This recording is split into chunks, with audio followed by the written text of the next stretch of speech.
Was I not muted?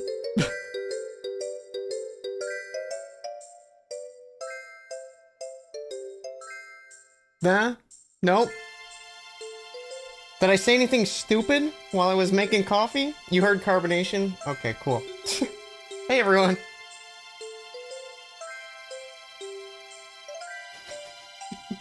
I revealed all the spoilers for the episode. Oh shit. I heard me talk about that rash. Yeah, I do need to get that looked at.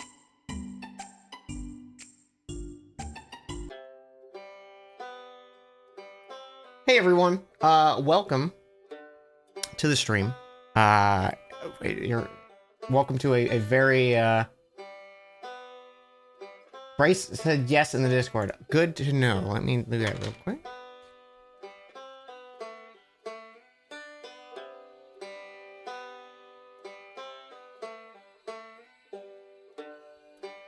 There we go. Thank you for letting me know. Hey. Yeah, this will be a light, uneventful episode.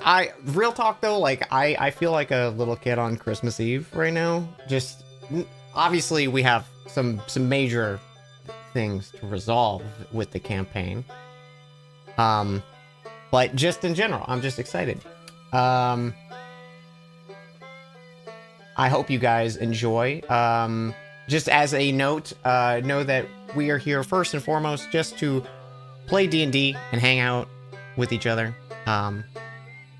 So I apologize if we don't super pay attention to chat during any of this. And of course, alerts are off for the time being. No, I love you guys. Thank you guys so much for supporting me and all of us. I'm gonna go ahead and unmute this call,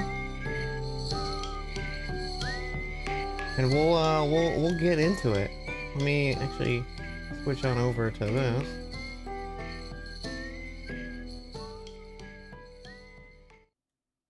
And I'll, where's Discord? Oh, hey, everyone. Hello. Oh, Oh, Hello. hey, hi. Hi. Let's start that song over again. There we go. How you guys doing? Welcome. not the Outer Wilds. It's Outer Wilds music, baby. Ugh. Oh, man, hang on. I gotta have that first sip of coffee. I've never played Outer Wilds. Oh, it's Do fantastic. it. It's lovely. I don't know. I heard it got middling reviews. No one who's played it seems to really talk about it. Yeah, very no much. one Yeah. Yeah. didn't hear anything about it. Yeah. Pretty forgettable, really. Yeah. Whatever. If I could Every just time hear I from bring it one up, Barry just enthusiastic tells me to fan. shut up. Yeah. I just need to hear one nice thing about that game and I'll check it out. I'm waiting. In fact, I hear the ending's pretty forgettable. Oh, yeah, absolutely. God damn it, I have to play now. I didn't even remember I beat it until thinking about it. Mm-hmm. Everyone seems to keep saying, "Man, I wish I could forget playing this game." So it must be pretty bad. That's really good. How you guys want to dive into this? I'm a little excited. I'll admit. I'm dead. Mm-hmm. Yeah, you are. You're not wrong. We did level up. Yippee. Did level up. Can I borrow? Hey, Gam, can we do the 1, 2, 3, 4, 5 thing again? Just as a quick test for chat. Oh, yeah. I was like, what the hell do you... Oh, now I get it. 1, 2, 3, 4... 5. How was that, chat? Spot on. Okay, so hey, future folks, if anyone ever has this issue of OBS suddenly just not syncing, desktop audio, the 3 dots, properties, turn off the toggle to use device timestamps. Oh, yeah. That's Mm. apparently that breaks everything, and it's, I guess, default on. But yeah, if you guys are ready, I'm ready to get into it.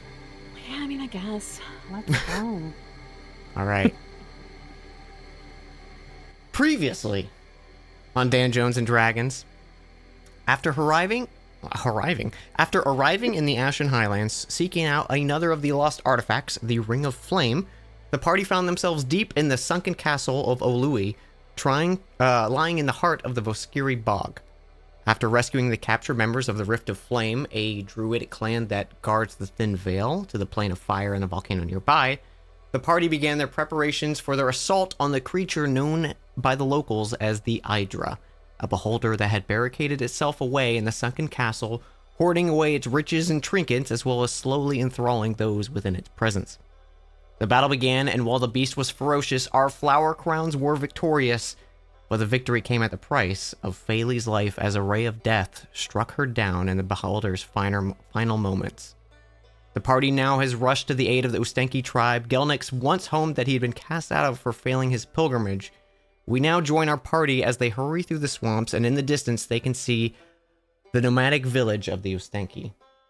So as you guys are kind of like within maybe 200 feet, you can see this small little settlement between some of the foliage and wildlife of the swamp around you. Is there anything you'd like to do before you directly approach? Verbal kind of turns to you guys and he goes, "We're almost there." I think we Probably just keep not. on going. Yeah, I keep think- going. Yeah, Okay. single-minded.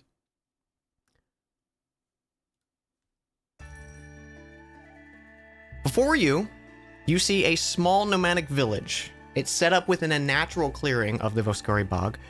Small tent-like structures are designed for easy transport and quick construction.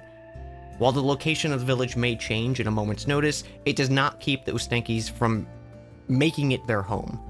They created a spider web-like structure of cloth in the tree canopies above. An outer wall surrounds the perimeter that's been created out of a natural space of the clearing. Little destruction or tampering with the natural life of the swamp has been done by the tribe, and they merely place structures and supports with what the swamp has naturally provided. The support beams keeping the larger tents are still full of life. Moss and leaves occupy some of the interiors of the home and facilities. The streets are busy with Ostenki citizens moving about. Some small goblins rush past playing tag. In the central space of the village that you can just kind of barely make out from the outskirts, you can hear the sounds of drums and soft music that carry in the air around the village. While it does seem like a safe and comfortable space, it is immediately clear that how unwelcome any strangers may be to this space. As you approach, two large hobgoblins, they're kind of bigger frame than your typical goblinoid. They almost not as tall as Coil, but like they're in the like upper 5s, almost 6 foot kind of height. They step forward, crossing these large halberds, blocking the main entrance to the path, and they speak out to you. You approach strangers. Why have you brought them to our home? And his attention immediately dives down to Burple, who steps forward from the group. They aided Gnaw and I with the fire druid's plight. The medicine for the tribe is being retrieved by Gnaw as we speak. It should be back within a day or two, but these warriors, they entered the sunken castle to the east. They slayed the Hydra of old. They're mighty warriors, and they deserve our respect and aid. One of theirs fell in battle. But Ostenki, they should have handled this themselves. We should aid them in their time. Please, I beg you, let them in. The hobgoblin kind of eyes the groups for a moment, kind of slowly inspecting each of you. Gelnick, you notice his eyes linger on you for a little bit. Gelnick's gonna try and not make eye contact, not realizing that he's wearing his skull helmet and forgetting to wear his disguise in the panic, and just like not trying to make eye contact, hoping not to get recognized. Okay, give me we'll just do maybe like a deception or stealth, just for a general like trying not to be noticed. Okay, I'll do a deception. 19. Okay, he kind of you see him like glance at you like you're familiar, but he can't place you, and he continues to move on to the rest of the group. He goes, you may enter. And the second one, like as he raises up his axe, the second one stops for a moment and goes, what? And he whispers into his ear, and you can just hear him glancing in your direction, and he sees, you may enter, but the banished one must stay outside. And you can hear some whispers and murmurs from like the crowd of Ostenki that have kind of gathered outside the gate, because there's not a lot of villagers or not a lot of tourists or visitors they get in this village, and there's kind of like murmurs and whispers. You can see a few people like placing Gelnick, and there's kind of like a little bit of a not an uproar, but there's a bit of noise increase as just the kind of conversations start. And from the back, you can just hear this like booming voice that is like it's coming through loudspeakers. It's unnaturally loud, and you just hear poppycock. Oh. And emerging from the back of the crowd, you can see this hunched over goblin, covered in gray hairs. He's got a mat of gray hair coming out from behind. This mound of mismatched hats all sewn together to create this symbol of importance for the Ostenki people. He's got a bulbous nose, and you can tell he's clearly in his twilight years of his goblinoid life. And the familiar figure to you, Gelnick, Chief Stompy, yay! Steps forward. Look at him! Oh, I love him! Oh my god! Oh, look at all his hats! Chief Stumpy! It has been too long! Gelnick did not believe that there would be a day he'd be so happy to see someone else. You can see, as he has his eyes catch you, Gelnick, he smiles with his eyes, but like keeps his like chief important demeanor like in place, but you can tell the pride and joy he's getting from seeing you. And he speaks out to the group. These people have done us a service, and we should treat them as such. Any issues with our customs and traditions can be dealt with when the time is not of the essence. That is my final word on the matter. There's a few people who kind of like huff, but most of the crowd kind of dies down and they start to disperse. The two hobgoblins raise their halberds up and allow you safe entrance. Chief Stompy turns his attention to your group, and Burple kind of sneaks past in all the commotion. You may enter. Our people will heed my word for the time being, but no, I do not have absolute sway over our tribe, and we may have to confront the current tension at another time. But for now, bring your friend to my hut. It's a sacred space there, and we can see what we can do about the situation. No? Any amount of time is appreciated, Chief Stompy. I thank you. Of course. Now, could you all tell me what all transpired? And he starts walking into the back of the entrance, or the back of the village, where you can see all these kind of like sights and sound, the bright, colorful fabrics that are like interwoven with the natural canopy of the swamp, creating this like warm, comfy space. Yeah, Gelnick's gonna give a rundown of the situation without like exaggeration about what happened, about the seemingly mind-controlled people on the outside, the pathway in, the fight with the Hydra, and our friend, and also like our mission with the what is the company's name again that we work for? Just the Council of Ilithia. The Council, yeah, the Council of Ilithia, and how this is one of the very important artifacts that we have. He nods to your story as you mention the Hydra, and he goes, I heard Burple mention that at the gate. The Hydra's been a bit of a boogeyman since even my younger days. I must say I'm quite impressed. Gelnick had very powerful allies, gesturing to them, which is why it's very important that we make sure that we save this one. Of course, I will do everything in my power. He lifts open this like you can tell clearly as you start to approach a very particular like tent. It's covered in exotic fabrics and like a bunch of like the outside is almost like draped in these like intricate designed like robes and rugs and any kind of like found fabric that maybe was once in another position but just used as a makeshift shelter for this underwear stitched on there somewhere. There's probably something like that, yeah. And he pulls aside like a curtain for you all to enter. It's much more secluded than the other community buildings. Like all the sides are walled off with different fabrics. You can see small metal trinkets and bottles hanging from ropes suspended above. There's a pleasant scent of incense in the space. And there's a small fire that kind of like takes up a like quarter of the room that's mostly just embers and creates like a nice warm soft glow in the shadow of the hut. And as he gestures for you to lay down Phaley in a specific spot, he starts to speak. I can aid your friend. My magics are not of the divine and the gods, but that of Ilithia and her spirit. If the ritual is to be a success, she will be reborn anew. The memories she lived and shared will be intact, but know the body and the face may change.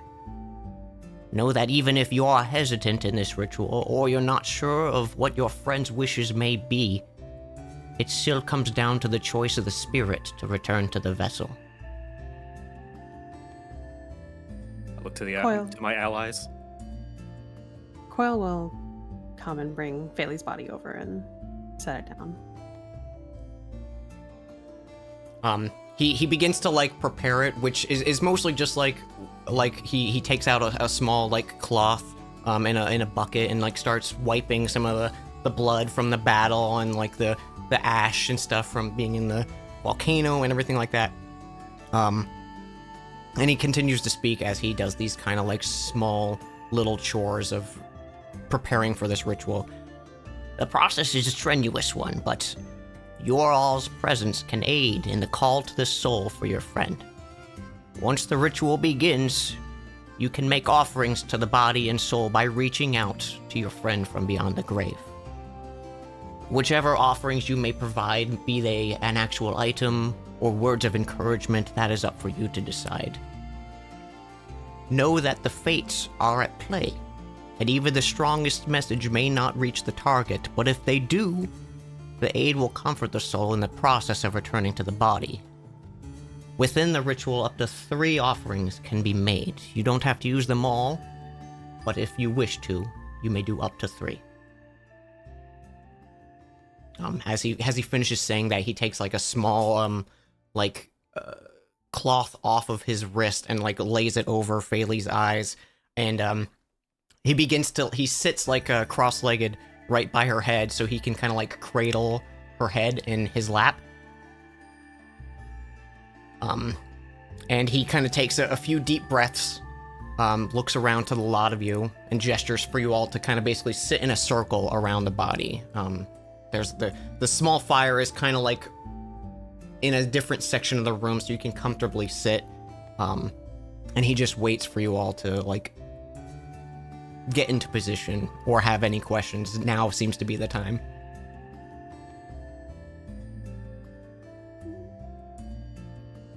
Anyone? Nope. All right. Yeah, I think we're good. I will begin the incantations.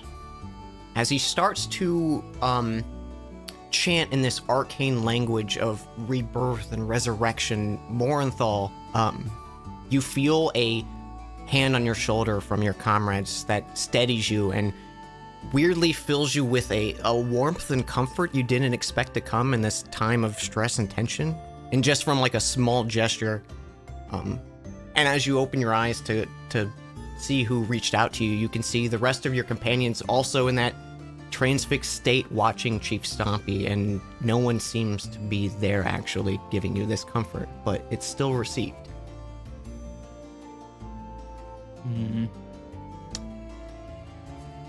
Okay.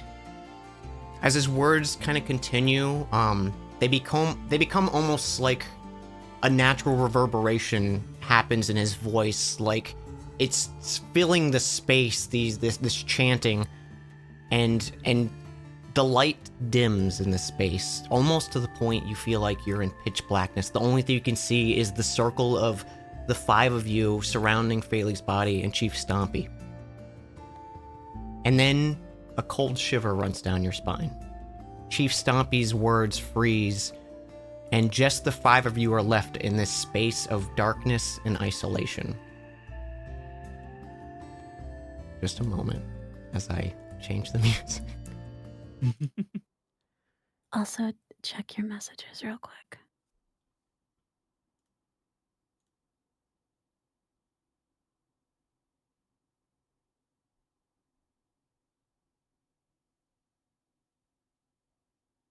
That is your call. That is totally your call. Oh, perfect. As this emptiness kind of fills you all, and the 5 of you look around, nothing else is reacting in this moment you find yourself. A small green orb of light escapes from under the fabric resting on Phaley's eyes, and it begins to swell before you, and you see this figure start to appear. A woman of pure beauty and divine elegance. Her every being exudes perfection, like a ray of divine light is shining directly into your eyes, and you feel almost at peace just being in her presence until she smiles. And a fear creeps into the back of your mind. It's familiar. Sinister. As she begins to speak, you can't help but hear the crackling old voice from that rundown shed in the Undercroft of Philgrove. It's been some time. I hope you've been well. I'm surprised you made it far enough to call back to me. Haven't wound up dead on some forgotten battlefield. I know what you want. And this spectral form that's in front of you, you can see a small orb hanging from her neck, and even with like the green glow of the spectral entity, a pink brilliant light shines from that small orb that she extends towards you all. Your timing couldn't be better. It's been such a wonderful day, and I'm feeling generous. I'll release the soul of your friend Phaley. She helped me so much more than I could have imagined. But I'm also not a fool to give away something so precious to you all for free. So, what do you offer?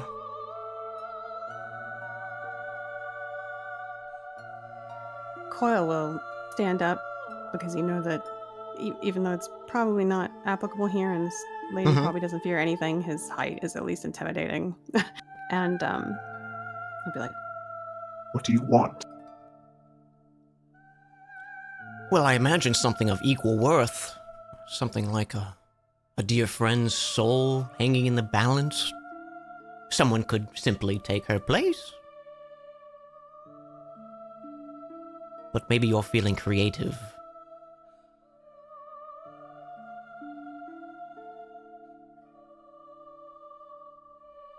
he's like letting out like a very low growl, like just kind of passively.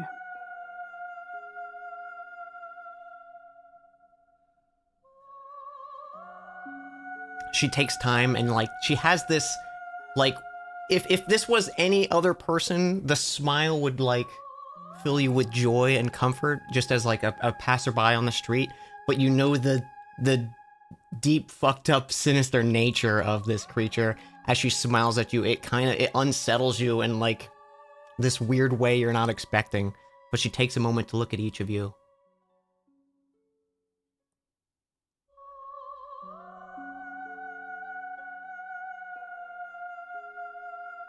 How is she hers? How is she yours to begin with? Well, if you remember, we made a simple deal in Philgrove that she did not hold up her end of the bargain. I don't There was a remember. bit of frustration, I believe, with your small young boy friend over here, Trilby. And we resolved the matter in the easiest way I could see. I would absolve her of her crimes against me and take a parting gift, her soul. I don't believe that was communicated clearly. I don't believe it was, no.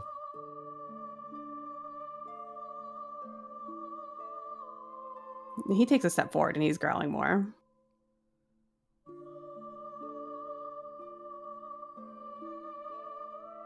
I think in like even with her not able to make like any physical contact with you, I think she does that like her hand reaches out to like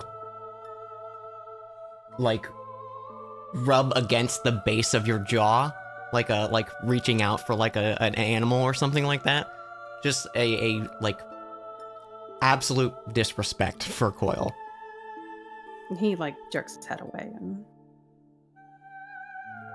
Well, I mean, if there's nothing here to offer, I could just go about my day.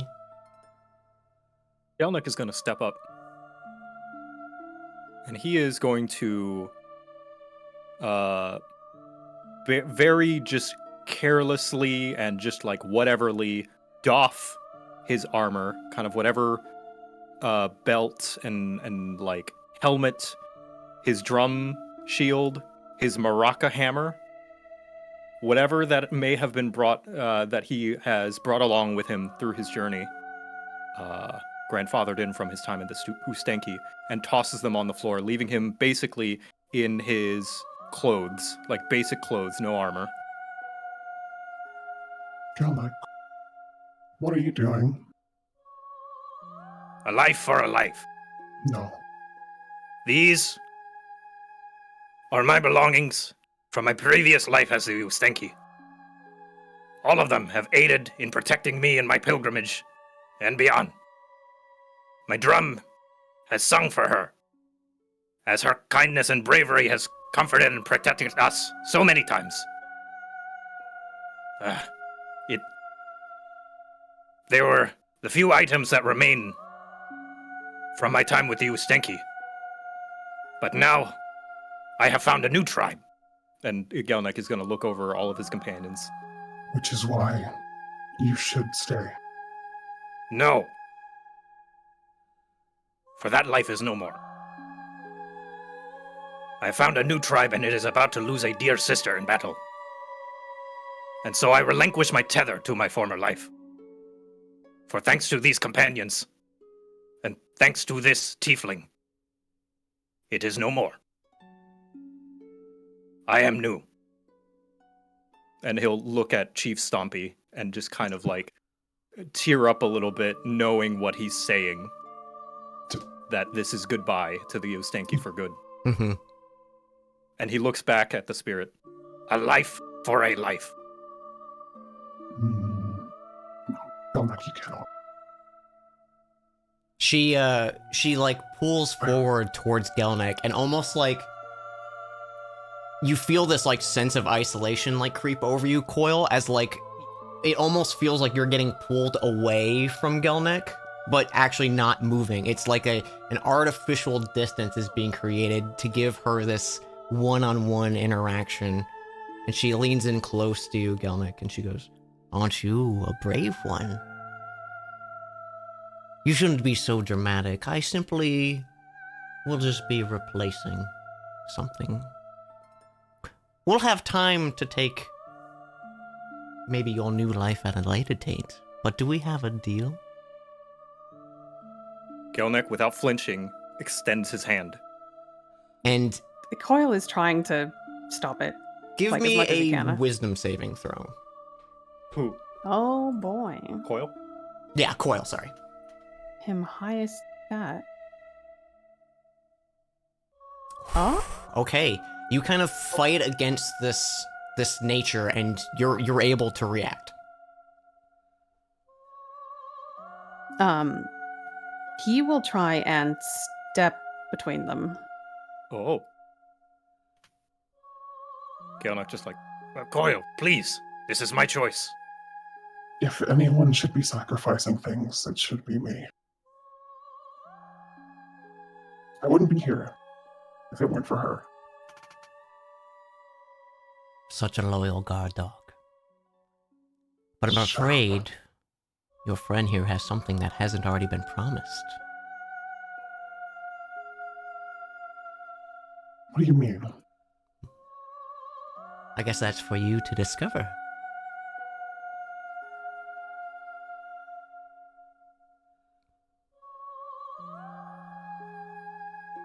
Now, if you don't mind, I believe we were about to finish our business, and she starts to extend her hand.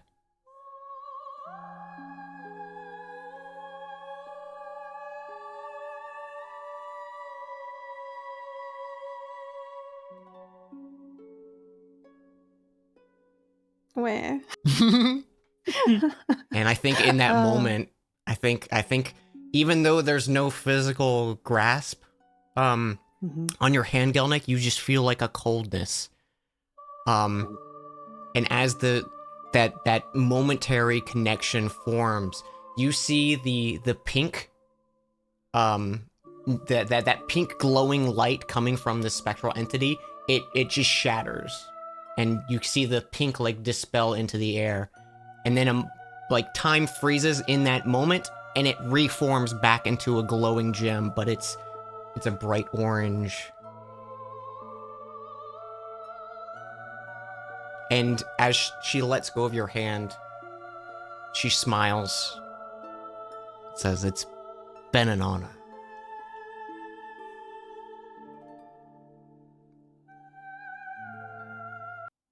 Can't. And you still standing up, Coil, in this moment, it's like nothing happened. Chief Stompy's words are continuing, and there's a little bit of like tension of he doesn't know what just transpired. but he kind of glances up to you and he goes, "Is everything okay?" No, it's not okay.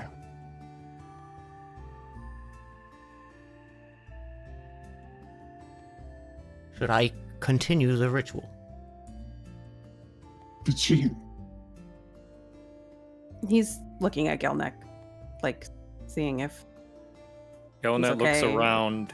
Is his armor still there? Everything is still on the ground. You feel the same, just maybe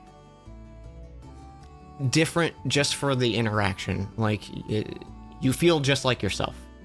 Okay, well maybe he was being a little bit overdramatic. Maybe she was right. Suspicious. Gelnek is gonna reach for his stuff, but like very gently just poke at it. Just with one finger, see if there's anything weird about it. Yeah, you poke it and like the drum like tips over, as you would expect. Well, this is a little embarrassing. And he's gonna don his armor again.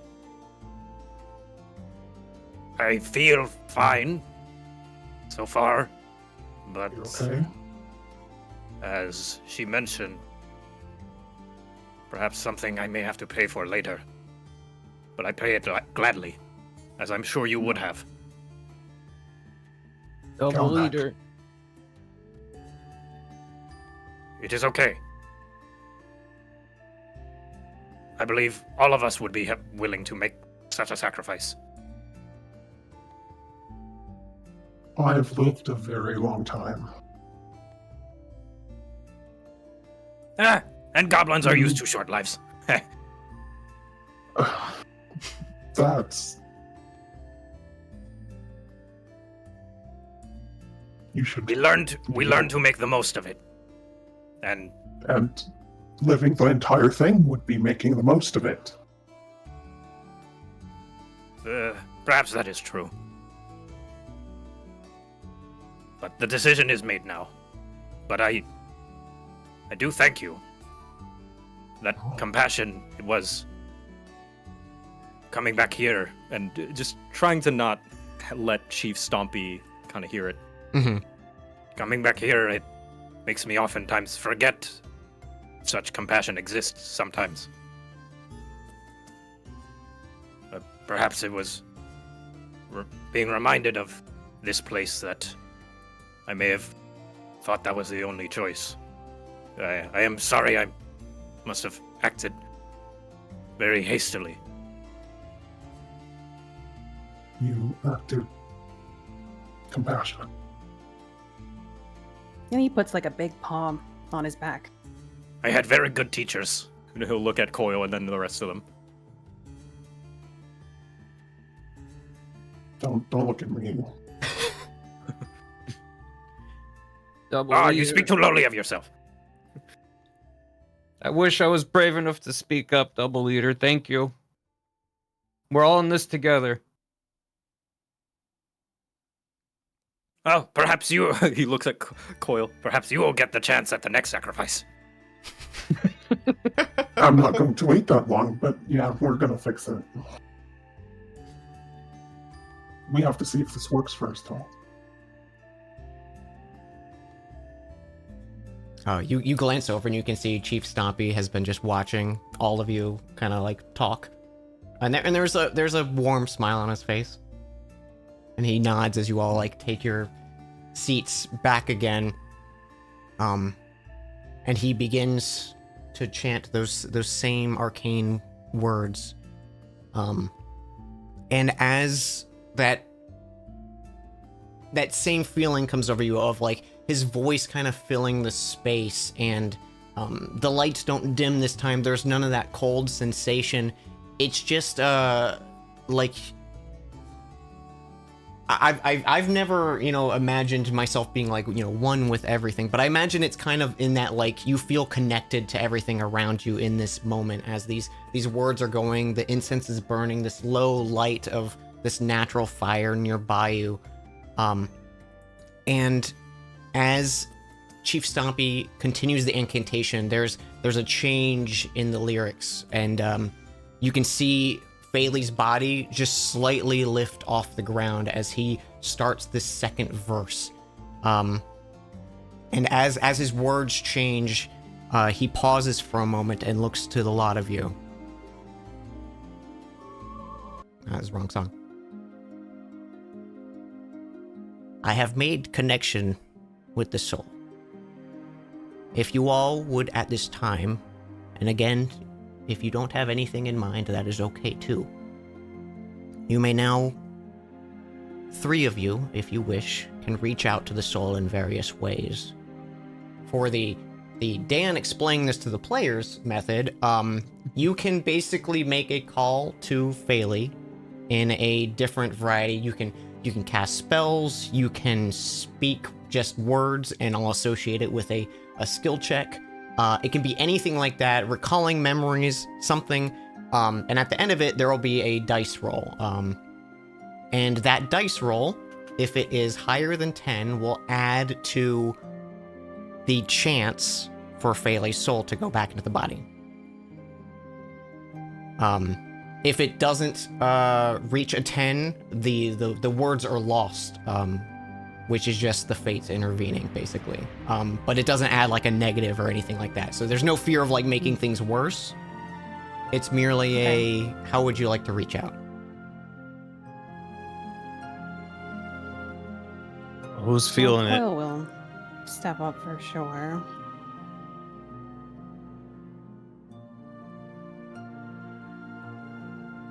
Well, Trilby can offer words. Yeah.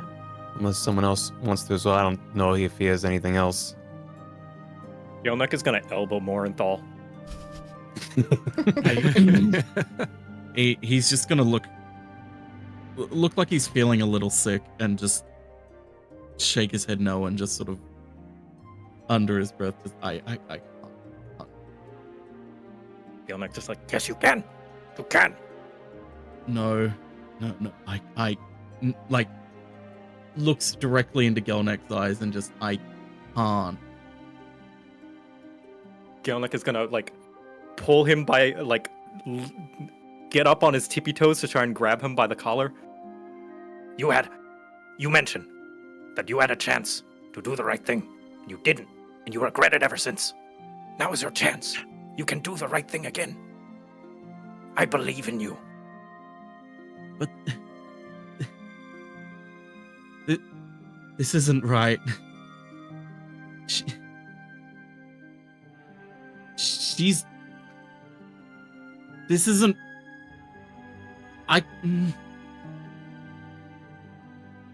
He's Morenthal, gonna get more agitated. Give me a perception check, Morenthal.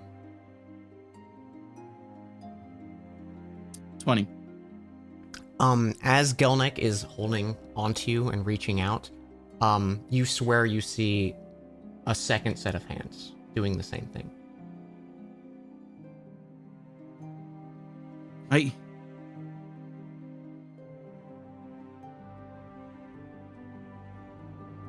We have a chance to see our friend again.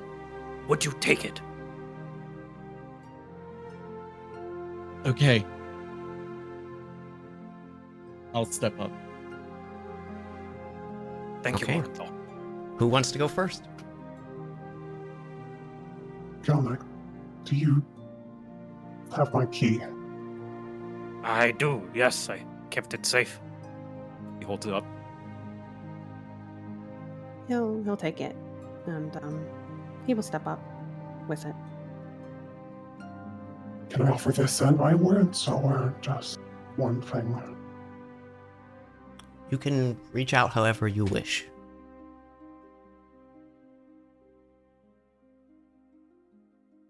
Okay.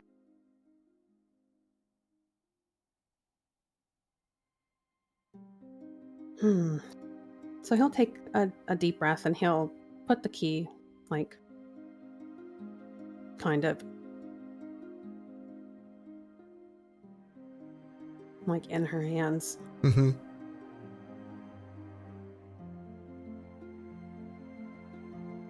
Do I just speak?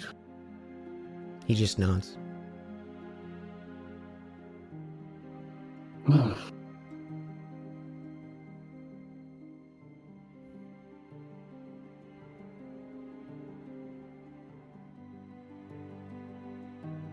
I don't know where I would be if you hadn't stolen my key. Actually, I do, because I would have been in the same place.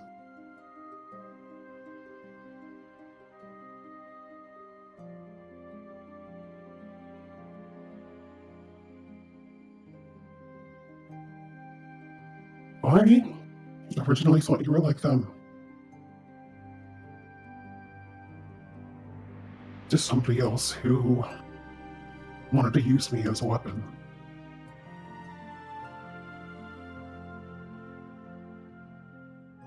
But you didn't.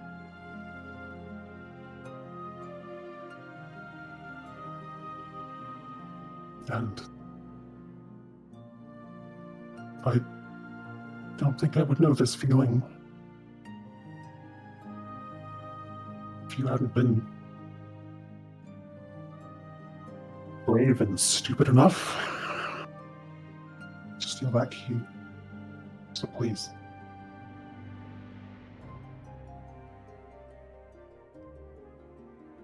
It's still yours.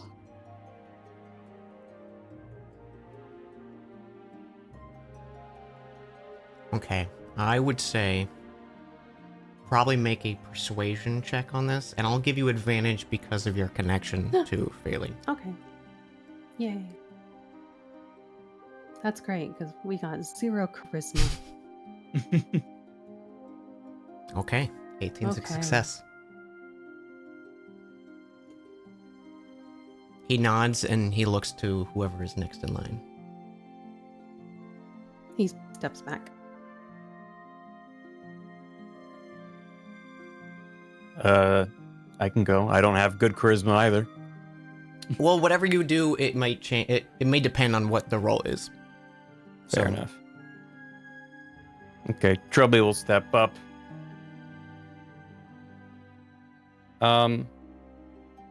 Failey, you're one of the strongest people that I know, and I've seen you go through a lot. And you know, I watched you confront your past, and I didn't know what to say to you then, and I still don't. But I'll never be able to find those words unless you come back. And I've seen you leap fearlessly to help others, and there's so much more good that you can do. I watched you jump into battle time after time again, wearing really lightweight armor. And I've just been so... There's so much more I can learn from you. And so, there's not much that I can do, but I can try to give you this.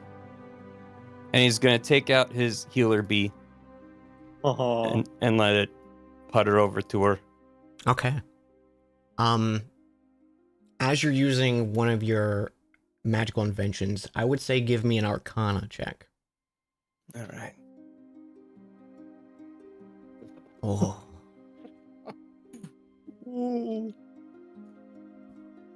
No, baby. Well, The bee lays on the body and spritz its healing aura, and you hope it reached her.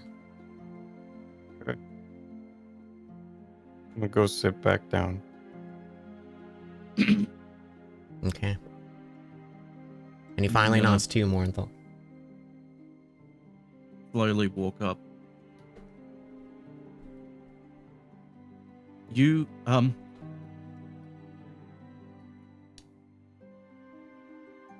you've been through a lot, as we all have.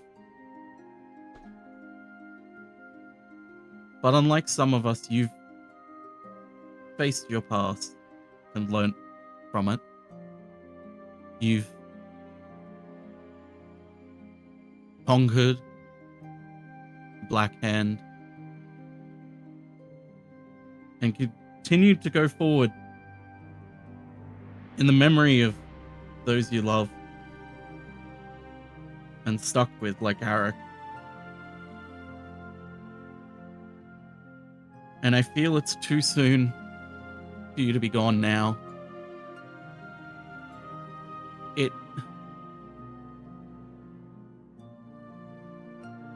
You still have so much to do. So much to experience. And it's not fair that we can't experience everything without you.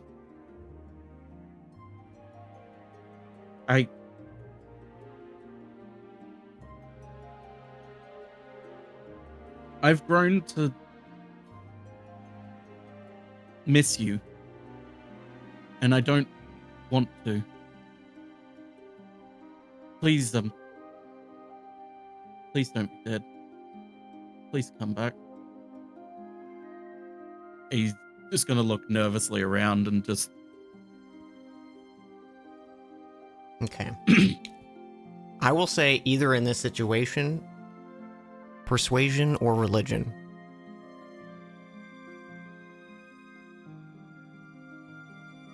Go re- 7. Okay.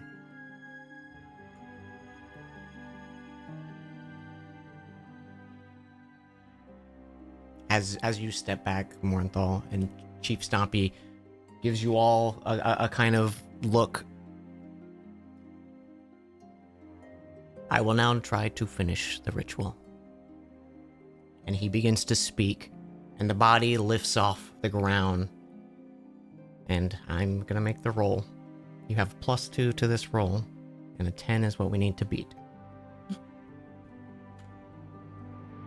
I'm gonna take a picture.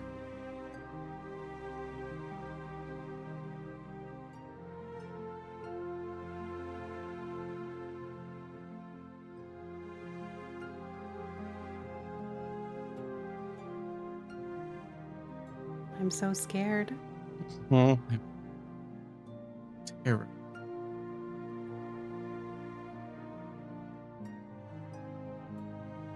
As the words begin to swell yet again, and the body lifts off a few feet in the ground, that shimmer of sparkling twilight and stars that you've come to see from Phaley's magic begins to like consume her body, and as the form it starts to glitter throughout, and it compresses into this singular being, and a bright shine kind of almost makes you all like wince back from the bright sun and light. You can see the form start to take you see this light start to take form into a new shape.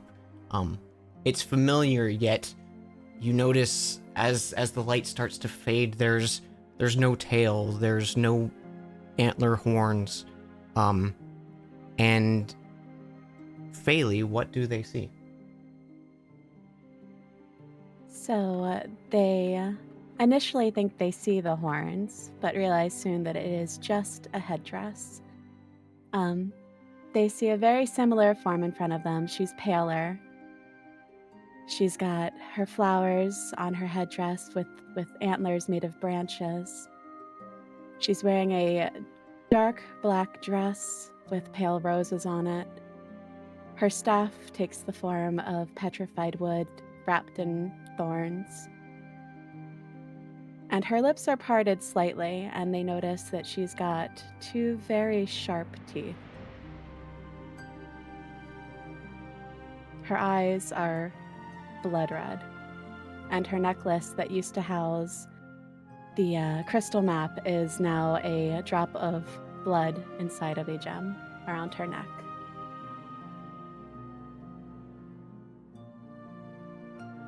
And as the body forms, the starlight dies down, the words start to return to a whisper, and the body of Phaley lays on the floor, and there's a pause for a moment.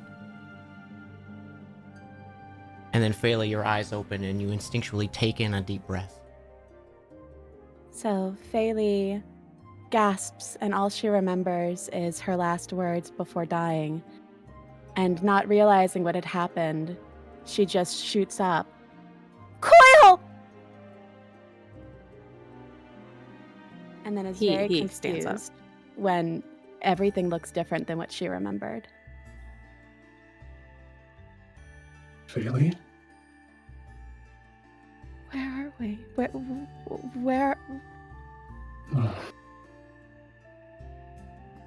We're safe. And as she shot up from where she was laying, her headpiece fell off that has her antlers, and she looks down next to her and sees it and kind of picks it up and doesn't quite understand yet why it's there. You fell.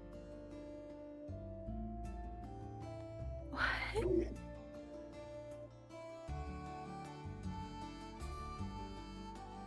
Wait, was that all a dream? Where are we? What happened? We're with the Ustenki. Did we not leave yet? Did we? We did it. But Trilby's gonna yell out, Faylee! And run over and give her a hug. Aw. Faylee, like, her eyes kind of widen because she's just so confused, but wraps her arms around Trilby. Hi. Thank you for coming back. Where did I go? You had an unfortunate brush up against the afterlife. Is there like a like pool or something that she could see her reflection in? Yeah, there's a small little basin that he was using to kind of like wipe you down. That's probably like nearby you. She shoots up and knowing, what can happen in these situations, runs to it to take a look at herself, and then kind of takes a step back.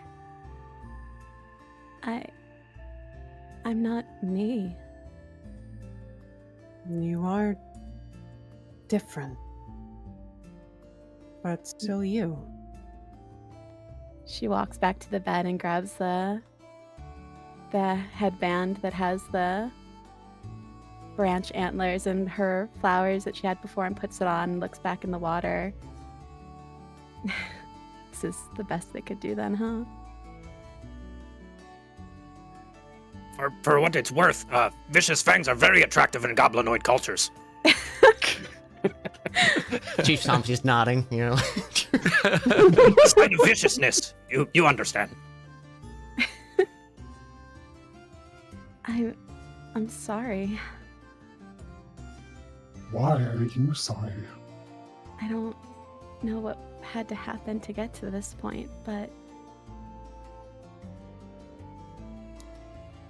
whatever it was it really worth it? We didn't know what to do without you.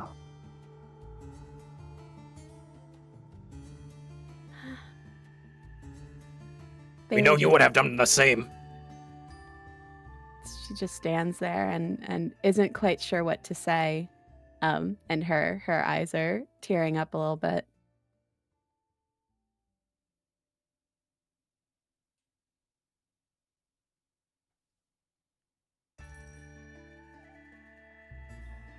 Gelnick is gonna look over at Chief Stompy. Thank you. We for everything. We don't know how we could possibly repay. He smiles to you and he just says, "Do not worry about repaying. It's the least I could do for what we wronged you." And he looks at you, Gelnick, for a while. I'll give you all some time alone. I'm sure you have a lot to catch up on, and I'll secure a place for you to stay for the night. You all seemed quite exhausted when you got here. I imagine you could use maybe a little bit of rest before making your way. Thank you. Thank you, Chief Stompy. Thank Of course. When you're ready, I'll be outside and I can guide you to where you'll be staying. Gelnek is going to remember what he said in that little, like, pocket world. Mm-hmm. Chief Stumpy, during the incantation, did you hear anything strange at all? I imagine something happened, but no. I think whatever maybe riled you and your large dog friend was something I don't think I was a part of. Gelnek is going to keep it to himself. Once you are all set up, though, he kind of reaches out to you. If you would spare me a moment and meet me outside my tent. What you, of course, once you get set up in your home for the night, if I could borrow your ear for just a bit. Very well. Of course, well, I'll be outside. I don't want to interfere. I'm sure you have a lot to catch up on. Just come get me when you're ready. And he gives a little, like, quick bow, like he's trying to make his way out of a party that he's not a part of. And you can see he kind of just, like, goes behind the entrance curtain and is standing out by, like, a small little, like, opening nearby. Reading the room. Yeah, he's reading the room hard. I don't know what sort of check it would be, but like, what is there? Is there anything? Can Hobson determine in any way what the nature of what the hag ultimately took and claimed? Like, he has suspicions, give me but an Arcana check. okay. 19. 19. The magic may be something you're unfamiliar with because it's definitely in the, like, dark dealing aspect. But from what you can gather, the release of Phaley's soul captured Gelnek's soul. Okay.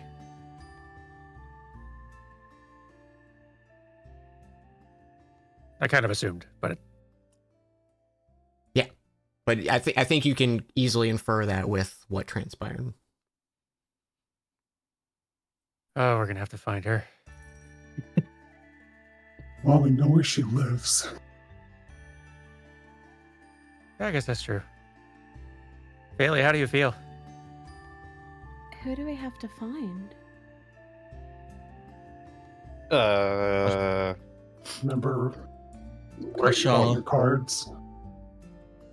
Yeah. I remember her.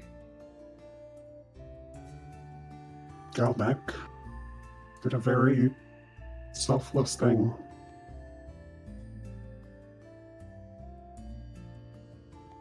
What did he To bring do? you back. What did you do? I made a deal with so many words and such. Something about a life for a life or some such. But Gelnek meant to make it more symbolic, you know. Took off his armor and showed stinky things as a more symbolic gesture. But perhaps she may have taken it more literally than Gelnek anticipated. She's nothing but evil. Why would you do? Because you are worth it. Bailey kind of like kneels down and just holds on to him. Aw. Aw. We'll fix this because you're worth it to me. We'll make this right. We'll do whatever we need to do. Sorry. No, it was Gelnek's choice. And plus, besides, with you with us now, I have more confidence that it will definitely be fixed. We'll take care of it. I'll do whatever she needs. We'll get this taken care of. Not whatever. That's what got us in this in the first place. Yeah, that's a Bailey, good for point. the first time since coming back, kind of just smiles at Coil.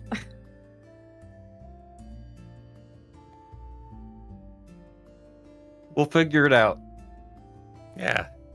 We're not like that smart, but there are 6 of us. You put That's our enough slogan. party members in a room, eventually you're gonna write Shakespeare. With our combined It was the best of IQ, times, it was the blurst of time. we can equate to one wizard. That can do mediocre party tricks. Yes. Bailey kind of like puts her hand on her head and winces a little bit. Everything's so loud right now. For chat, because I saw someone ask this question, she doesn't need to feed on blood, but when she is hungry, she can hear the throbbing in the veins of those around her. I'm sure that's fine. That'll fix itself. It's like a craving. Yeah. Not a hunger, just a craving. Like, I want chocolate. You're not gonna go like. You're not gonna Mr. die Chocolate going knocks on out. your door. You're not gonna maul him. You're gonna. She's of no danger to anyone, Wow. but it Yeah.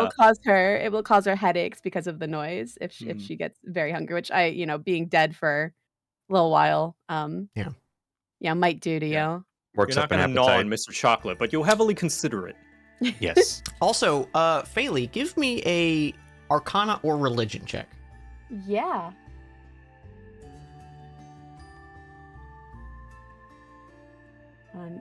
Roll 20 is very slow for some reason right now. So it's Is it because Arcana or it's all Religion? this heavy, these heavy topics. It's got to roll slow. Yeah. fat Trying to rolling. open my character sheet. It's like, no. 14. Okay. You've spent enough time around necromancy in your days, and a common trait of when folks are brought back is a like lingering weakness because the taxing nature of bringing like a form back to life is arduous. You don't feel that. Huh. And it's confusing to you, but not enough to be like, what the hell's going on? It's just like you realize you're not feeling this sensation. Bailey considers this and kind of doesn't brush it off, keeps it in mind, but tries to lighten things up a bit. Is anyone else hungry? Do we want to? Oh, yes, Ustenki make the best wyvern stew. Oh, and wyvern steak as well. They fight many dragons, many dragonoids as well. I would love that. That sounds great. Yeah. Often the tastiest meals are the ones that come from the most vicious of animals. Come. All right, you guys exit, and in this moment, Chief Stompy brings you to a more secluded side of the camp. It's not as close to like the center of town. The buildings here aren't as like decorated. This kind of just seems to be like a side base camp. Maybe if they do have people coming in, or for hunters that are quickly coming in and out of the city. But while it lacks the space, it still is comfortable. It has a small roaring fire already set up nearby it with like those like wooden spits that like have the rotating meat. There's no meat on it at the moment, but it's like a prepared bonfire already. I think at this point it's like about evening, because I think you guys traveled through the night and continued into the next day. So you have this kind of little open spot, and Chief Stompy just lets you know, like, I can provide protection for you guys for this evening, but either we'll have to resolve this, or you guys can head out in the morning. And he basically says he doesn't know what resolving it is going to entail, but you're free to stay the night if you wish to leave in the morning. Thank you, Chief. And as he goes, again, he just says, don't forget, if you have a moment, Gelnick, and no pressure if you want to spend time with your tribe. And he gives you a smile and starts to walk back towards camp. But now you guys basically have the evening. You're well secluded. There is a few goblins that come by, offering basically like not the main course, but complimentary dishes to their guests. Mostly out of fascination because, like, especially looking at like Coil, this giant construct is something they don't see a lot. And maybe even like Scrubbins, they're kind of fascinated. But you guys have a pleasant evening. If you'd like to do anything, or we can fast forward or whatnot. But the time is yours. I can't remember. Did Coil successfully chomp on Scrubbins, or did he fail that roll? I think he succeeded. He chomped and broke Scrubbins. Yeah. Okay. He did do a chomp. That's right. Okay. I can fix him. That's fine. Yeah, I think at some point while they're eating, he will go over to Trilby and I'm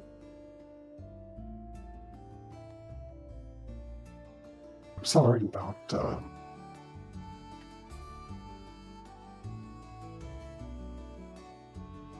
about Scrubbins. What do you mean? He's right there. He's gonna point. He's just hopping around in the mud. does he look okay, or does he look like kind of crunched? He's a bit crunched. Battle damage Scrubbins. It's like dude, on you one gotta side get the he battle looks damage, Scrubbins.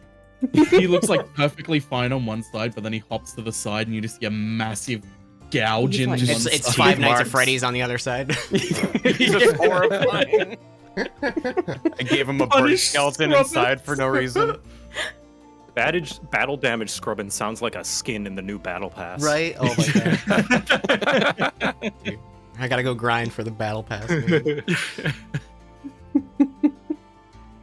Yeah, so he kind of looks at Scrubbins, who is a little crunched, and is like, Well, I mean,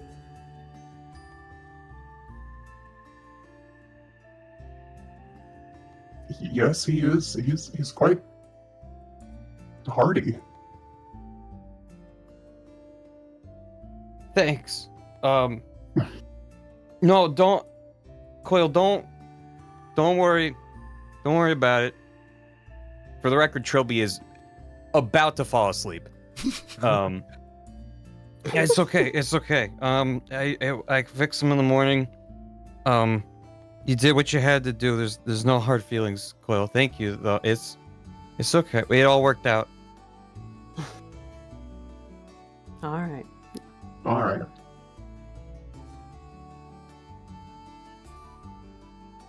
Do you need to go Trilby. nap? Trilby's asleep. I was gonna say. I think the moment he sat down after everything happened, he was just like already nodding off. Uh-huh. Poor baby. Yeah, for the record, you probably all are like one level of exhaustion. Just from the extra day of travel without rest. Mm-hmm. But it'll pass with this long rest, so you don't need to worry about it. Hey, how's Morinthal looking?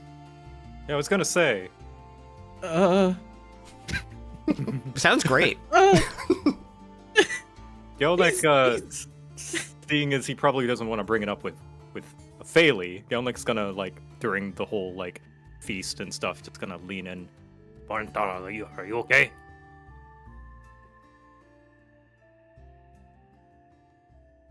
I It doesn't understand matter. that was going somewhat against your beliefs, and that could not have been easy. What's done is done. We had to do it.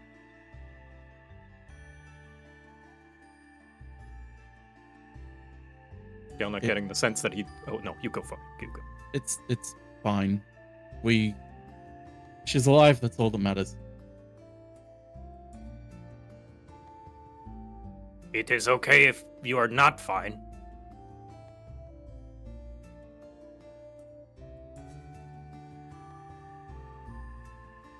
Maybe. He's just gonna sort of take spoonfuls of the food, sort of implying that like he doesn't really have anything more to say. Gelnick's gonna leave him be. And not say another word. Doesn't want to talk about it, he doesn't want to talk about it. Faylee notices that as she eats, that throbbing headache and like the loud throbbing she could hear is gone. Yeah, I feel like you bite your lip a few times just on accident. Oh, absolutely. 100%. Gotta get used to it. Mm-hmm. Coil will come by to Faylee as well, and probably having like picked the key up off the table when they left, he brings it back over to her. You dropped this. Yes, I did, huh? I mean, I dug through your bag. Sorry. Fine, I don't mind. She takes it and puts it back in her bag and kind of like taps her bag gently just to show that it's safe and secure in there. He nods and Glad you're back. I'm glad to be back.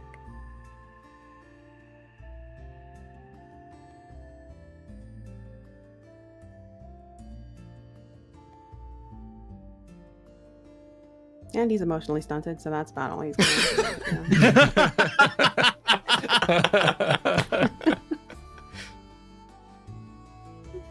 do. Okay. Does anyone have anything else they'd like to do for this evening? Only if... Yeah, Hobson, you got something?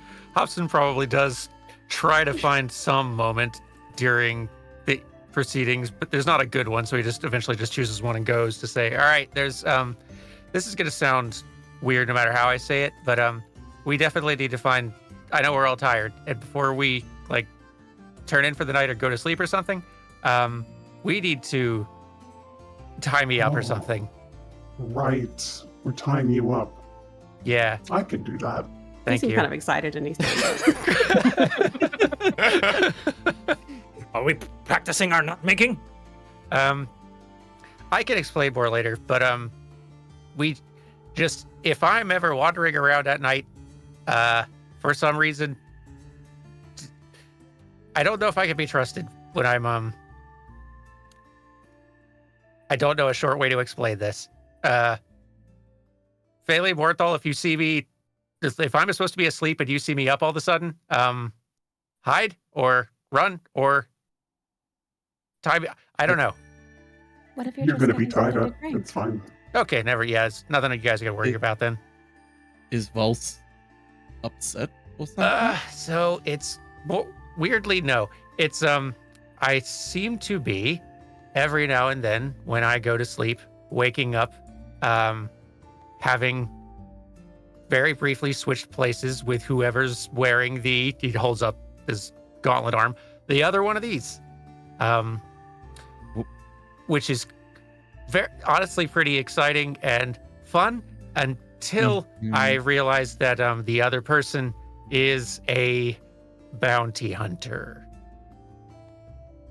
And he looks sort of like makes eye contact meaningfully between Faylee and Morenthal and back and forth very pointedly. Faylee just looks at him and goes, oh.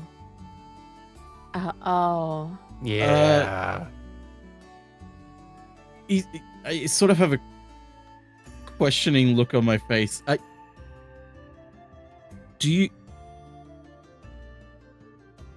So you know they're after us then? They had a pretty big stack of bounties that were kind of like on their potential job list. It was a big stack, but I did definitely see both of your names in there. Did it say whether it wanted us dead or alive? Yeah, I mean, it did not specify alive. Thalie like pauses and then looks really excited and goes to her bag and pulls out the cloak that she once used to disguise herself and takes her headband off that has the antlers and puts the cloak on and pulls the hood fully over her face and kind of just like looks like, look what I can do now. First time you can wear a cloak fully. Amazing.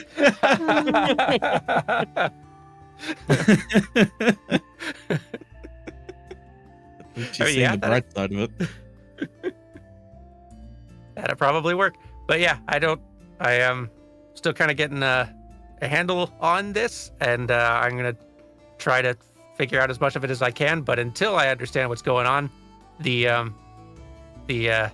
other person, Lady Bell's her name, she seems to get control of me when I get control of her, and she's a lot more competent than me, and I don't know what she's going to do. Okay. Hence the rope. Hence the rope. I just imagine like Coil Yeah, just Coil's like, just, "It's the rope like reaches to already tie him up. Yeah, Coil's just standing behind Hobson, like with the rope in his hand. And Hobson's nodding with approval, like Coil gets it. Yes. He's explaining while he's getting tied up. Like having to like reach his head around as Coil's arm just like wraps fully in front of his face. Coil's holding him sideways and wrapping him up like a spider. Dangling him from the tree. Yeah. Okay, so yeah, Hobson, you are fully secured. I think it's an easy enough thing for everyone to do if you're willing. Like, Yeah. there's not going to need a roll for it or anything.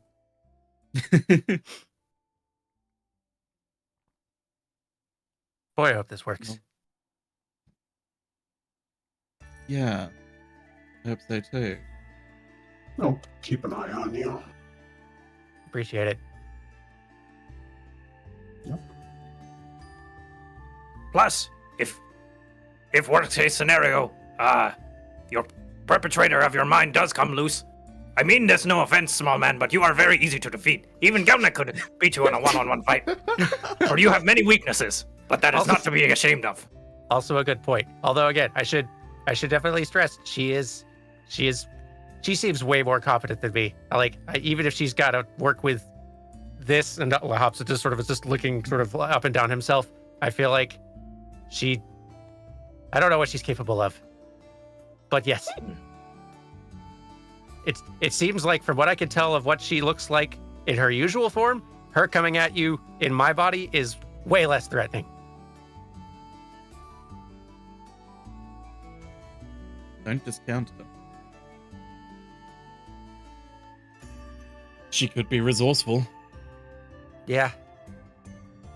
We'll think of something. The rope's a start. Yeah. Seems like a good good measure for now. What's funny is I don't think they're gonna, sleep here, so I'm sure that Coil is gonna have to carry Hobson, Yeah. to wherever they're sleeping. Good point. Just gotta get it ready just in case. You're Hobson in one hand, dragging Trilby behind with the other. Uh-huh. Oh yeah, he's out. Like Trilby's in his sleeping bag and everything, so you're just pulling the sleeping bag along. No, I'm picturing Trilby was like sitting on a stump with his wyvern steak. I was picturing like a gigantic oversized turkey leg, and he took one bite out of it and is just asleep slumped over. Ants are already on him. Like, Yeah, 100%. There's like goblin children poking at him. Chief, we got another one.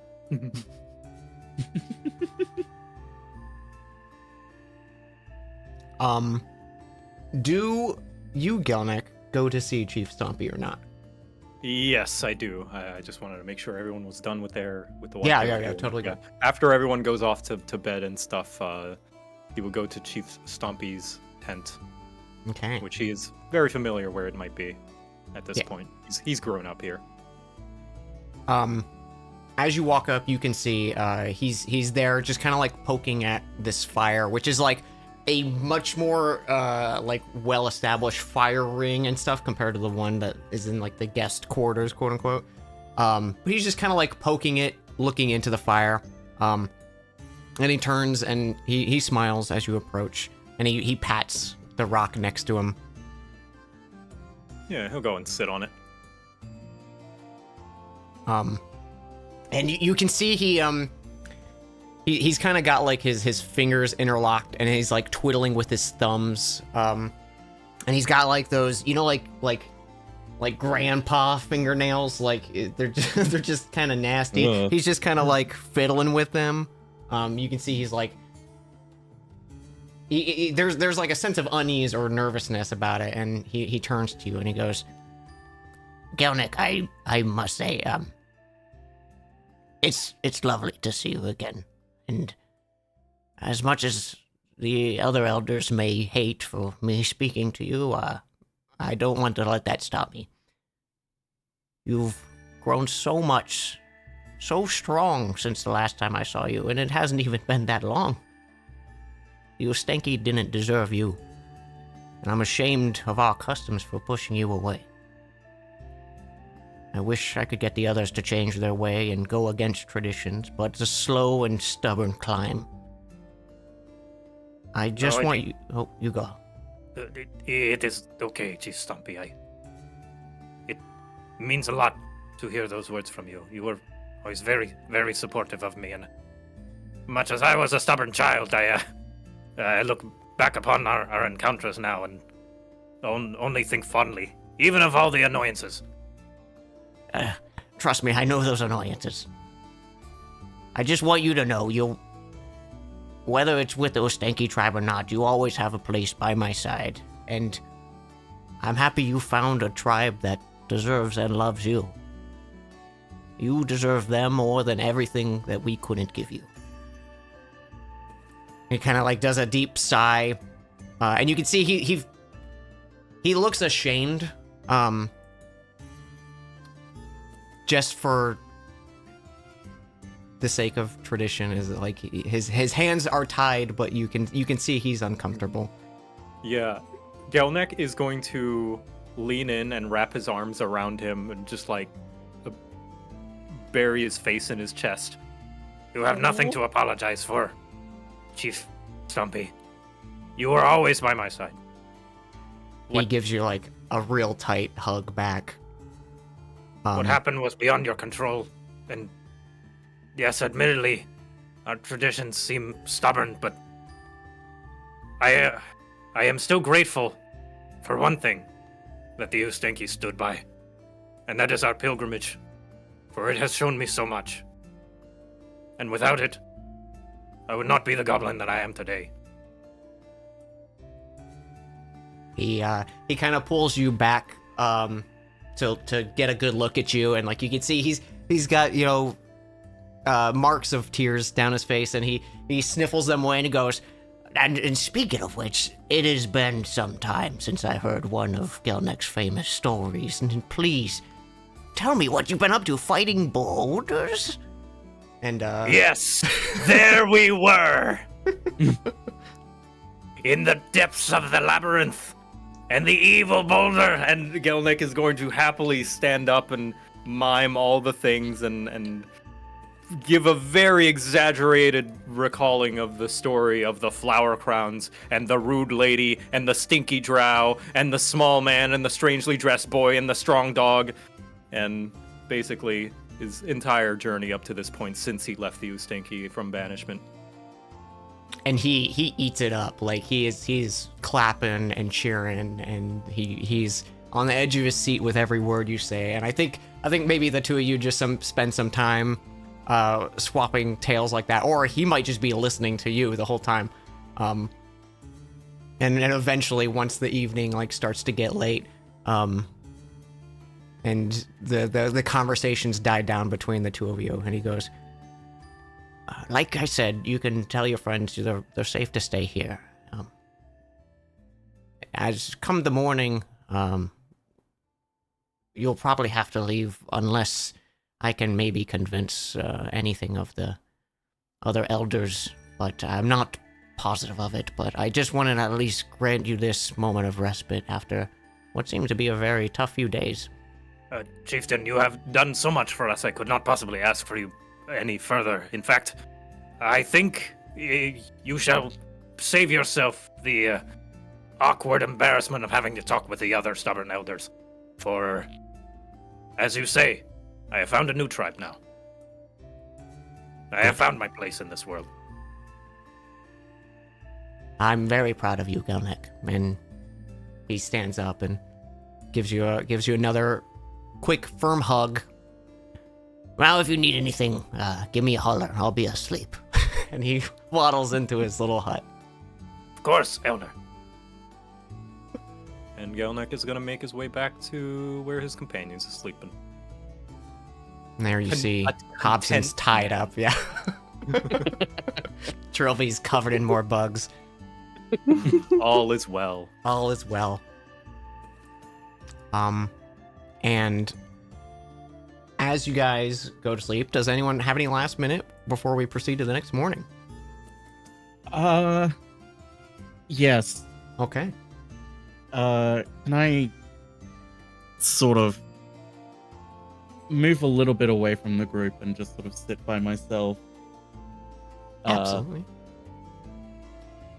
I just want to pull out my necklace, hold it in my hands, and just sort of repeatedly just question why. Like, why was this okay? Why is this... Does this not go against everything? I'm glad she's back, but she shouldn't be. What is... I desperately looking for guidance. Give me a religion or perception. We'll go religion. Hi. Okay. Nat 1. You reach out and expecting an answer in the moment, nothing comes to you. And you sit by the fire, and even though the swamp has like a moist atmosphere, you're away enough from the fire where you start to get that chill and cold. And as I think like the frustration is maybe like starting to peak, and that sense of hopelessness, you see a small, like a small little worm of this like glowing blue light. It's faint, but you can just make it out amongst the roughage on the floor, and it kind of stops in front of you. And as the worm kind of like squirms in its natural state, you can see it solidifies and wraps itself. And in a few moments, it splits down the middle, and you can see these wings emerge, and it starts to fly away. And as it like leaves the ground after like a foot or so, it just fades into sparkles, into nothingness, like just an ember dissolving in the air. And while you're not sure exactly where that came from, you witness it.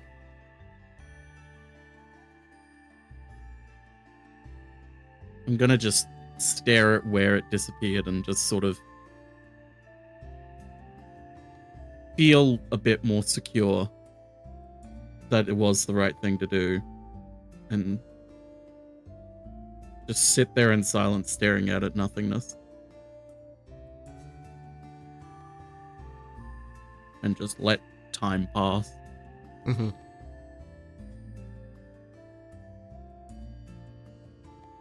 Do you eventually return to the group, or do you spend the night out there? Probably spend the night there. Okay.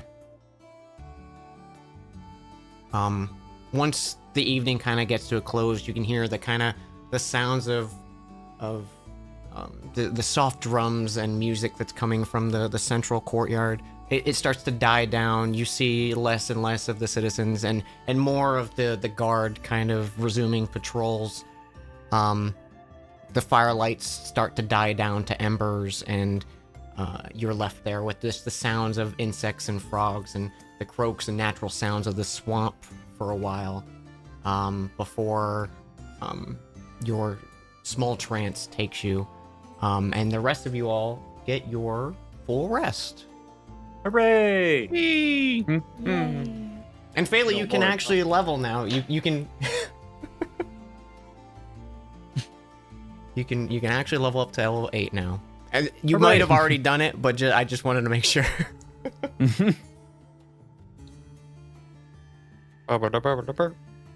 Yeah, here's your level up sound effect. Hang on. It's me fixing. Oh yes, Scrubbins Scrubbins in the gets morning. repaired too. Oh no, where is it? I really should label know. this. You can't Scrubbins level has been fixed. Yeah.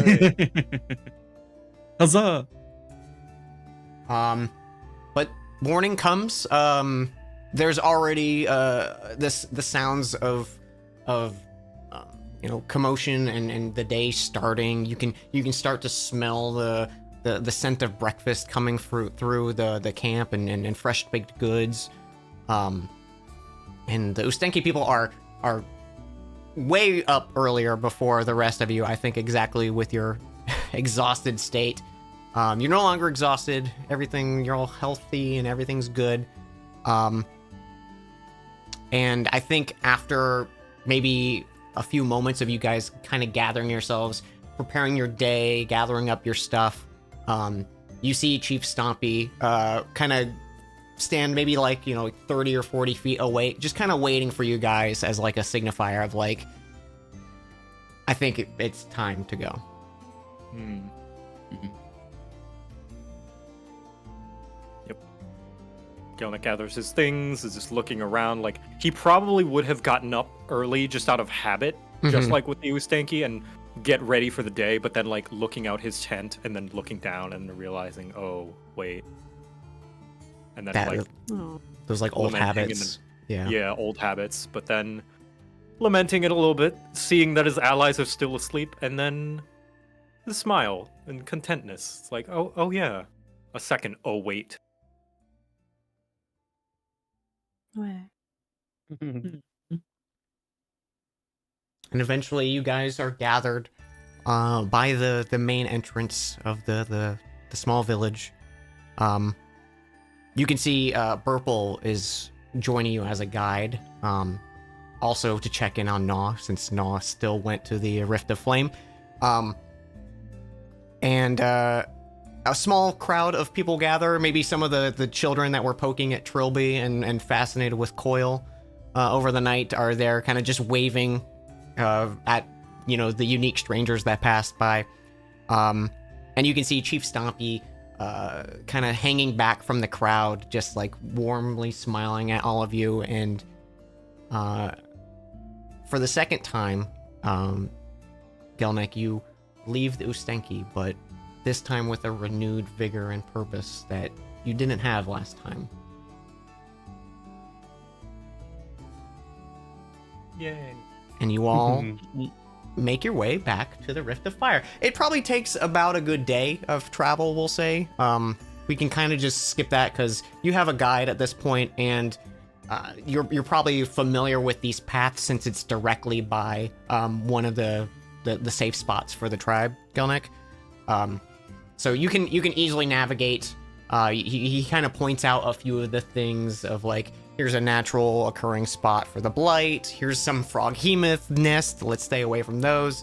I was And- gonna ask. What, you want to fight a froghemoth? No. One was enough. I'm not going anywhere near one. Your ear still rings to the day. Is Coil called Mop. towards any lights in the distance? No lights, but you do. I will say, Coil, you do pass by some pools of blight that you do feel that same kind of like lingering tickle in the back of your mind. Oh man. But with your pace, there's no like noticeable like them fall, like the blight pulling to you or anything. It's more of just like a something that tickles your Oh. brain. Yeah, Mm-hmm. Like wanting chocolate. yeah, like wanting chocolate. Hmm. Mm. All right. All right. But eventually, you make it back to the uncomfortably hot Rift of Flame. You ascend the long staircase. At some point, you probably met up with Gnaw, and he's kind of has these like this large pack on his back, which a brief conversation with him reveals that the reason they agreed to help to aiding the Rift of Flame members was their supply of medicine was at a low for handling the blight, because the natural resistance for the Ustenki tribe is not located within the blight, so they kind of seek out some aid of surrounding tribes, such as the Rift of Flame. So he returns with that supply, and Burple gives you all a wave as you reach the perimeter of the city. You ascend those stairs, and you can see kind of now actually grounded on a large like stone platform that's nearby the entrance of the town. You can see the Viridian shit, I forgot the name of my own ship.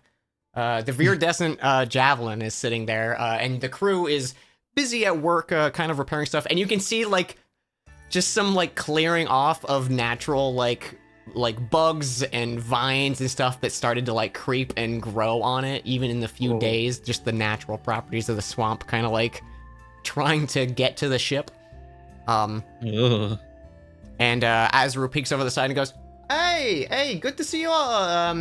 Can we go? This place kind of sucks. No offense. And there you can see like some Rift of Flame people on the ship with them, and they're just like, eh. Oh, it's okay. Home sometimes sucks.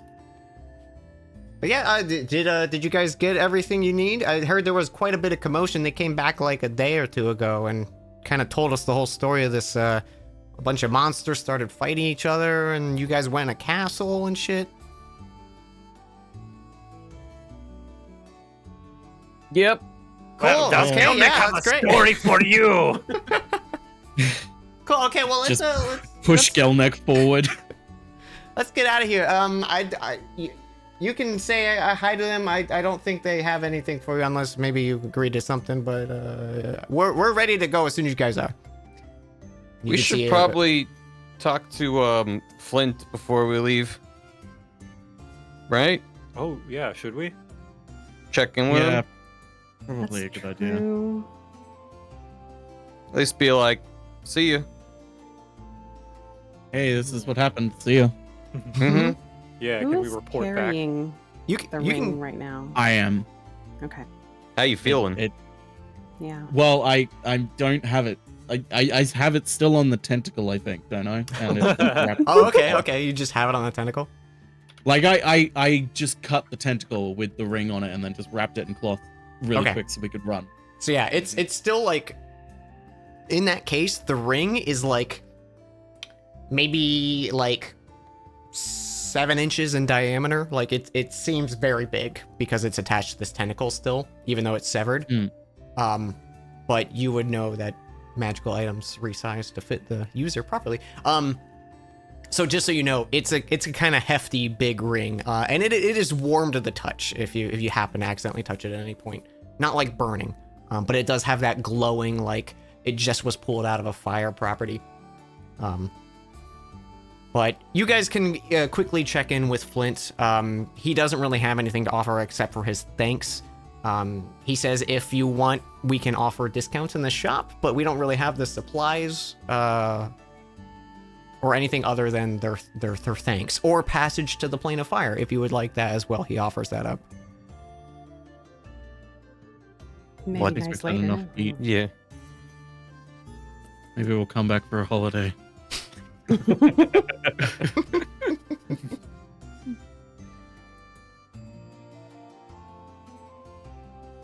Yeah, if there's nothing else you guys want to do here, I think you guys can board the ship and start making your way back to Northcliff. If that's your destination, you Sounds can go good. wherever you want, to be honest, you know? Let's Yeah, go we to can the go other continent. And Okay. Just Yeah, Drop in. all You know the what, way let's- to Vanera. Where was that Yeah. one where we knew where the worst battle was at the moment? This one, Shariza. yeah. yeah, I was gonna say it's the Isle of Shariza, isn't it? Just Yeah. pop by there real Let's- quick. let's do Why? that. Let's go Let's into uncharted waters. Yeah. Yeah. Wait, let's just point them west and just start going. Let's just go to the new world. Okay, yeah. New continent. The map suddenly extends, like you just got a new piece in Elden Ring. Oh, It's no. just a middle Shit. finger. It's just shaped like a middle finger telling you to go back. Northcliff All right. sounds great, Captain. Northcliff it is. Okay, all hands on deck. And within the next like 15 minutes or so, you guys, get aloft in the air, wave goodbye to the few folks that are still waving down below, and make your way north to Northcliff. Look, it works right now. Woo! Oh! Let's God. go! Holy We're shit. finally going north to Northcliff. Huge North to plays, Chad. Northcliff. Huge plays. You probably got here at like midday-ish. So let's I actually like figured out shit. Okay, so it's about a day and a half travel by airship on the way back. And like I said before, since you guys have flown this route before, Azru kind of knows what to expect with the skies. We will still do the wild encounter rolls, but it's not a like as threatening of a situation as new territory. So for your first day of the journey, can someone roll a D8 and 2 D20s? Not it. I'll do it. All right. Boosh. 2. And 2 D20s. Mm-hmm. Ha! 8 and 6. 8 and 6. Okay. Those feel good to me. Yeah, I got a some good feeling about nice- them. Nice even numbers. Okay. Mhm. As you clear through the you're starting to make way through the southern stretch of the continent, you're suddenly recalling that it is in fact the start of winter, and a small light snowfall kind of happens around midday, and you all kind of get to enjoy it. At some point, Carva, the green dragonborn, who is blind and the weirdly enough navigator for the ship, is working on a small like healing salve or some kind of like ointment she's making downstairs. Does anyone approach her, or like she's probably doing this for several hours through the day? I'll approach her. You approach her? Okay. It's tinkering of a different kind. Exactly. She kind of looks up at you, not making direct eye contact, but she gives you a smile and a nod and gets back to work. She's saying, I think I'm the only one down here if you're looking for someone else. No, I was just wandering around the ship. What are you working on? Just, it's a bit of, helps with the cold. You can kind of apply it in the middle of, the night, and the next day you can kind of, keep that biting cold of the winter winds at bay for a little bit. It's an old family recipe, yeah. I see. And Hot. I shut up. Fuck you. All right, I was gonna give you something, but fuck you. No, you don't get shit now. Throw me off the ship. No, she explains it to you in detail, and she kind of explains some of the properties of it. If you would give me a survival or nature check, depending on what you pick up out of this.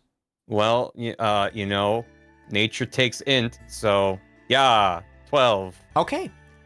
You learn the information from this, and you think maybe if like you were to try to recreate this, you would maybe have like some advantages to this. You don't quite pick up the intricacies of the basic like almost alchemy that she's kind of doing for this, and you think maybe if you in the future were to inquire about this and maybe have a higher check, it might lead to some permanent bonuses. For this kind of salve. Yeah. So for the sake of that, I wanted to make a thing of like progression on the ship. When these potential events pop up, if you make a DC 15 check, with whatever is being worked on, you'll get a +1 to that skill that's associated with that. But they don't pop up often. So that was one of them. And Just so also, you know. failed. So You so failed. Trilby's standing there. You know, he's got his hand on his chin. He's nodding. He's going, I see, and he doesn't pick up on any of it. None of it sticks. But she He's does not even looking at appreciate the the right thing. company. He's facing the wrong way. Interesting. Also, question: who is on the upper decks of the ship? I will be on the upper deck. Coil probably is too. Just Coil and Mornthal?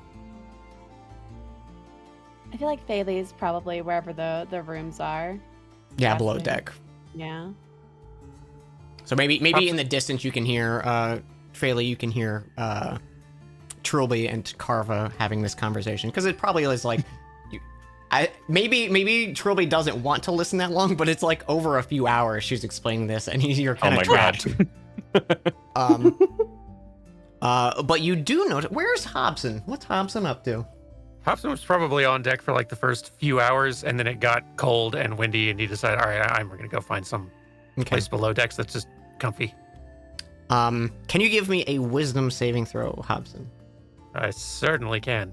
There we go. Saving throw. Whoop. 6. Okay. Can you give me a perception check, Phaley? Absolutely. Also, where's Gelnick? Gelnick is probably somewhere below deck, just like drumming to himself, thinking of home, kind of coming up with new songs as he has been inspired since his full decision now to leave his old life behind, both spiritually and quite literally. So he's just trying to come up with new songs and such. Okay. Give me a perception check as you're drumming and plotting out new charts. I got a 26 for mine. Nice. Okay, so Gelnick's a little enthralled with the you've got the brain worms with the creative energy, so you're kind of focused on that. Phaley, you notice Hobson comes downstairs for a while, bundles up, and then kind of like sits up in probably like some of the seating down there and goes back upstairs. Nothing alarming, you just notice it. Okay. As for Mornthal and Coil, you notice Hobson comes back after like maybe an hour or so being below deck. And Hobson kind of goes to the back end of the ship where Azru is. And nothing to expect of it. And suddenly, you hear like a familiar sounding blast, like, and you can look over towards the back of the ship, and off the back of the ship, you see Hobson, both hands extended out into the sky, just firing off eldritch blasts. Oh? What are you?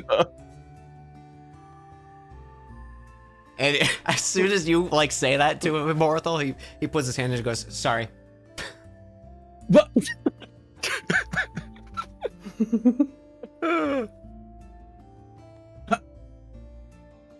What are you doing? He looks you up and down. Nothing. I thought I saw something. Sorry. I should just go to sleep. Coil probably, is heading over. And he's also checking out, just kind of assessing both of them to try and see what's going on. Are you okay? Never better. Never better. And he starts to run. Okay. I'm just gonna stand there confused watching him run. Coil's gonna go after him. Okay. Try and Hobson snatch him. runs below deck and back to the bunk, and probably exactly where you first saw him sit up, Phaley. And he just kind of immediately pulls covers over his head. Yeah, that just kind of is very confused, much like she's been all day. Bailey And just sees him Coil's walk just like- upstairs, go blat, blat, blat, then run back downstairs again. Coil tearing after him. Hobson, you wake up back in your bed. It was a nice little nap. But you do remember suddenly waking up in Whitecrest in a small little inn. It's maybe midnight at that time. The sun is well down. You can look over and see your elf companion fully asleep, sleeping in the nude as he does. And you're just resting for a moment. It's quiet. Not too much is happening. Do you do anything? So, yeah, actually, Hobson tries to move around without causing any disturbances and tries to see if he can find where they have their bounty list. Oh. It's easy enough. Like, there's not a lot of belongings in the room. You can easily get to it. Let's do a stealth check just because your friend is sleeping in close proximity. That's fair. Do I do it with my stats or with Oh, yeah, you know what? That's a good point. So give me a roll, and what's your guys' proficiency bonus right now? Is it +3? Yes. Yes. Okay, so add +6 to a d20 roll. 1d20 plus 6. Okay, so 17 11? for stealth. Okay, so 17. yeah, Okay, I see. you're the form of you is much bigger than you expect, but you're agile enough to get to the pack, and you find that kind of big binder of bounties, all kind of stitched together. Okay. Yeah, he tries to, as quietly as possible, flip through them, find the two familiar names so that he can remove them. Okay. So easy enough to access them, and you remove them. What do you do with them? It's the quietest way to get rid of paper. If he had an option to like burn them, like if there are candles or anything that are nearby, or if he's got a way he can quietly like leave that room long enough to just like shred them and dispose of them, just do something to destroy them and get them and hide, like get rid of the remains in a way that which they could not be found. Either burning it would probably be the easiest if he can go and find just some quick place to destroy them, or if he can feel around for anything that could just spark up fire real quick, or a fireplace in the building or whatever. Yeah, give me a perception check. Okay. Let's see. It'll be a +4. +4. Okay.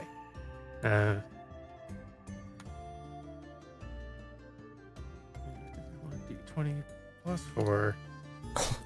Okay. God damn. Being it's late at night, you can see just enough light kind of coming through the sliver of the door in the room you're staying in. They're not like cheap quarters, but they're not nice enough to have their own bonfire. But you can see like the light is flickering in just enough a way that there's probably a fireplace in this building. Okay.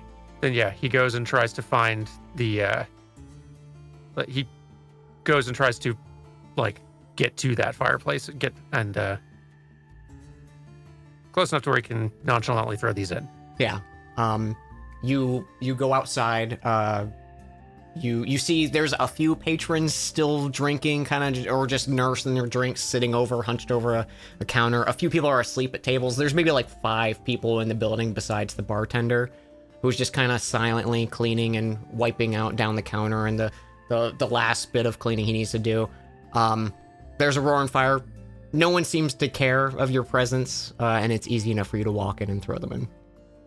Awesome. Then yeah, he does throw them in and just tries to quickly scoot back to where he started. He wants to poke around their belongings some more to kind of get any more of an understanding of what he's dealing with, but he doesn't know enough about how this works to know like if he wants to leave Lady Belle exactly as he found her so that there's no suspicions. Okay. So yeah, you hurry back to the room, kind of get yourself in the same position that you woke up in. And like right as your head hits the pillow, you blink and you're kind of back where you were, but now you're covered by a blanket in your normal Hobson self. And Coil rushes to you. Coil rushes to you and rips the blanket off. Coil, I'm a genius. Hey. Oh, you're back. Yes, I am. I thought that was her. Wait, what? Wait, what did she do? You were casting some spells in the back of the ship or something. I Acting really was really hoping she wouldn't be able strange. to, like, use my magic. That would make her a lot less effective when she was... Oh, man. She was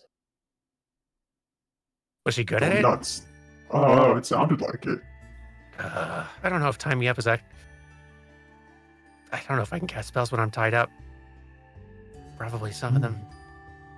How do you cast spells? I don't know. I mean, it's mostly the gauntlet doing it, I think. Do you have to speak? We have to gag you too? I don't... I mean, it couldn't hurt. Don't. It was a joke. Okay. Hard to read your expressions sometimes. He nods.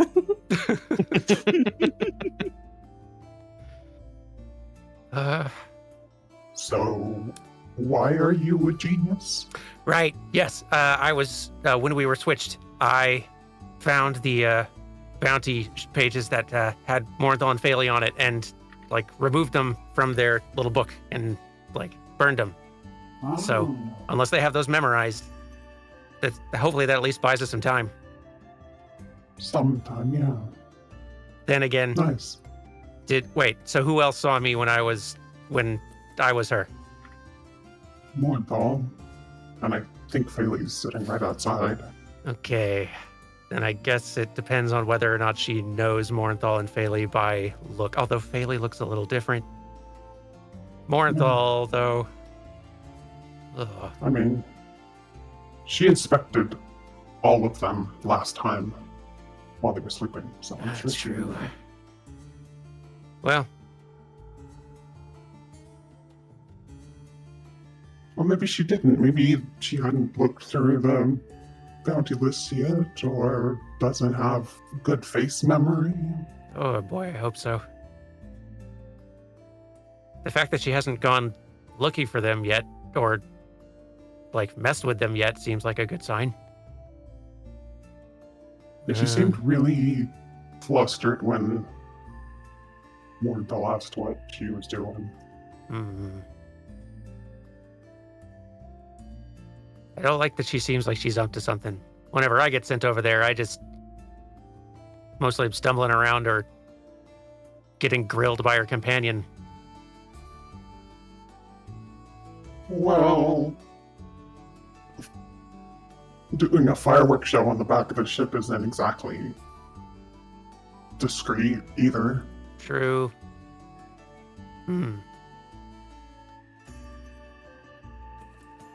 Well, hopefully I've at least bought us a little time.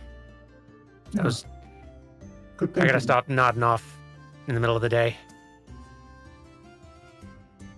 I wonder what makes this happen. I don't know. I would love to know that too. There's a lot about this I would really love to understand better. I should probably bring this up to Adokus or somebody when I get back. Yeah, seems like a good idea. I think I might. We Oh, sorry. probably have to, because it's a little bit of a security Yeah, if I was just thing.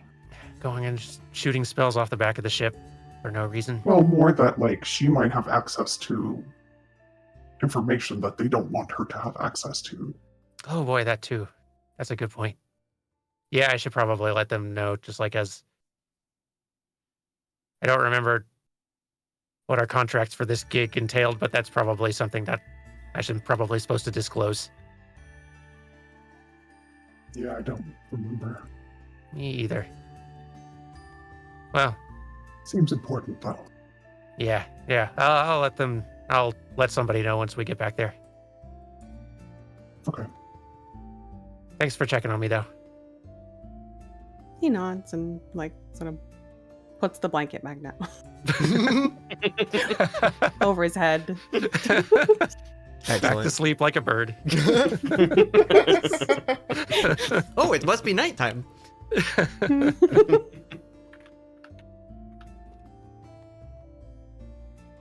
But yeah, I think that's a good spot to take our quick little BRB. Yeah. And we can come back right at just 5 minutes. 5 minutes, so 8:09.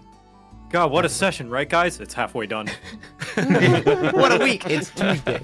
Yeah. All right. All right. We'll see you guys in a few minutes. I gotta go pee. Woo! Yeah. All right. And I'll mute your call so you guys can chat. Okay. All right. We'll see you guys in just a few minutes. Go get some water, do a little stretch, do all that stuff. We'll be right back.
Sorry, I had to mute the stream for just a second for totally unrelated D&D things.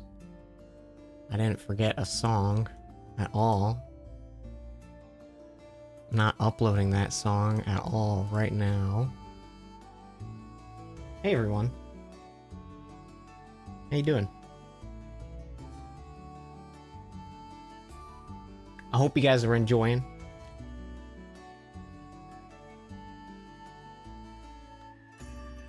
We gotta have a...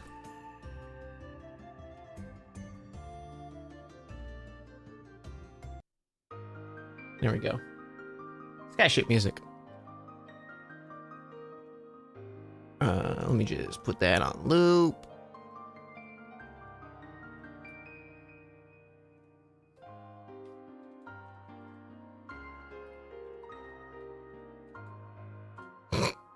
That's fun. Yo, Ed! What the heck? Thank you. Thank you.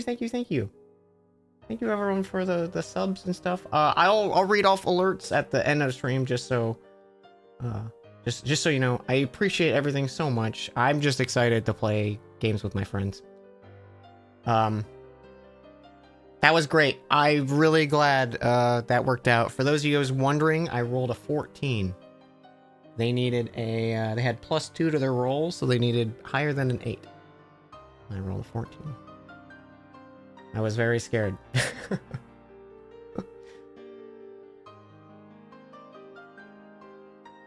But yeah, for those curious, there is a spell called Reincarnate. That is not a typical revive type spell, and it has a chance to bring you back as a different race. So I pulled Nicole aside, and we made a list of races that she would be comfortable playing, and we rolled for it.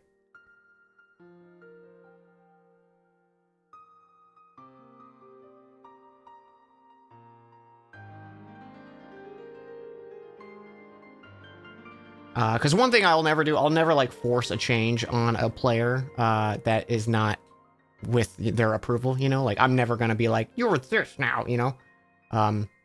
So I was like, hey, would you be okay with this? We made a list together, and then once we decided it,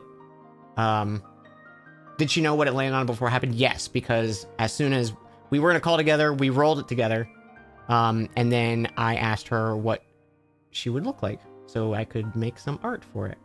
I don't know if you caught it because I was so slick about it. I was very proud of this, by the way, chat. So here's the old layout, and as soon as the reveal happened, it changed to that.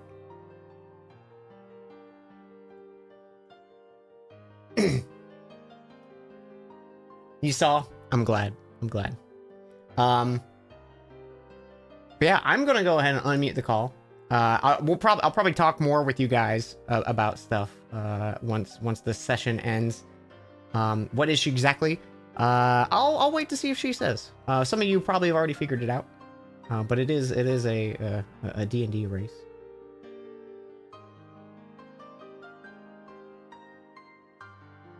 I very much like the tiefling, or like the teeth. That's very cute. Yeah, she's a Luxodon. Yeah. All right, I'm gonna unmute. Alico, but you're not like propped, like Hey. slammed down. Oh hey, Hello. Hello. Hello. We're talking about Monster Hunter.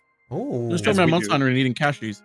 nice. You were playing a bunch of Monster Hunter music, and I was like, no, I want to play Monster Hunter. I know. Every time I like go through it and I just listen to the soundtrack because I'm looking for one track, and then I'm like, what if I just played Monster Hunter? It's so good. I just played more. Oh, 2025 can't come soon enough. I'm excited for that big old bird mount. I know. I know, right? Thing looks neat. When that trailer started, I was like, oh, it's got to be Fun Fantasy. It's like a Chocobo kind of vibe, but I love it. I'm so proud. I Second called I it saw that as soon desert as- landscape. You called it as soon as it Yes. popped up? as soon as as soon as I saw the rock texture, I'm like, that looks like Oh. a world rock texture. Yeah, That's a world yeah, rock. exactly. That's it, because it pans up and you like see the desert and then you see that rock and it's like, oh, Yeah. That's a Capcom rock. Mm-hmm. yeah, that's a Capcom rock right there. I'm so excited now because I'm still like a Monster Hunter newbie, so I'm very excited to see like what monsters make it in and stuff like that. I'm like, oh boy, I just want more I crabs. know what ones you I know? hope don't make it. Yeah. Bring back This Guy is Big just a Crab. rumor. I don't know. Don't quote me on this, but I hear it's supposedly going to be running on the new RE engine, which is hopefully going to be Ooh. good for the PC port this time around. Ooh, Yeah. we'd love to hear that. I just have Because the World was a bit rocky. It's Yeah. fine, but like it's a little rocky. Yeah, I definitely I think had I'm issues with running it in Iceborne. the thing I'm excited for is the trailer had consoles and PC in the trailer, so that seems to point to me that they're actually going to come out at the same time. Ooh. All I That'd want be is lovely. cross-play and cross-saves. Oh, Literally, yes, the game please. could be Dream. garbage. Then it's That's all I perfect. want. Then it's game of all time. Yeah, really. Is Nicole back or is Nicole still AFK? I've been here. Oh, okay, just making sure. Yeah. Are we ready to get back into it? Let's go. Yeah. Hell yeah. Let's go. I don't know. Can you? Sorry. that was- Oh, you guys have been singing the whole song list that whole time. Don't tell anyone, chat. So yeah, with that, with that little Hobson interaction, your first day of travel is complete, and it'll be about a half day before you guys reach Northcliff. Does anyone want to do anything in that half day? Oh, I guess we should do could someone roll a D8 and 2 D20s for me? I'll do it this time. Okay. 1d8. 6. It helps if I spell that right. And 2d20s, 18 and 5. 18 and 5. Please don't roll the attack by wyverns side. Okay. It's a pretty uneventful day. I think the only thing that's a big change is the weather. The weather kind of the snowstorm kind of picks up, and it's not a blizzard or anything like that, but it's kind of just like a foggy, cold day out. So it's kind of you're probably most of you are bundled up under the decks below ship, and just kind of waiting it out until you guys arrive at probably like maybe 1 or 2 p.m. You can hear Azrael yell out from below. He's like, "Hey, we're making our approach." And let's bring you guys back here. Oh, it's Northcliff. It's beautiful. I love this map. I really do too. I was really Very good. proud of it. should You be. guys are Should here be. at the docks. We gotta get those sweet Northcliff tunes on. There you go. Oh yeah. All right. You guys dock. You have that same old inspection that you've come to know and hate. The guards kind of like give you a scan with those crystals. It's the same kind of process you've been used to and the same stuff you'd expect to see.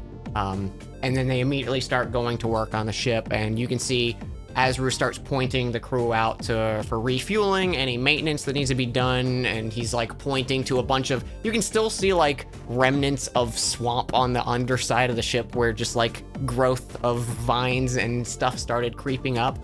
And they get to work, and you guys are released into the city. Probably just make a beeline for the spire, right? Yeah, we probably should hand this ring back first. Okay. You head to the spire, and you meet standing in that kind of like entrance overlook area where you can kind of see all the monitors and the people like sitting in the chairs. You can see Kazma is kind of there. She's fiddling with something on like that gauntlet she has, and turns to look at you and go, "Oh, you're back soon. I'm assuming the best?" And she kind of like hesitantly asks. I'm just gonna pull out the big bundle of cloth in front of me and just sort of put it on like a table or surface in front of her. You see, once she realizes it's attached to a stalk still of like a beholder, she just goes, "Oh, well, I guess you worked for this one. Well, not to imply you didn't for the others, but let me get someone." And you can she taps a button on her gauntlet and kind of speaks for a moment, similar to like you've seen a few of the other like mages do, but there's a actual interaction she's doing. And before long, you can see like, oh, what was that? You could say it was death-defying. Huh? Oh, is that so? I'm just gonna glare at Yo, Gelnick. like big, wide, stupid grin on his face looks to his allies. Death glare. Two people will kind of come up. They have the same attire as like most of the other Spire attendants. And you can see they have like these ornate gloves on, and they kind of like directly interact with the ring, even though they're still being very careful. You can see whatever they're holding, like whatever these gloves are meant to separate them from like said magical artifacts. You've seen them kind of take the other items in the past as well. They removed the eye stalk, and the band, while it's still big, one of them holds it and it shrinks down to the size that would fit them if they were to put it on. And they place it in a small little like device of this box, it seals, locks, multiple contraptions on the side of it, and then they carry it away after Chasma gives it like a thorough inspection to make sure it's handled properly. And then she turns to you. I don't happen to have my wallet directly on me, but if you all are staying at the Shadowtail Inn, I will make sure those payments receive at the rooms of where you're staying, if that's okay, unless you could follow me to the bank. I imagine that's fine. Excellent. Well, of course, that was, again, a quick turnaround. It's been, I think, what, a week since I last saw you? We'll put together some packets of information. We haven't had any other direct leads. The thing we mentioned before happening in the Shard Coast has seemed to kind of stagnate. There's still reports of the drowned bodies and stuff, and we suspect maybe it's being held off the coast or maybe below in the Emerald Sea there. We're not sure. But we'll put together packets of information, and whenever you're ready, feel free to find either me, Adokis, Ziona, whoever you can find, and we can get you squared away. Hobson kind of timidly holds up a hand and says, who would be the right person to talk to about to potentially report a security issue? I would prefer you speak to me. Anyone of the council would be fine, though. Okay. So I don't remember how much she knows about any of this. Has she been looped in, or has it been explained or shared or with her, or? I think probably when you start like describing, are you talking about like the situation with you and Vols? Yes, and specifically also the one with Lady Bell. She does not know anything about Lady Bell. Oh yeah, the fact that somebody else can like body swap with me for periods of time that I'm not fully in control over, and they don't seem to be acting entirely trustworthy. Okay. She handles it all like in stride, like she's not surprised or taken back by anything. She's probably been clued in by Adokis after the initial like conversation you had with him. And she says well, if anything, I think the security threat lies when you all are transporting said relic back. Finding the relics is, I think, anything anyone in the realm could be tackling at that moment. And even if your said body swapped person were to come to Northcliff and prove to be a valuable asset, we could hire them on the trade as well. As for the artifacts you've turned in, unless you all have been doing some recon of your own, I don't believe you know where we're keeping them. Okay, well, hey, she's she's Just right. tell somebody. Yeah. We should know where they're kept. We're doing all this work now. If there is really such an issue, I can make an arrangement to maybe have a lot of you, excluding you, of course. She gestures to you, Hobson. If you would like to see where they're being stored, but we do have ample security to handle them once they've been transported to us. As for future security risks, I imagine whenever you do acquire your next artifact, maybe just the rest of you keep your eye on him. Got it. Can do. But is there anything else? She kind of like, the way she almost like dismisses it is like it's not a concern to her. Like she seems unfazed by the potential threat. Well, that's gotta be a weight off your shoulders, eh, Hobson? Yeah, a little bit. I mean, sort of. I don't know. It still seems like it could go kind of bad, but maybe just not bad for them. Oh. Yeah. No, so long, I just want to make sure that none of y'all get hurt or that I don't make some real mess of things. It'll be fine. Yeah, you're probably right. Let's go back to the inn. I'm bushed. You too. Let's go. I'm hungry. Well, Can I have a find- pleasant day. I have to get back to work. And she turns away. Alright. Like Bye, she's still Casma. standing right there. She just turned around. She just turned around, expecting us to leave. yeah, 100%. Something? Oh, sorry, what was that? No, I was doing a Skyrim NPC thing. So Oh. Something? Have you heard of the High Elves?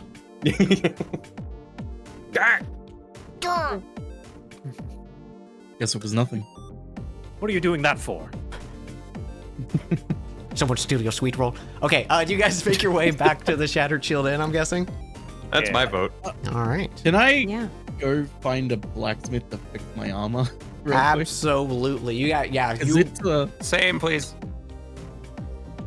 easy, just Hobson very and I easy go on enough an to do. adventure to fix our acid damage?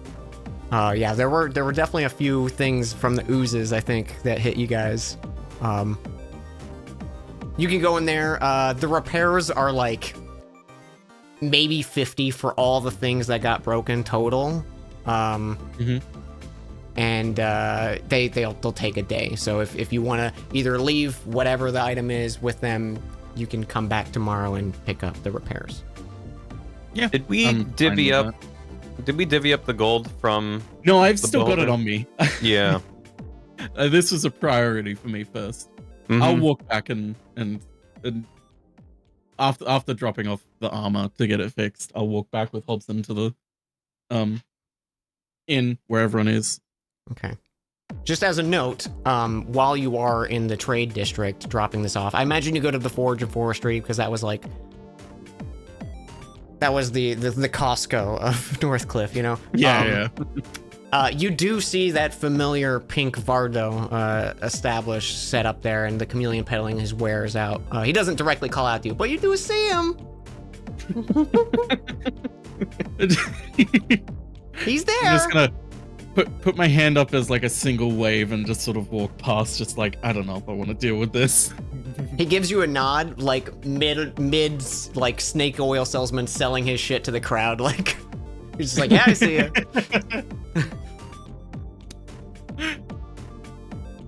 Oh, okay. I'll head back with Hobson. Just, I guess keeping an eye on Hobson as I do, because I'm still not certain how this whole possession thing works. Mm-hmm. So I'm just sort of like now weirdly constantly cautious of him. Also, question, because I don't want to be combing through my notes at the moment. Does anyone remember exactly how much you guys got per artifact? Well, I okay. wrote down No, I You- what we got from the chest. No, from no, I wrote down from what we got from the chest, but from like the artifacts flower themselves, rebirth that's and the staff. Oh. fine. Hang on, it'll be in my notes I think it was somewhere. 7,500. I'm not sure. I'm totally drawing a blank on my notes right now. Does anyone in chat remember? Actually, I I'm don't searching. trust that. Hang on. Remember, number the worst. I know. It's written down somewhere. The numbers, Mason. What were they? The numbers. It's not What do they important now, mean? but I'll just keep hunting. I wrote down that we got 1250 gold each last time. Okay. Well, there we go. Okay, so that would be 6. Oh yeah, so yeah, Math. it was 7,500, right? Right then? I think that's it divided by 6, or am I wrong? That seems right. Okay, so yeah, it'll be that, and you'll get it the next morning. It'll be delivered to you, just so you can Okay. note if you That want to do was- like future shopping. That was in session 14. Oh, thank you. If That anyone wants does to help. check my work. Check my notes. Check your work. Mm-hmm. Okay, as you guys make your way into the Shattered Shield Inn, like I said, it's probably 3 at this point once you handle dropping off the artifact and docking and everything like that. There's a small gathering of folks. Arjun, the kind of crab-like Simic hybrid that's behind the bar, waves you down and goes, Coil, if you have a moment here, your time. And he holds up a piece of paper as he calls you over. Sure. He heads over, and takes the paper. Yeah. Parcel came in about 2 days ago. It's labeled to you. Parse? Okay. And he hands you a letter. It is a very ornate wax seal. It smells of lavender and thyme. It's Wow. a little too fancy. Almost to the point where it makes you uncomfortable.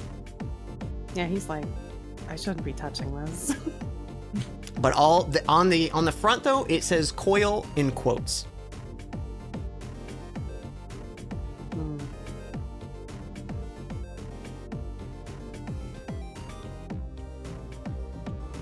And as soon as you take it, Arjun goes back to handling customers and stuff like that. Okay. Now he's gonna look at the box a little strangely and. Is everyone like chilling in like tavern, or are we all dispersed back to our rooms yet? Or Yeah, like what do you guys do? Like you first kind of walk in and that sigh of like, oh, we can relax for a moment. Like do you head to rooms, grab food or anything like that, drop off your stuff? I think drop off stuff and then get food. Okay.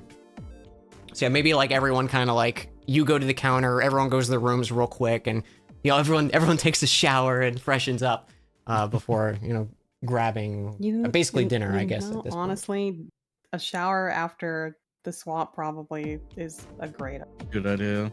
Mm-hmm. Even Coil needs one. He probably does. Hose him down. Yeah, hose him down outside. Mm-hmm. Coil can fit in the shower. You don't have to hose down Coil outside. I just think that Coil wouldn't know how Yeah, to but we shower, want so he to. just okay, stands but that's- outside with his arms out, and we just hose him down. But he doesn't. But Coil can use the bucket. The bucket. Yeah, Oh my counterpoint. God, the The bucket. bucket is cool. The bucket. Yeah, can't forget about That was bucket. my Horrible. family bucket. I forgot The about Shattered the Shield Inn bucket. would never. They could never compare. You go into the inn's like showers and you see the bucket they have, and you're like, ugh, pathetic. I miss home. I write in my note back home with the money. The buckets just aren't the same here. They're like, what on earth is he talking about? You'll never know. But No yeah, one you guys understands me. you guys clean up, freshen up, and imagine just grab like a table. It's probably like sundown by the time you're all situated and everything, and actually starting to get food.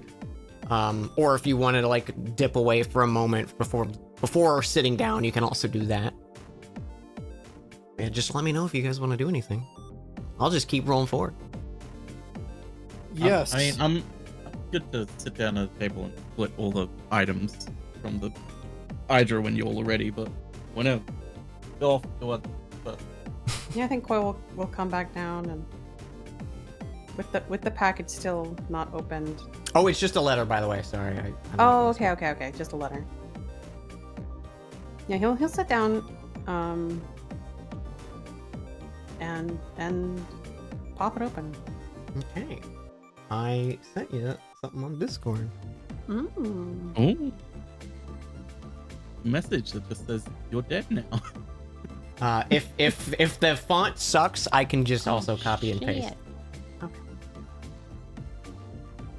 And you don't have to read it aloud if you don't want to. You can. It's totally your call. It's your letter. Oh, okay. Yeah, I can read it out loud. Let's see. It has been some time since my ever-loyal pet made off with that woman in the middle of the night. I had assumed that was to be the last I would ever hear of you. Unless you happen to come crawling back to my estate and return to the lavish and safe life I provided for you. But luck would seem to be in my favor, as whispers from my colleagues mentioning that they had caught word of a Voidian model construct and a pink-skinned tiefling with antler horns flying on an airship owned by none other than the Council of Elythium. My, was I impressed. Traveling to such specific locations, the past few weeks only to immediately return to Northcliff and speak with the folks running the spire. It's almost as if you've been helping with restoration of the land and these cursed artifacts that were lost in the city not so long ago. It just so happens that yours truly happens to have a lead on one of these mystical trinkets that your employees so desperately want to find. I know we parted on not the best of terms, but I do look back fondly on our time together. I'd love to mend that bridge between us.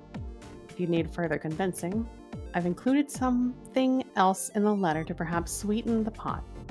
You visit, and I'll make sure this is cleared and the two of you can safely gallivant merrily into the future without any such worry. Yours truly, Preston Fitzclarence? Mm-hmm. I did it. Yeah, that font sucked big time, but I was also like, this is perfect. I love it. And you see a wanted poster is included with it. Oh boy. Is it Phaley's wanted Yes. poster? I guess. Jesus Christ.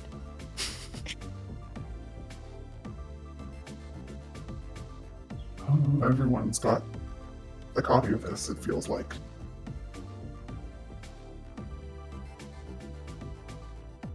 Well, good thing she doesn't look like that anymore. Shelby's shoving his face full of food. True. Yes. But I don't think they'll be convinced. I mean, can tieflings remove their horns? Perhaps don't if know. they grind them off, or if they are broken. Can you remove your arms? There are illusion spells. Oh, yeah. Out of curiosity, is the bounty on the list on the page the same amount as what Hobson had seen? The 14 or It seems to be 24,000? like the exact same copied. Gotcha.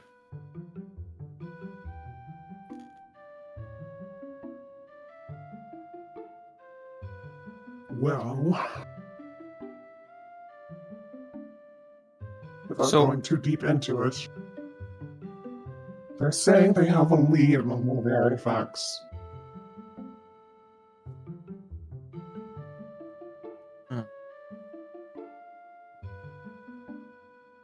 What are you thinking? I don't know. Hmm. I think they're full of shit. But I also think that they could be telling the truth just as easily as they could be lying. Oh, I However- will say. Oh, you go. Oh, sorry. Go ahead. I was just gonna say, you do know where they live is Brightcoin. Okay. Which is I look at map. right here. Ah, there's you. It's like a day's Straight flight. east. One East day, to that's right. Southcliff. East to south. Shut up.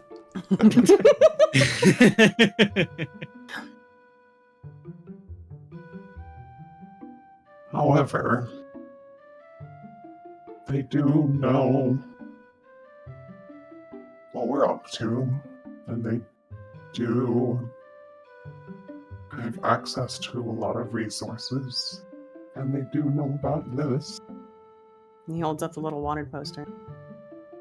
So I imagine if I don't follow up, we'll be dealing with them regardless. But do you want to go? Hmm? Do you want to go? No. But I don't think we have much of a choice. There's always a choice. Sure, the choice is don't go to them and they come to us, or we go to them and we get to pick the time.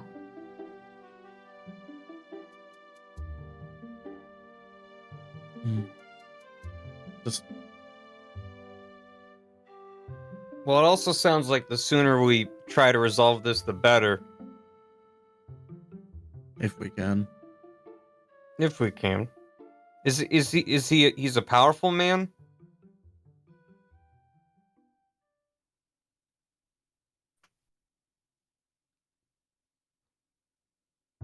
Yes, resources. Which I don't know equates what to that yes a lot of means. the times. Well, because at this point I feel confident we could fight him, but I don't know if this sounds like a fighting kind of a mission. You've become very violent, Toby. I just get aggressive when I'm eating. I don't know.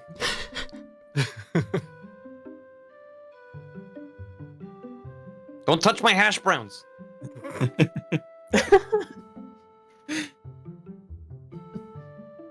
Scrubbins goes all red and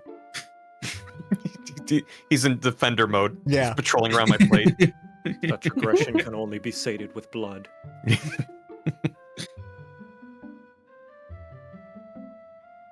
I don't really believe that all they want is a visit.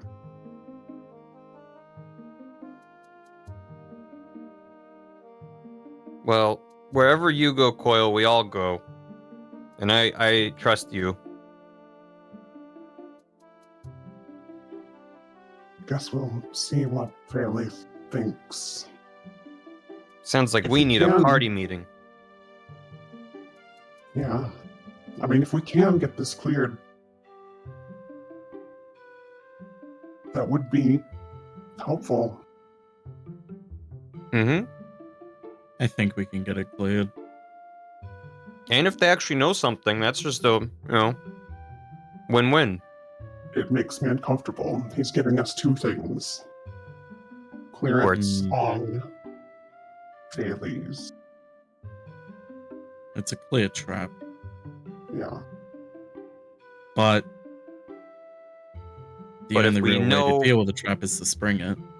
If we know we're going into a trap, it isn't a trap. I no, read it's that in a still book a trap, once. Troby. Oh.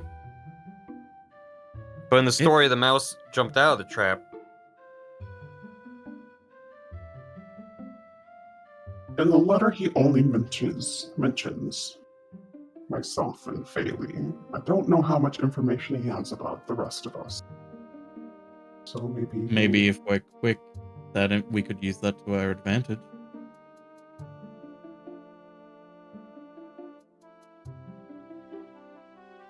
Well, either way, I think we should bring it to the rest of the party before we decide one way or the other. Maybe we should Nods. stock up on supplies here and come up with a plan. I hear the Chameleonaire still has his booth set up in town. I'm sure Fairley would love to go. She does love those rings, huh? Well, She she got a did. whole lot of gotcha money. What do you have? You got what? We've got a whole lot of gotcha money. Got what? Gotcha. Oh. Shall we? Who's on first? Gachapon. The rings. Mm-hmm. Remember? Yeah. I give up. I'm just gonna start unloading all the stuff that I pulled from the chest onto the table just because I don't want to even try and have a conversation with Trilby anymore. Okay. You got platinum in my hash browns. He pulls this out a outta dagger here. and tries to stab me.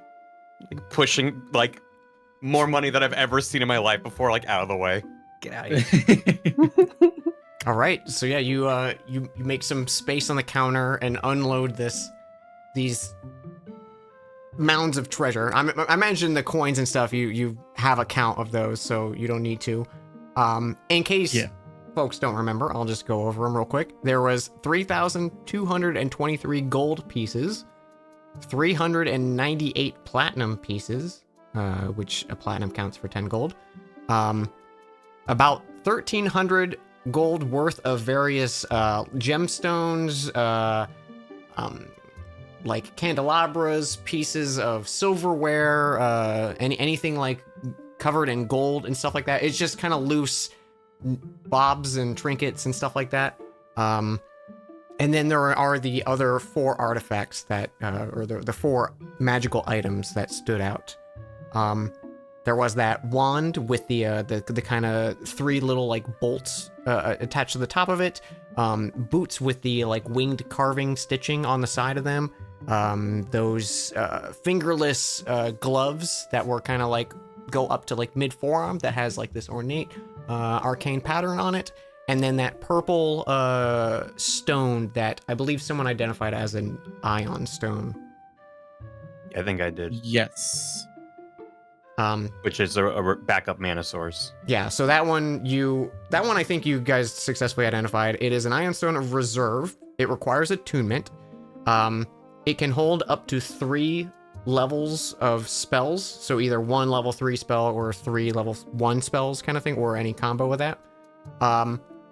You must first cast the spell into the stone where it is stored, and then anyone can attune to that stone and cast that spell like they would normally be able to. But say like you gave it to Coil would be able to cast a spell. Once the spell's used, it's used up and that slot is now free. And it uses the like spell attack and the spell save of whoever initially cast it, just for future knowledge. But can the crystal be like used and expended indefinitely?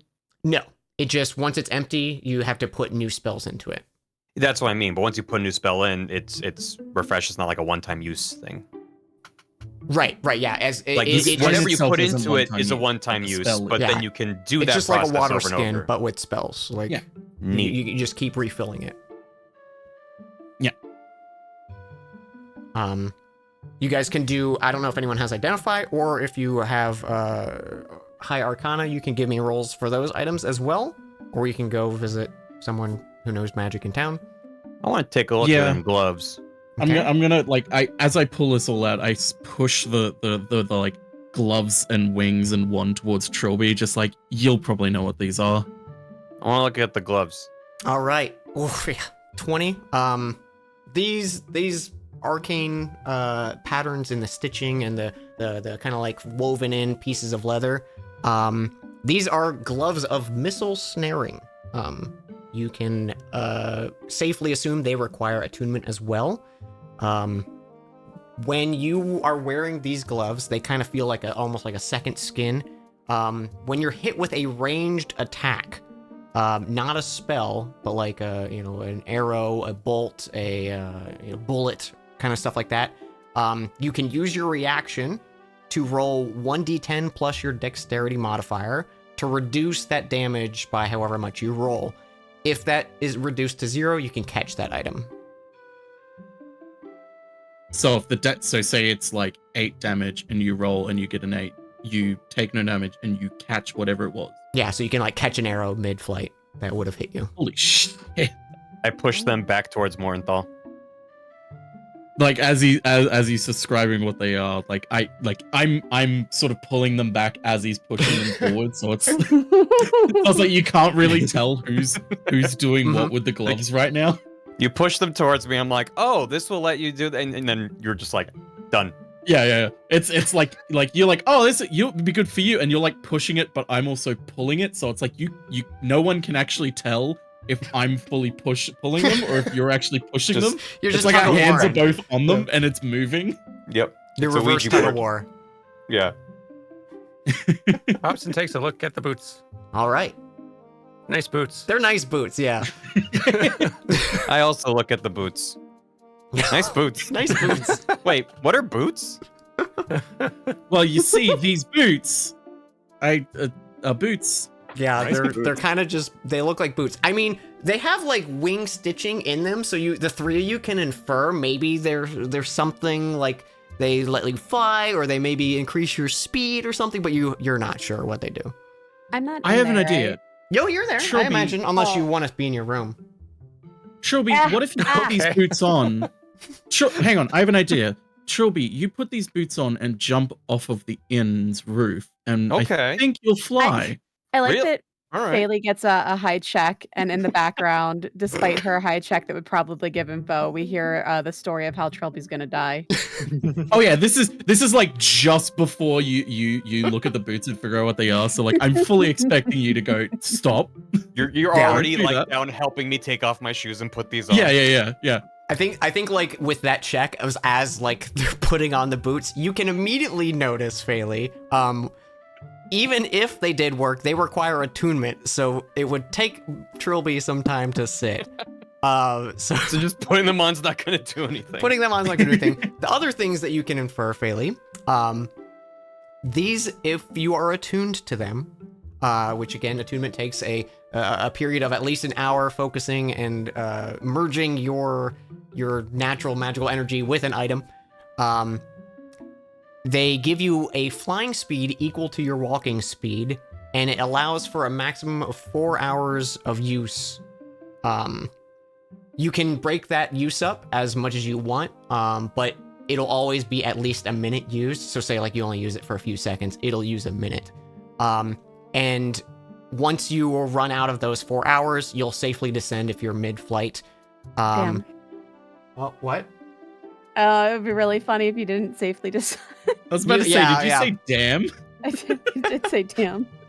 Yeah, you will safely descend, so you won't get yourself in you immediately like Wile E. Coyote or anything.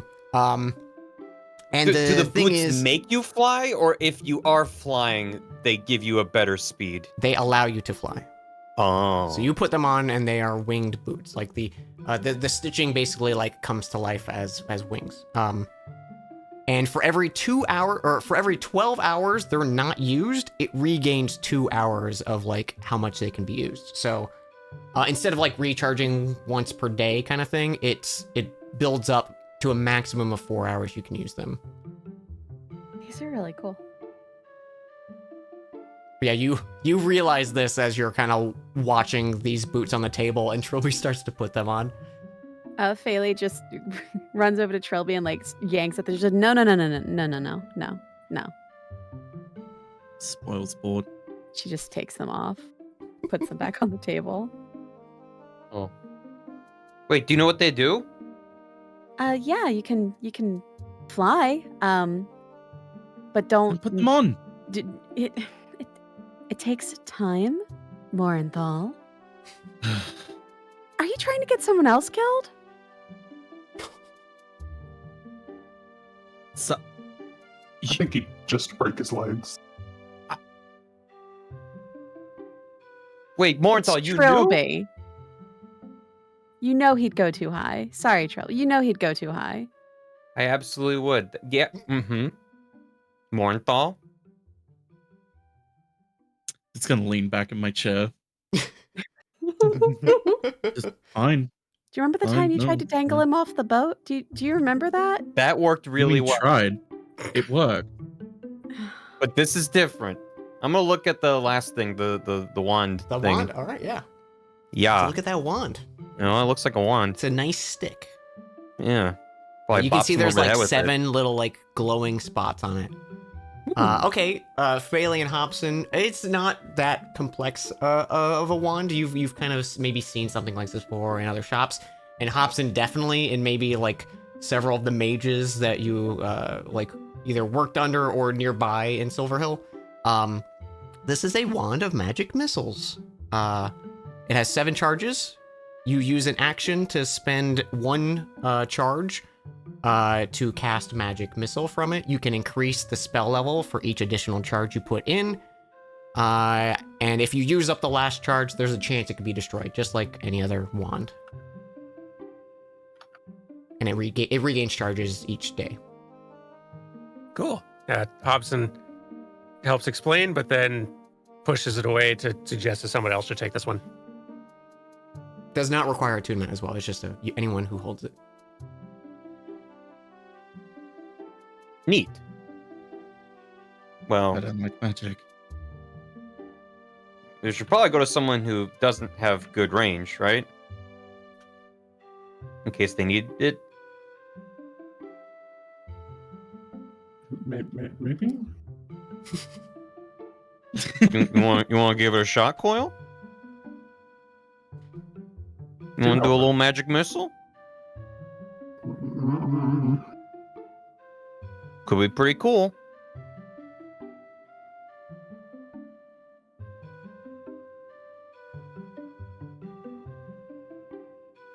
I guess you guys don't need it, huh? Yeah, the fewer weapons Slaybell has at her disposal, the better, I think. Fair.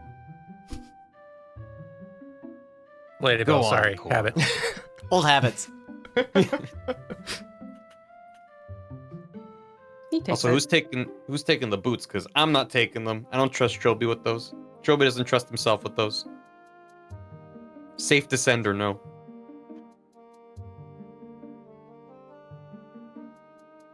Well, I'm not. Jayla could take them.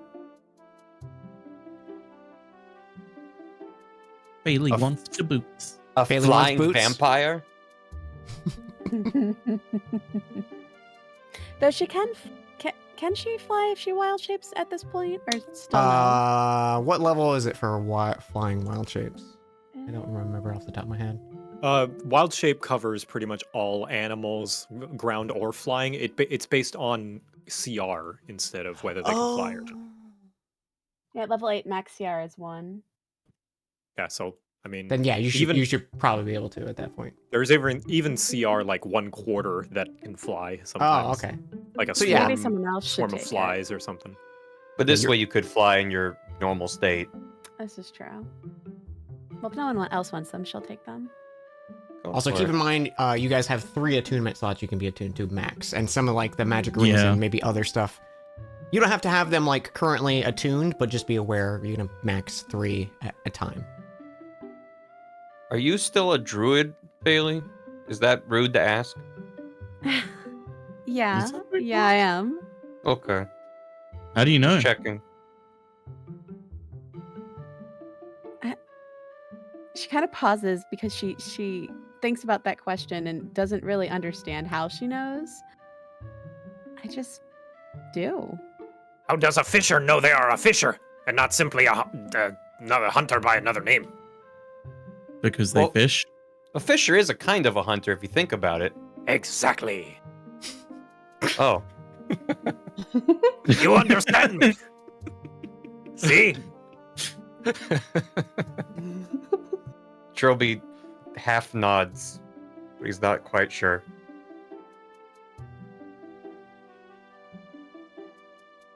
Interesting. Were there any more Those artifacts? were, Oh, those there's were also the 4 artifacts that are the magic there's also items you found. the purple stone. Whoever Purple stone wants- was the ion one. The ion stone Yeah. that I explained. who wants that? Yeah, that's good Who for wants to be anyone. enchanted? Just keep in mind someone has to put the spells in. There's probably someone who's a little bit magical. Yeah, do we want Yeah. extra I think- utility, extra healing, extra Yeah, weird because damage you could options? put like 3 cure wounds on that and give it to anyone, and then they could cast cure wounds, kind of thing.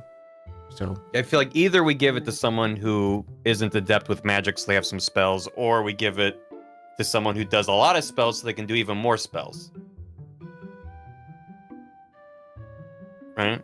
yeah, it would basically be like Yeah. 3 free level 1 spells if you wanted to like prep going into something, or like you could always have Featherfall at the ready because it's stored in there or something like that.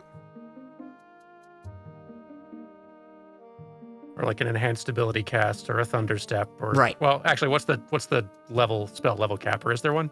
It can hold up to 3, so you can either do like 1 level 3, 1 level 2, and 1 level 1, or 3 level 1s. Gotcha. Okay.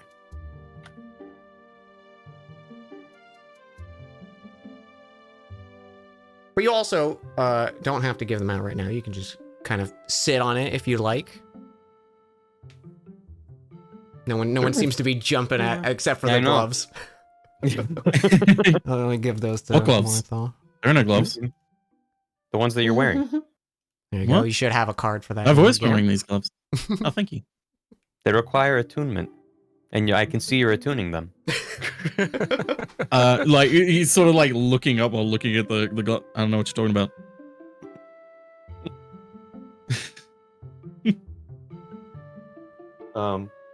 I guess if no one wants the crystal, I don't really know what I would do with it Question: because I haven't really been running out of spell slots.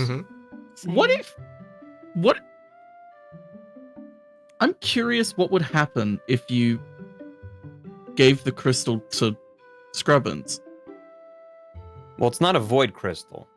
No, I know, but I'm like, Could I give What would happen Scrubbins if- a one-time spell use that of a different spell? yeah. Could we like say pass put Eldritch Blast in the stone? Could Scrubbins then use the stone? I don't think Scrubbins is a sentient creature He's not sentient Yet. Damn. yet. Yeah. He is That's missing what Scrubbins a are. purple crystal. Like, that I don't it think says by my Scrubbins can sheet. attune to the Ion Stone is the issue. Damn it. Oh, that requires attunement too? Yeah. Yeah, it does. Oh, yeah. Damn it. That was a good idea, though.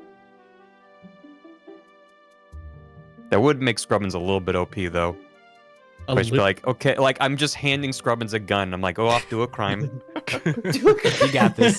Get in there, bud. Just sending him across the map, and he just blows something up. That's my boy. They grow up so Okay, fast. do we want to divvy up this gold and platinum that was in the chest then? It was Probably what? should. 3,223 gold, right? And 398 platinum? Mm-hmm. And then another 1,300 from loot. Jeez. Gemstones And then and another, magical, another 1,300 from or gemstones. non-magical trinkets. I love assume that it's- while Hobson and I were on our way back to the inn, I just sold all of that. Okay, yeah, then yeah. So it's We'll just count yeah. it as a flat 13. I love a evenly divisible by 6 number, Dan. Thank you. There's a lot in Is there. it? There's a lot. No, No, it's not because I know. 4,523, Barry. I was joking. Oh, that's I I mean, was there's being a lot sarcastic. more than 4,023 there. Should be more like 7,000 range. Well, including the platinum, right? Yeah. Oh, including the platinum. You're right. But just the I- gold is 4,523 gold, but yeah, which 4,000 is 753.8333 repeating per party member. So someone's getting an extra. I think Bailey should get the extra because she went through the most. She died. Yeah. Well, Faley would get an extra 5, I think. 5, I and then we'd all get 753. That works for me. Yep. Works for me. That works for me. Wait, so what are So- we getting? So we You're all get getting 753, but you get 758. Gold. Mm-hmm. And then the platinum was 398, 398. which is 66.3 repeating. So same thing. We each get 66, and then would that be math? We'll just say 66. It's 66, and then someone gets 2 extra. Okay, there you go. My vote again would be for Faley to get the extra platinum. Yeah. Oh, well. She's got to spend it on that gacha, you know? Yeah, it's true. Super do. All right, 66 platinum. It's a pretty So- solid haul. Okay. And that's 66 platinum. Okay, my mind has stopped hurting. Okay. Is As that you guys- everything? Oh, yeah, that should be everything. Unless you have more. Yeah.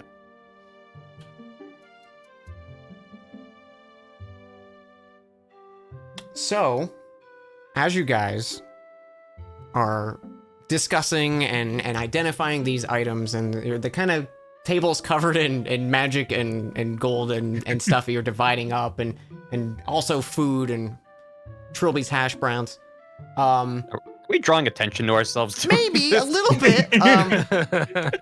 You see a group of assassins. like it's gotten like the evening at this point. So the Shatter Shield Inn is like it's not full, but there's a rowdy crowd kind of forming in it. Most people are just having dinner or like starting drinks, coming back from work for the evening. And you can see this table of figures that you guys stand out. They stand out a little more. Just the mesh of people is a very unique one. And you can catch a few of you guys just amongst the dinner and the conversation. They glance your way a few times, and then one of them stands up and starts walking over to the counter, or over to your table. They are a human. They look maybe in like late 20s kind of thing. They have this black leather jacket on, and you get a glimpse of when they push out their chair. There's a flaming skull embroidered on the back of it. And then they have like a plain white t-shirt tucked into pants, and you can see they have a lit cigarette in the room as well, and they like a poof of red hair. You see this figure approach the table. Oh my god. And hang on, just real quick.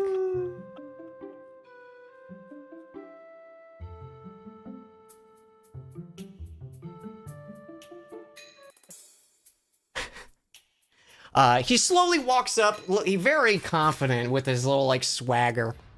And he kind of leans on the edge of one of your seats. Like Morenthal, your seat is kind of closest to him. He just leans on the edge of it and he goes, "Yeah, look like you guys got yourself quite a big haul there. You're making a little bit too much attention in here, don't you think?" Is it your business? Well, I mean, it's not my business. I'm just, letting you off with a little bit of a warning. Maybe you shouldn't have this much good stuff sitting here in a busy crowd this evening. It would be a shame if something were to happen. I'm just letting you know. Maybe you should mind your own business. Okay. He's just helping. Thank you. That's appreciated. Thank you, sir. You're welcome very much. Thank you.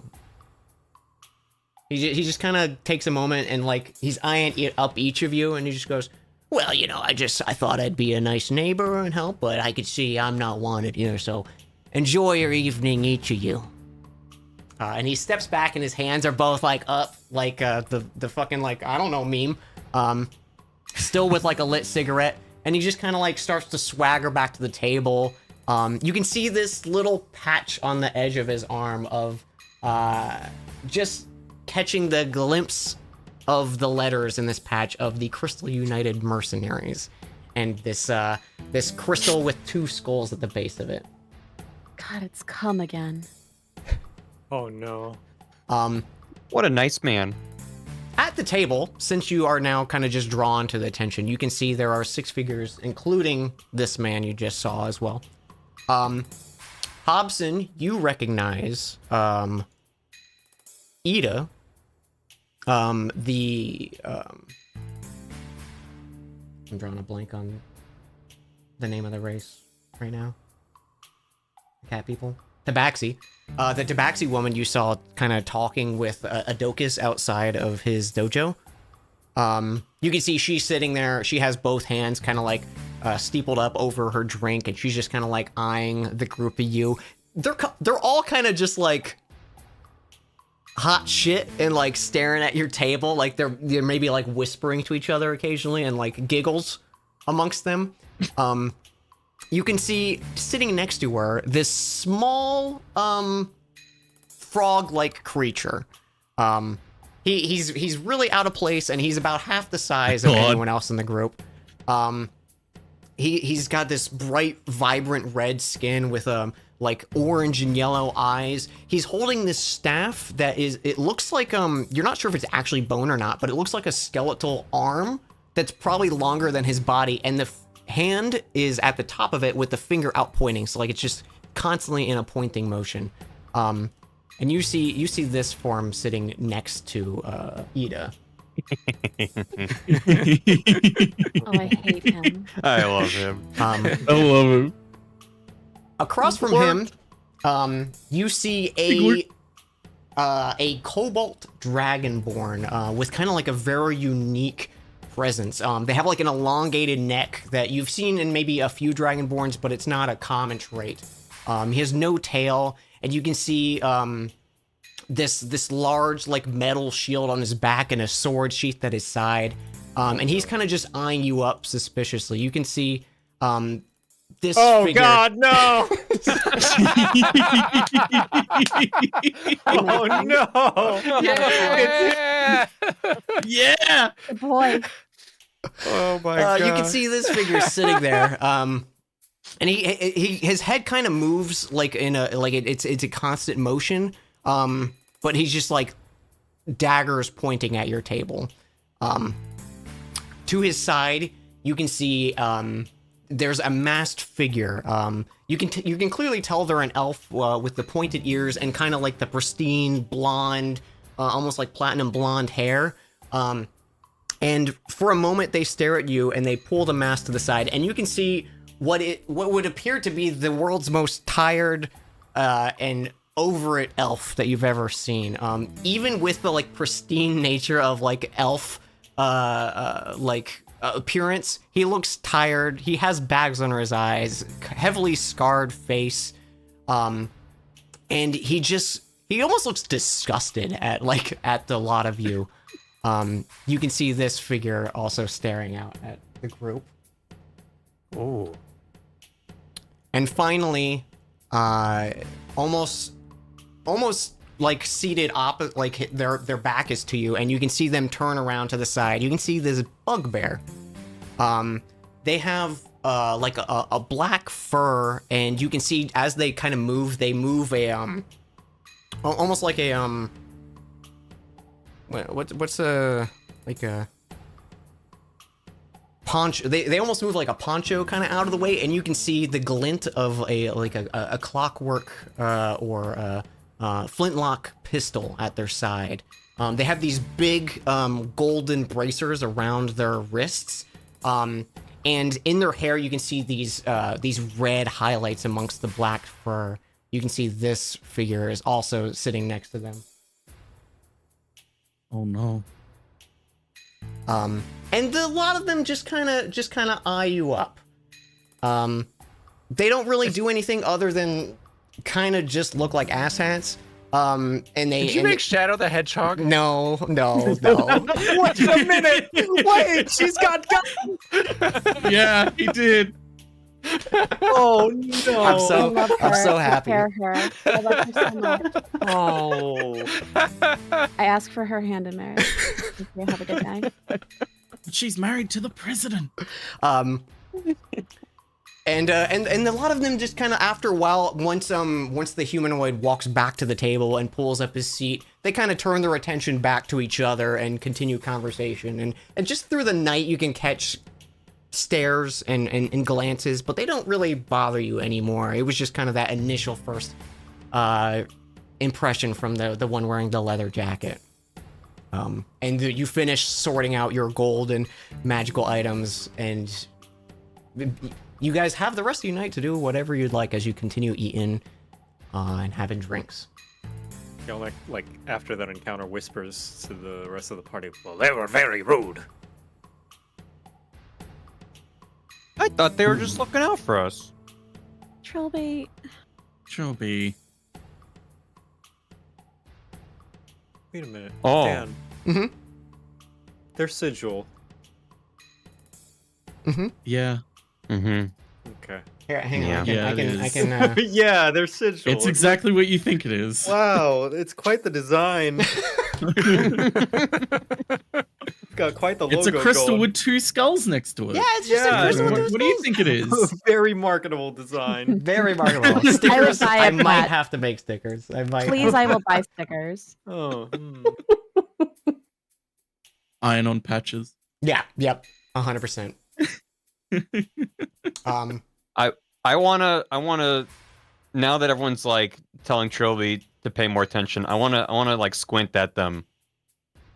And I don't know if that's like investigation. I want to be like, What are you peeping? What are you trying to learn? I'm trying to just get the vibe from them, see if they're trustworthy.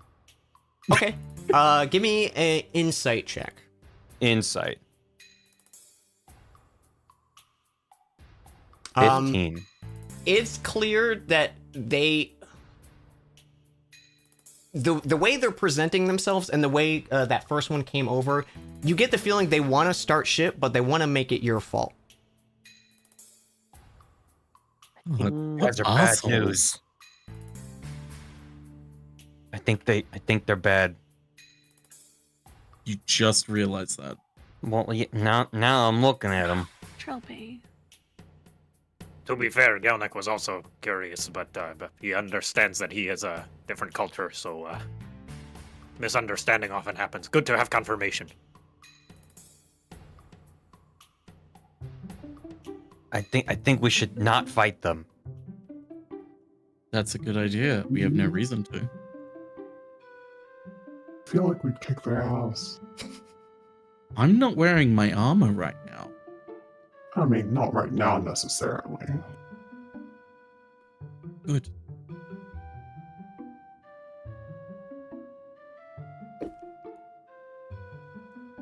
Maybe later. They look like they'd be irritating to fight. Yeah. Just take a long time.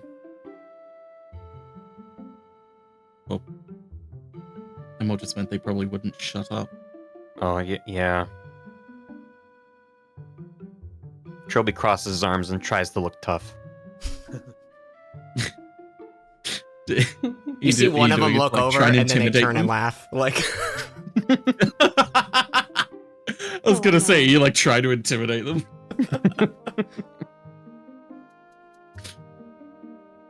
But eventually, as the hours kind of pass, they do leave, and they give you kind of like maybe one of them bumps your chair as they're kind of walking out. One of them takes out gum they're chewing and sticks it on the table. Yeah.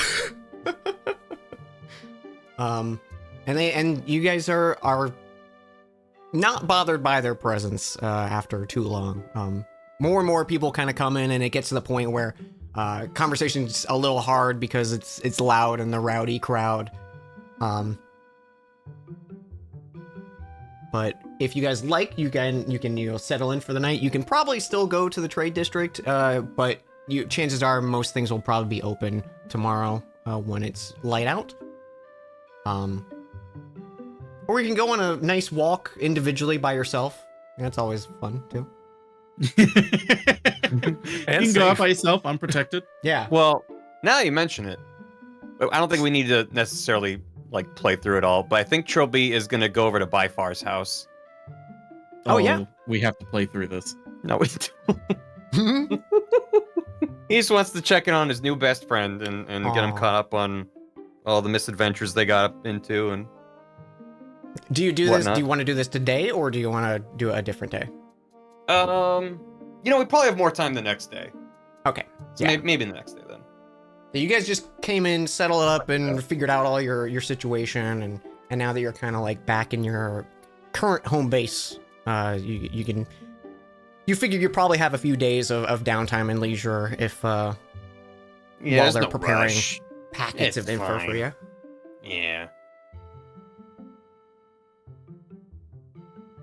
Yeah, you're totally allowed to do that. I would love for you to visit Byfar. Yeah, we'll just do them on the other days. Not tonight. Okay. Does anyone have anything they'd like to do tonight? Actually, yes. Yeah. Gelnick would like to go up to not Hobson, Trilby. Hobson's Hi. another time. Trilby. Oh. And Gelnick is going to be like, Trilby! Yeah, double leader. Well, it has been a long journey, and I have learned a lot. And I have also learned that you are a very proficient inventor and namer. Well, I don't know about that, double leader. I'll try my best. And seeing that I have officially properly left the Ustenki tribe, I was considering taking up a new name. Oh. Yeah, something symbolic, perhaps a bit dramatic, but Ustenki, traditions often stick with us after being raised on it. But you are very good at names. I find your names have strong meaning behind them, lots of thought put into them. And therefore, I would like your assistance in coming up with one for me. It would be an honor, double leader. It does not have to be now, but something to think over while going over your inventions. Something- I like to call you double leader, so we could make that. We could take like double and leader, Ooh. take like bits of that, mix around. You got I'm not dub, but like duh, and then like the all like from leader. What about dull? Doll. I have heard people use this name to refer to very attractive females. Yes. Oh, I meant more like dull, like du, because it's like double. Oh, is this a human culture thing? I was just thinking about the words double leader. Oh, doll. I shall run this by a few of the others in the tavern to see if they like it. Or you could take more of the leader part and make it like duller. Dollar. Or maybe like an interesting name I must think over. I mean, I don't know a lot of goblinoid, but you could make it more like dollar. No, this is okay. This is good. I welcome the change of pace. After leaving a goblinoid culture, it only makes sense to have a common name. Yeah, well, I mean, yeah, sometimes, invention's not a straight line. You gotta, see where it takes you. Oh, you have become wiser than I even anticipated throughout this journey. Well, it's all thanks to you and your leadership, double leader. I wouldn't be the Please. best dressed boy I am without your assistance. Perhaps we shall put this name to the test then. You shall call me Dollar. At least see if it fits. You got it, duller. Is there supposed to be a gap in it? Is it like duller? I am not quite sure. We shall workshop it, as they say. Yeah. Oh yeah. Thank you, Trilby. You have a good night. Also, I wanted to thank you again, double leader, for what you did to help us get Phaley back. I thank you. Oh, yes. Still, a little bit embarrassing how dramatic it was, and it turned out to not be all that big a deal to have to take it all off. But, yes. It was a big deal to me. Oh. And we all appreciate it, and thank you. Why, yes, as you should. For a strong leader must be willing to sacrifice for the greater good. Which is very admirable of me, of course. Well, that's why you're double leader. Exactly. Dollar. I will consider this name. We need to workshop it. You have a good night, Trilby. You too, double leader. Gelnek just like kind of wanders off, whispering to himself, dollar, ular.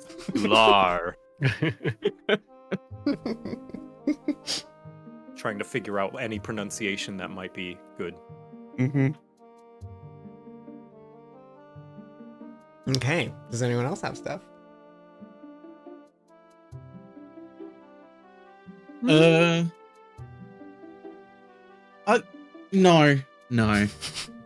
I'm more just like I kind of be following Hobson around the whole night.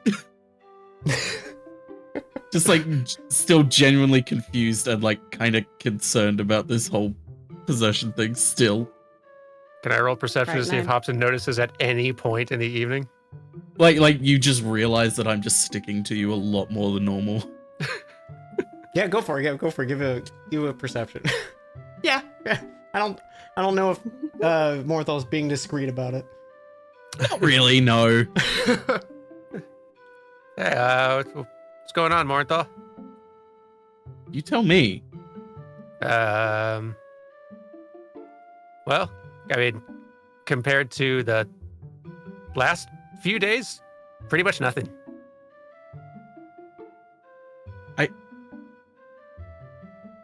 I've been thinking, why would this person who possessed you cast magic into the sky?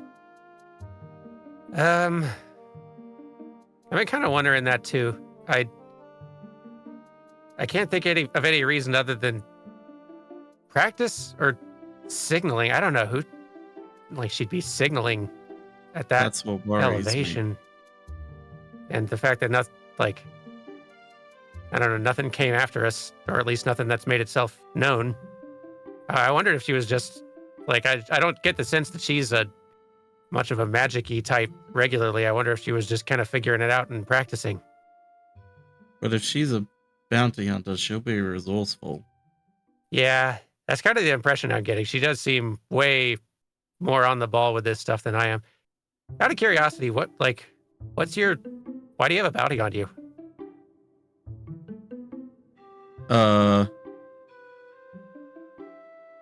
Why does anyone? I mean, I don't think I have a bounty on me yet, so I don't know. I have no lived experience here. Do you want me to put a bounty on your head? I mean, flattering, I guess, but no, I don't think so. Our lives seem hard enough. Well, I just, I just pissed off the wrong people and know things I shouldn't know, probably. I don't know. I just piss people off. That's probably it. I've done a lot of things. Yeah, someone probably wants me dead. That's fair. Is there any way, do you know of any way to get a bounty off your head other than someone cashing it in? That's not really my area. I'm usually on the other side. Oh, okay. Yeah. Should we? Like, he takes a second because he generally doesn't know if this will, like, offend Hobbs. Should we, like, blindfold and gag you tonight? Maybe. Maybe. I don't know. I don't know at this point. I really, really don't want something bad to happen if she gets control again, and I'd love to have a chance to communicate with them at one of these times to try to get like a parlay going and try to establish some ground rules. But until that happens, I don't know what she's gonna do. And the more safety precautions we can take, the better, I feel like. Hobson is too sweet, like just going along with these questions. He really is. Okay. He trusts the adults in the room. He just doesn't realize the adults he's found.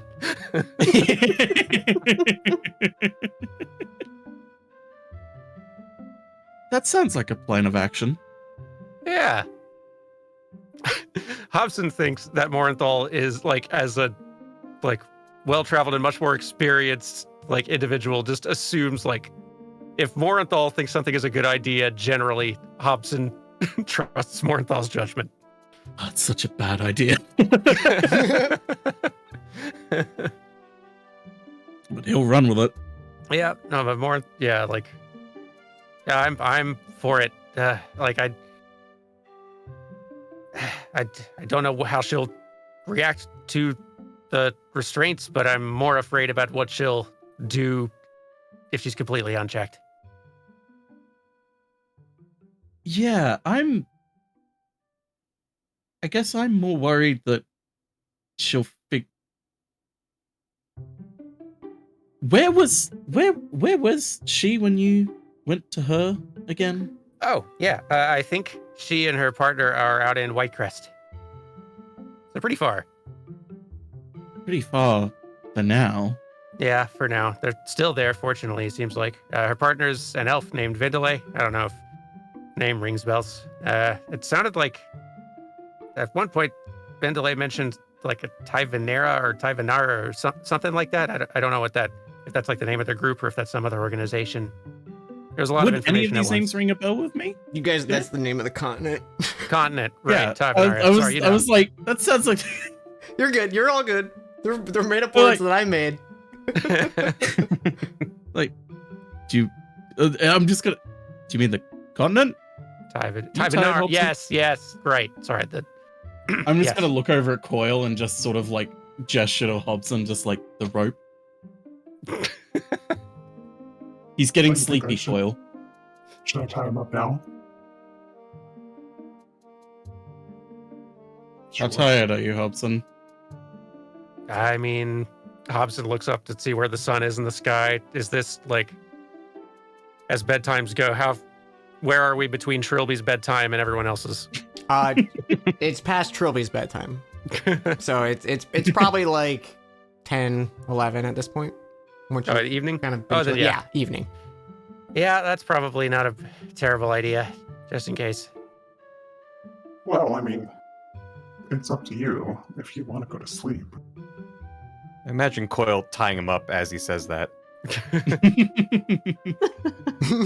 Just getting ready. It's Yeah. up to you. It's your call. Just I mean- wrapping him up. And you haven't let me go like brush teeth first. But yes. Okay. So yeah, Hobson gets all like ready for bed, and then there's like, And okay, is promptly tied up. Oh. Okay. kind of comfortable once you get used to it. I feel do think secure. Coil is No. going to keep watch over him Okay. all night. Sorry, Hobson. You just get an extra person in your room. I haven't been alone in a long time. That's fine. That's so Aw. sad. That's so sad. Sometimes it's nice. Amazing. Yeah, do we want to say you guys take a long rest? You guys take it out sleep for the evening? I'd say so. Yeah. Unless anyone has anything else they want to do.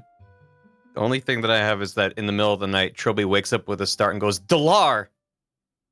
And falls back asleep. All right. You all have a nice, peaceful, warm sleep in a familiar bed for a change. No rickety ship or out in the swamp. A nice, warm, cozy by the warm space of the inn in a bed you're used to in a city that feels comforting. No issues. On the next day, Amazing. you wake up.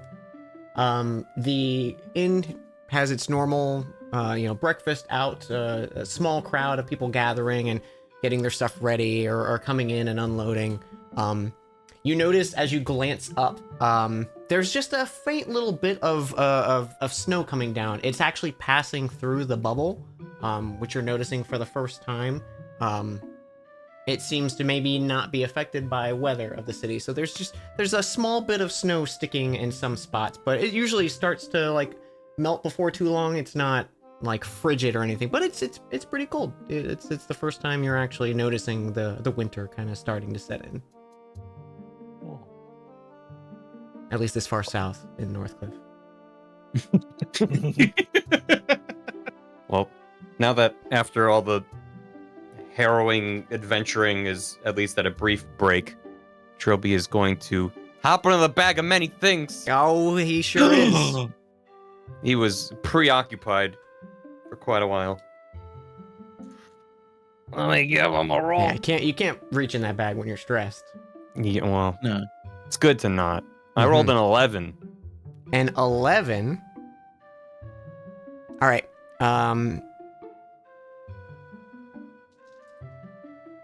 Okay, you reach in the bag, and you feel a few like kind of small pointed objects, and you pull out 2d10. They have Do I little, know what? Do I know what these are? You've seen dice before, and Okay. maybe not as familiar with a d10, but you've seen this, especially probably maybe even like having a pair in your youth. But they roll look them. finely carved, and they're instead of numbers, it's like actual little dots that go up to 10. I'm gonna roll them. All right, roll 2d10. Nice. I rolled a 3 and a 4. Seem good. They seem like working dice. Okay. Neat. Maybe you have to get nat 10s on them. Yeah. Or maybe now a nat Trilby 6 can and a start nat making 9. his character sheet. Yeah, 6 and 9. Yeah. Don't roll snake eyes. Mm-hmm. All right. But the day's yours. The day's yours, and here, this lovely city. The holidays are in the air. There, you can see people putting up garland on some of the light poles and stuff like that. And then red tape on some of the shop entrances. It's festive. Oh.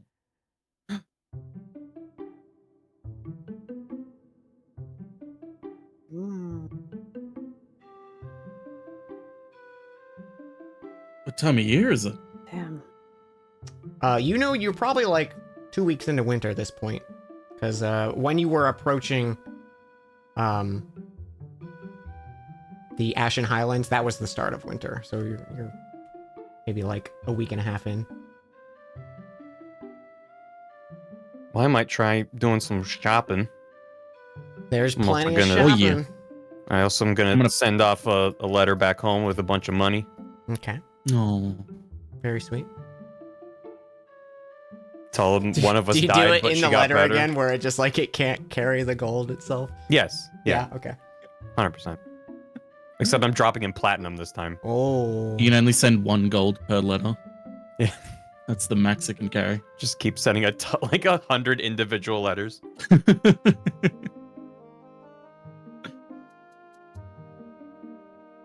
But yeah, I'm gonna take care of that, and then All right. I mean, how much is platinum and gold?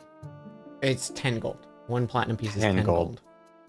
Well, I'm just gonna send off, I guess, like 60 of the 66 platinum that I have. Damn. Be like, hope you're good. You're spoiling your family, yeah. Well, I'm gonna be taken care of, and also I have no concept of money. He's just That's on eyeballing, brand like, for Trilby.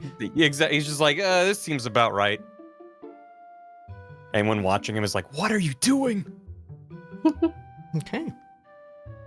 Yeah, so do folks go about chores? Is there anything specific you guys want to do in the city? If you even have an inkling of like, I want to try and do this or think about this, you can let me know. Even if you don't think it works.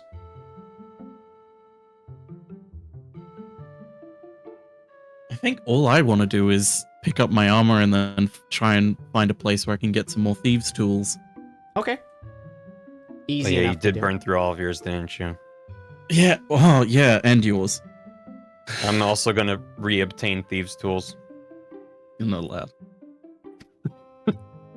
I might need to lockpick a door when you fail it 10 times. Damn.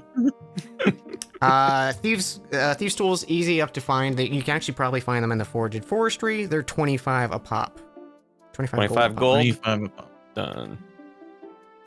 More thieves' tools. I'll probably buy 10 of those, just so I have a hefty supplies. Jangling. Just for with every a 10 huge- failure I have. Yeah. You're like a janitor with the key ring. Yeah.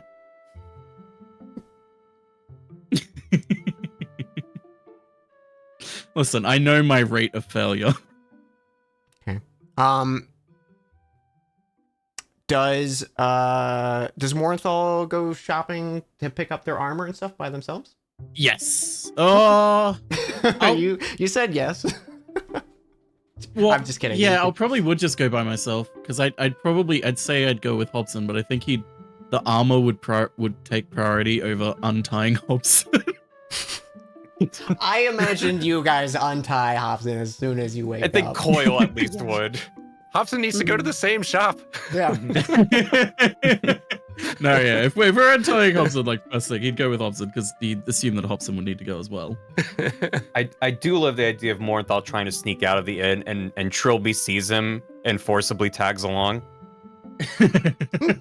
I'm also going over that part of town. And he makes Morinthal wait as he does his errands. Mm-hmm. God, it's like shopping with my parents. Hobson, can you go ahead and give me a wisdom save? Yes, I can. Okay. You have a nice, uneventful day for a change. Hooray! You seem in I hope complete that's good control of all of your functions. That's excellent. I think while Hobson is out, Hobson is like looking, just like checking the windows of shops and just seeing, is there anything like this whole increasingly elaborate nighttime rope tie up, like blindfold, like this is getting to be a whole it seems like a lot in the whole process. Is there anything simpler that we could be taking advantage of to do this somehow? Just looking for like, are there like any kind of like bindings, handcuffs, whatever? I think you find a interesting shop of some unique goods that maybe you haven't seen before being sold. Perfect. And there seems to be kind of a like a small device that over the span of a minute basically like fully restrains you to the point of like someone has to activate something. You can't forcibly do it yourself. You could try like but it's a pretty high DC of like forcing yourself out of this like this kind of makeshift automatic binding system. Ooh. Think like you know like like Go I'm on, on the say edge of it. my seat. it's kind of like a bondage thing, but it's made of metal. Like, and it is clearly designed for two people. Like, the other person has to activate and deactivate it. Perfect. Then Oh, yeah, Hobson. Hobson absolutely goes and acquires one of these things. Okay, yeah.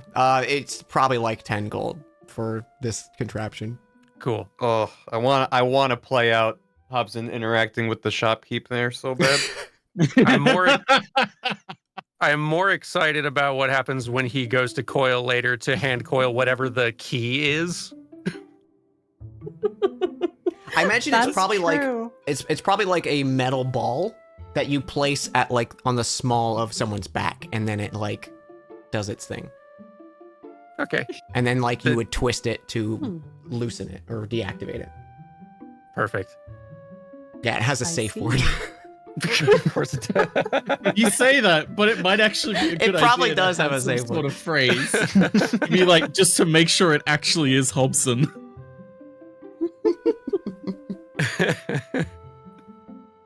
I mean, that's not a bad idea. It's really not. I'm sure there's something otherwise useful I could probably buy if I could actually think of something. I'll keep working on it. Yeah, totally. I like if anyone has an idea of something they want to try, I'm happy to work it out. Or if you want, I could just kind of keep pushing forward. Or maybe stuff happens. Well, Does the Chameleonaire have anything new in stock? I was Of gonna course he say does. we're in that part of He's town. the and I think- Chameleonaire. You can hear We're it from already every here. shop. Yeah. Like, and it's the same distance every shop you go to. It's Yeah. like it's like he's just outside, but every time you go outside, he's somewhere else. He's across the street no matter what shop you go into and come out of. Yeah. Just like staring at you. I do imagine it's like, hey, let's swing by the Chameleonaire and walk over there, and Faley's already there. Maybe you won't recognize her. Yeah. Yeah. Ooh. Maybe. Well, I'm Maybe. ready to roll the dice, as so to speak. Okay. Whoa. How's your throat doing, Dan? You ready to bring out the Chameleonaire? Hi, Chameleonaire. Oh, I forgot about. Never mind.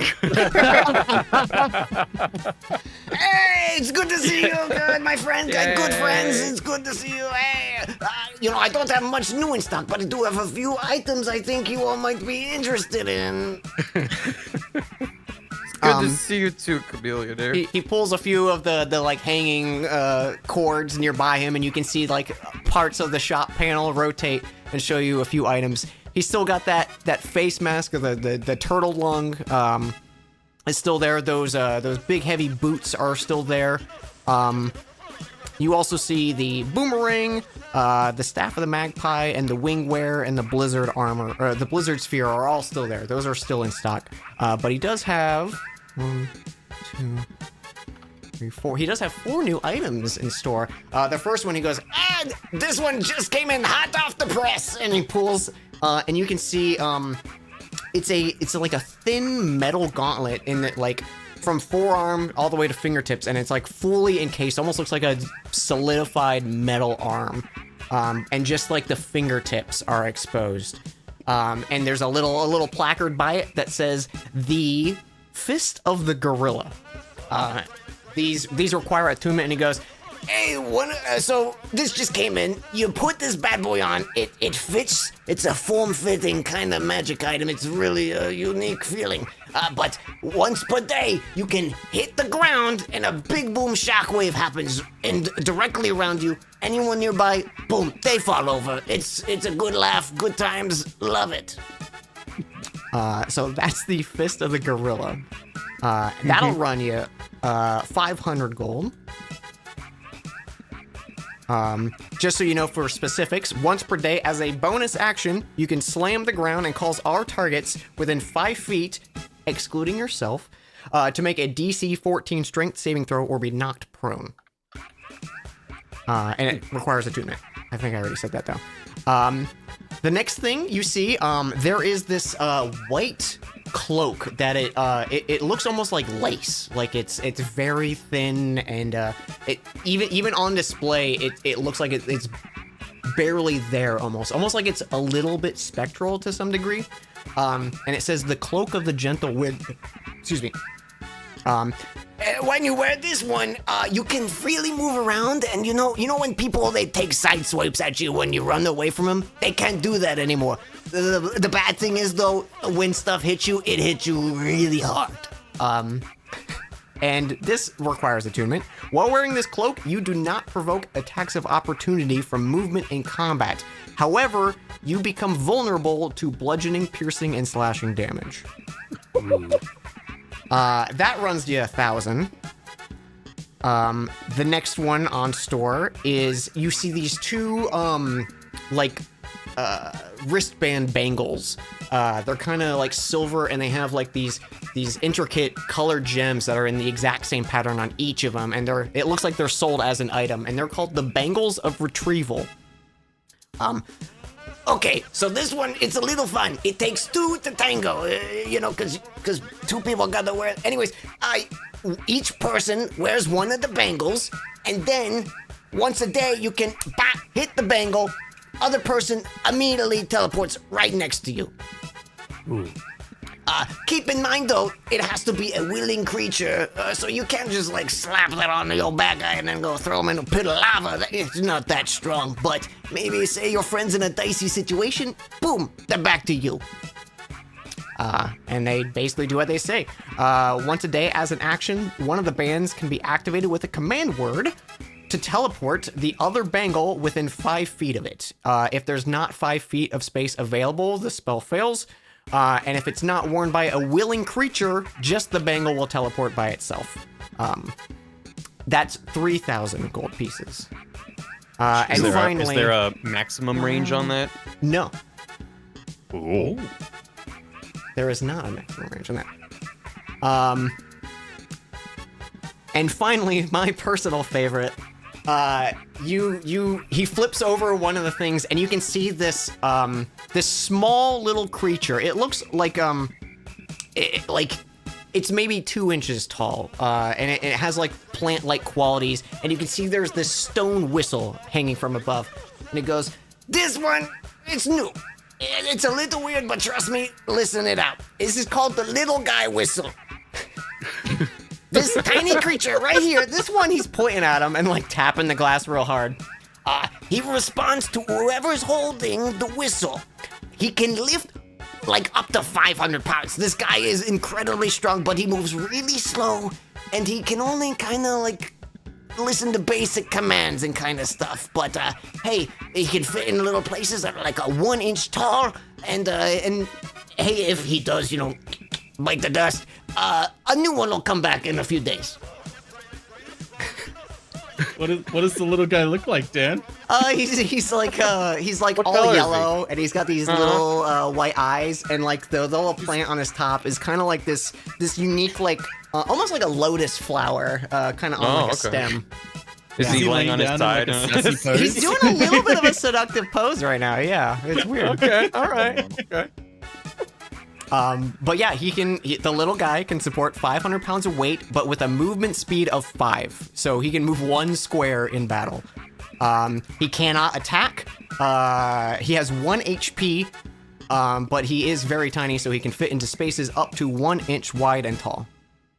If he perishes within 1d4, a new guy will seek out the whistle owner. And that runs you 1,000. Does it require attunement? It does not. Ooh. It seems to only respond whoever is holding the whistle. Remind me how much the rings are. I'm gonna grab Rings it. are 200 a roll. Right. I mean, if you want to gam, I won't stop you. Trilby I have absolutely a should lot have of it. little guys already. Just saying. I don't have this little guy. But he But is I don't wanna- the little guy. I don't want to hoard all the little guys. Also, I believe you have I mean, more money than me. That would be most of my money right now. 1,000 gold. Well, we have. Oh, it is the next day, so you also did all receive That's right. 1250. Oh, right. You mean I received 1,250. You mean I received 250 because I paid $1,000. Do you buy a little guy? I'm gonna buy the little guy whistle. Yeah. guy. Oh, God. Little guy whistle acquired. Yeah, little guy. As you hand it to him, even though, like, as you take it, the glass cage, you can still see the little creature. He just kind of runs into the wall for a bit before, like, just sliding to the side enough to get room, and then he jumps and just follows you at your feet. He's not the smartest of the little guys, but he's a little guy. He's a little guy. God damn it, Dan. I don't know. This is a totally original idea. I've never seen anything like this. I love it. I love it. We're all here, right? I imagine you guys are all here. Like, at some point, maybe through the week, you guys are passing through the trade district, and you guys happen upon him. Because I don't want people to be like, oh, I want to go back. We'll say you're all there. Yeah, at some time, Gelnek will probably roll on the Gachapon. Hell yeah. Hobson. Hop in 200. And Trilby. All right, who's... Okay, Gelnick's rolling Gelnick's roll. fast. 16. You get the capsule drops, and then there's this small little rolled up piece of parchment. The ring is like this white, maybe like ivory, and there's a small little, almost like a solid bubble, like a glass marble or something on the top of it. This is the bubble ring. You can produce bubbles on command out of the finger as a bonus action. Whoa. That's pretty cool. Yeah. How big a bubble are we talking?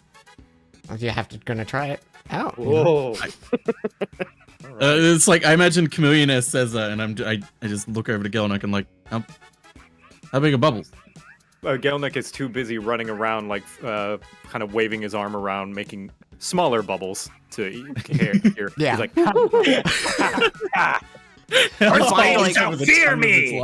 When you start running with it, the wind kind of catches it and it starts getting like bigger, like you're starting to make these like really big connected bubbles amongst like the little tiny bubbles that are spraying out. Big worm bubble? No dry surface will be safe from me! Ha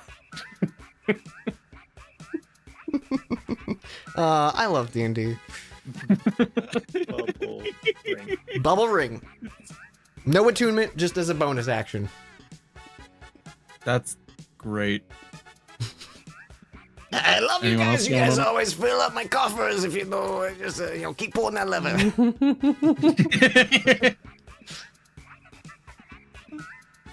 Who's Who's next? Ailey just walks up to it, doesn't say anything, and does the ring. Yeah, I like the new look. Whatever you changed, it's working.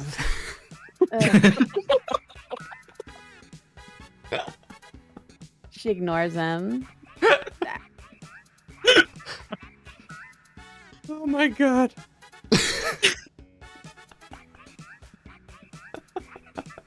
I hate this man. What did he ever roll do? for it? What did he ever do? Yes, it's manly, yeah, I think that's it. He's so perfect. So she'll start with one, but we know that it's all gonna cascade. Oh yeah.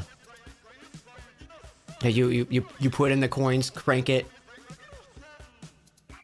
The lights flash in a big spectacle every time. It's like a 5-minute unskippable cutscene.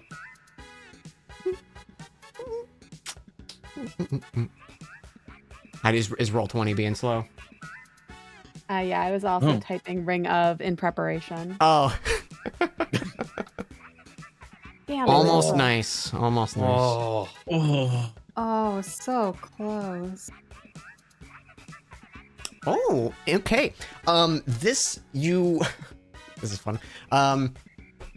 You get this ring. It looks like it's a dark wood kind of ring on it, and it's almost like carved in a way that looks like it's a finger kind of curling around, like Ugh. a finger curling around your finger. And there's you can kind of see like the details of like bone through flesh in it. It's very well carved. And the piece of paper says Ring of the Walking Dead. While attuned to this, weaker undead, there's a certain CR below, they cannot detect you. Damn. Just like the hit show. I was waiting for you to fucking. Yeah. So like, basically intelligent undead will still be able to detect you, but like your base zombies and skeletons and stuff like that, they won't be able to detect your presence. Okay. She no looked at it attunement. Oh, no attunement. No attunement for this one. Damn. And she does put 200 more in. Trilby walks up like it's his turn. She just puts in keeps more putting in money, yeah. without moving. This is, Trilby just like slowly backs off, just like, let her have this. Okay. I was updating to say does not need attunement. Bing, bing, bing. Ooh, 27. 27. Okay. Sticking to heaven. Stick in heaven. You roll this, and you hear gung, gung, gung, gung, gung, gung. And this kind of it's like a small silver ring, and it has like almost like a stitching between two thin pieces of ring, like fabric, almost like a soccer goal kind of thing. It's like springy, but it's still like the size of a normal ring.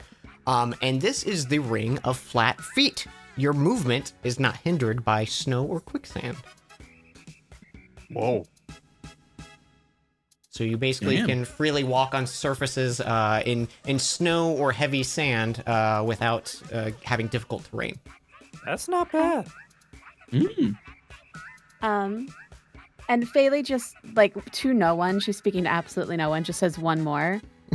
Like, audibly, as she's just reaching and puts another one in. Again. One more. We all sort of like go to open our mouths in the community. It's just like, yes! Just like drowns us out. I'd like to see. We got a high roller over here.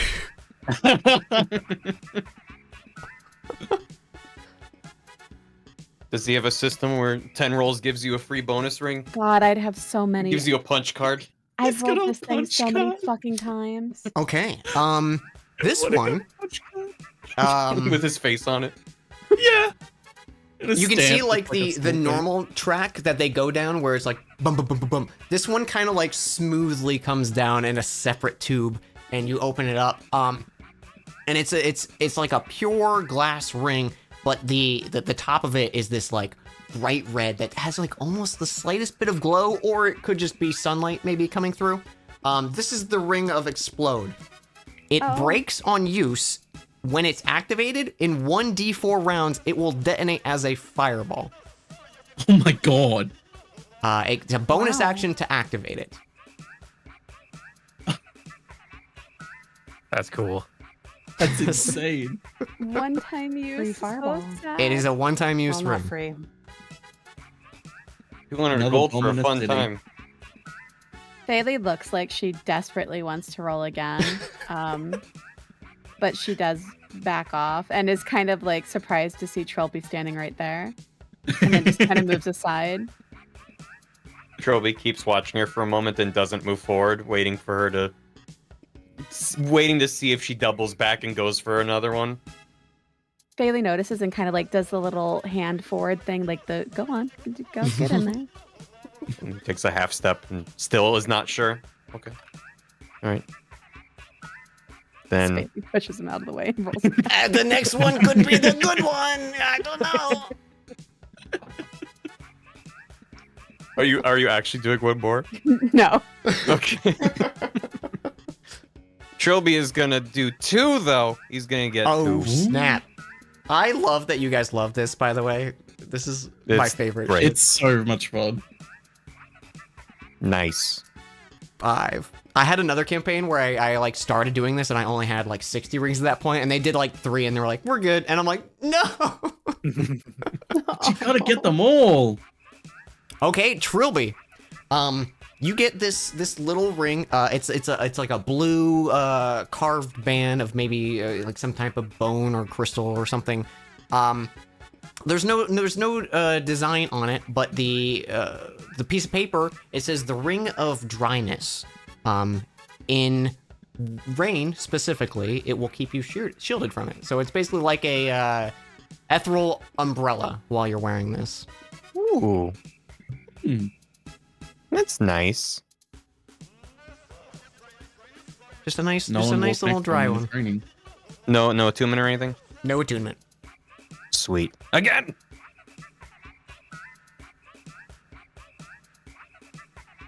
I got the hitchhiker number. You got the meaning. Just like Luke did. Okay, this is one of my favorites. Uh-oh. You get this ring. It clumps down.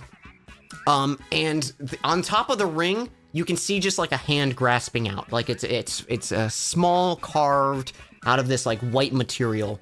And it's a thin black band. And you get the parchment, and it's written in smaller font than usual, and it has like a little picture of the Chameleonaire doing like a whisper. And this is called the Ring of Stealing. It breaks on use, but with it, you can exchange the item with any item you can see within 100 feet. Oh my god. It requires, or it's an action to use it. It does not require attunement. Okay. Oh Wow. It is a bop, and you can steal something to your hands. Like, what that entails is obviously who the fuck knows where, but that's I love And the it's in visual of the, Trilby's potentially hands. grain baking. Oh yeah, absolutely. I love the potential of the Chameleonaire whispering on the note. It's very good. Like, hey. And I just love that it's in Trilby's hands. Mm-hmm. So you can trust me with it, right? Oh, that would have been really useful in Yeah. the Beholder fight. Yeah, that would have been really good. Oh, That would have been so fucking useful. God damn Oh it. my god. God damn it. If only we rolled the gotcha more last time. Hey, maybe This just is a few why- more, then you never know. All right, Hobson's going. Hey! Oh, the nice, nice, Ooh, nice. nice. Hey, let's go. That's it. All right, we're done. Yeah, That's session's how we do over. it. We cash out. Campaign over. Carrie's bleeding into the campaign. This comes down, and you can see a small little like saucer, almost like a little cup on the top of it, and it's a solid like brass band. This is the Ring of Coffee. When placed in a cup of water over the span of 1 minute, that water will turn into hot coffee. Coffee bag. Hell yeah. It's not a one-time use either. That's You can just pretty nice. retrieve the ring, but it is a Okay, that's okay. It's a So better ring than a number coffee. 69 is hot coffee. yes. God. Yes. Yes. Thank you. I'll be here all week. That was brilliant, Dan. No, that I was didn't even brilliant. put that to. God damn I it. don't get it. A hot coffee mod for GTA. I can tell you later, Nicole. We can tell you later. Okay. We can tell you when you're older. I was gonna do more, but I can't top that one. If I Google that, is that? am I Yeah. gonna be I mean, you'll upset? get a result. Yeah, Google hot coffee GTA, and you'll have You've some seen reading worse. to do. That was It's I Coil's I turn. could not Oh! expect Coil's that going? one. Yeah. Yeah. I love that. Oh,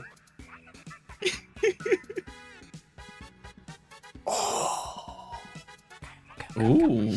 Okay. You get this ring. It comes clambering down, and it's a black band, and there's like a black diamond on it with like a it almost looks like an eye, but it's just a crystal carved into it, of this like red color. And the the parchment on it says the One Ring. While you're at 1 HP, all attacks you deal maximum damage. Oh my god. Oh. 1 HP though. Well, you have to be at 1 HP though. Exactly 1. Wow. A glass The cannon. One Ring. It's the One Ring because you have to be at Get 1 it. HP. I love it. I feel like Since Coil's everyone eyes light up a little bit brighter. We're like, oh no, oh no.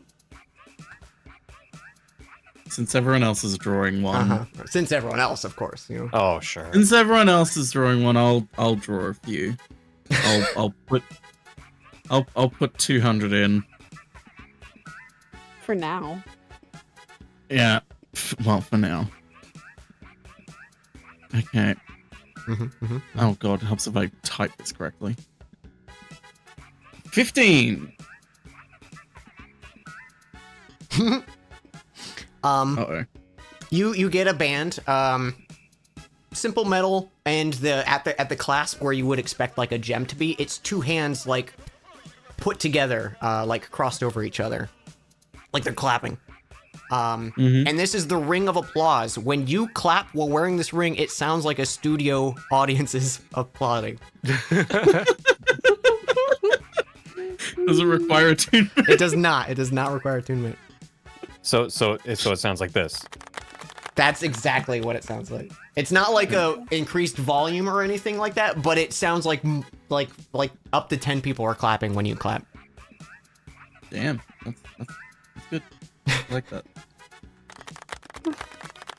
Yeah, I like to call group 1, which is 1 through 20. These rings do stupid shit, and that's it. All right, one more. 57. 57. I thought you were only doing one. I said a few. I thought you said only one. Ooh, okay. This one comes tumbling down, and there's 2 rings in it. Oh. And on the piece, the little piece of parchment, this is called the ring. It's 2 rings, and the 2 users using it can speak telepathically up to 500 feet. That's not I remember bad. that one. That was great. That was one we had at our old cafe. Yeah, Wow. the ring. Like a I'm phone. very glad I did 2 rolls instead of 1. Big fan of the ring. Why don't you give me a I should have had the next one in the list be banana phone. Yeah. What would the Missed banana opportunity. phone ring do? All bananas you can speak through. Like, I don't know. You could speak to anyone else holding You a can banana speak to their anyone ear. else touching a banana. whilst wearing the ring, every time a banana is in within 20 feet of you, you hear a ringing noise. Yeah. There you go. No. It calls up Donkey Kong. You can see the chameleon. He kind of like pats the big tub of the like gachapon rings. He goes, "You guys are putting a good dent in this. Actually, I might have to enchant some new supplies for the future." You have more? Oh, I've got many ideas up here. I'm a shrewd one. I mean, you guys haven't even gotten most of the good ones either. Those are table scraps, basically. Well, the next pool, though. Oh, One more. While he does that, I'm just gonna like, what's your favorite ring in there, Chameleona? Oh shit! I'd have to actually read. Wouldn't that be spoilers? it says I don't want to spoil. No backseating. Okay. You pull the lever, Trilby, tumbling down this fine golden band, and you can see a little tiny cat carved on it. This is the ring of the cat's gift. This requires attunement, but it gives you +2 to dexterity saving throws. Wow. That'd be pretty good for you. Your dexterity is pretty shitty. Mm-hmm. Neat. All right, I have no regrets. I'm done. Oh, you're done. Yeah, I'm done. I'm done. I'm good. I'm good. He, Okay, the command well- Eric looks to the boss and goes, "Oh, you." He points to one and goes, "You didn't even get that one." I see. Oh, man. Tragic. Fine, one more. Stinker. Does it even like I- spin around? Don't they all fall at the bottom? Like, there's no way to just be like, I want that one. Absolutely. He's being a salesman. Man. One more. 66. 66. Let's go. Oh, okay. See, this is a good one. It's a good ring. I like this one. Tumbles down. It is a thin, just a like a solid flat band that is just like pure metal, no decorations on it or anything. It almost looks like a socket that would go in machinery or something like that, but it easily fits on your finger. This is the Ring of the Peephole. If placed on a wall and the wall is less than 3 feet thick, you can see through the God. wall through this peephole. I'm so glad I went for one more. Only vision can pass. You can't insert anything into the peephole. It is just a pure spying device. That is Wow. That's amazing. And now I'm done. Mm-hmm. It's fairly done. One more. The last one's the best. The last one you do is the best one you get. So Guys, I think we have a problem. party meeting. Yeah, our problem is we haven't gotten the good rings yet. There's just like a pool of drool at like the chameleon. He's just wringing his hands. It's like he's got like a small little like helper just like with a mop at his feet. Yeah, mopping yeah, up yeah. all the drool. Obviously, the only good rings are the ones that we don't have. That's why Yeah. we have to have them. Yep. We must. We're not gonna let You understand? the whatchamacallit gang. We're not gonna let them get all the good rings, are we? The Crystal United Mercenaries. The Crystal United Mercenaries. That's the one. I wasn't gonna use their Oh, they're acronym. big clients. They're big clients. They got a lot of money. See, They guys. haven't got a single rings. artifact yet. I mean, I don't even know what you're talking about, but I think they do have a big wallet. I will say that. How many rings have they bought? This is the second tub. Oh, wow. Oh. How many tubs do you have? I got this one. I mean, once it runs out, I'll make more, but you know, there's no reason to right now. I got other things to make. Like this cloak of the wind or something. I don't remember the name I gave it, but it's pretty The good. Gentle Wind? That's Cloak of right. the This Gentle one, Wind. yeah.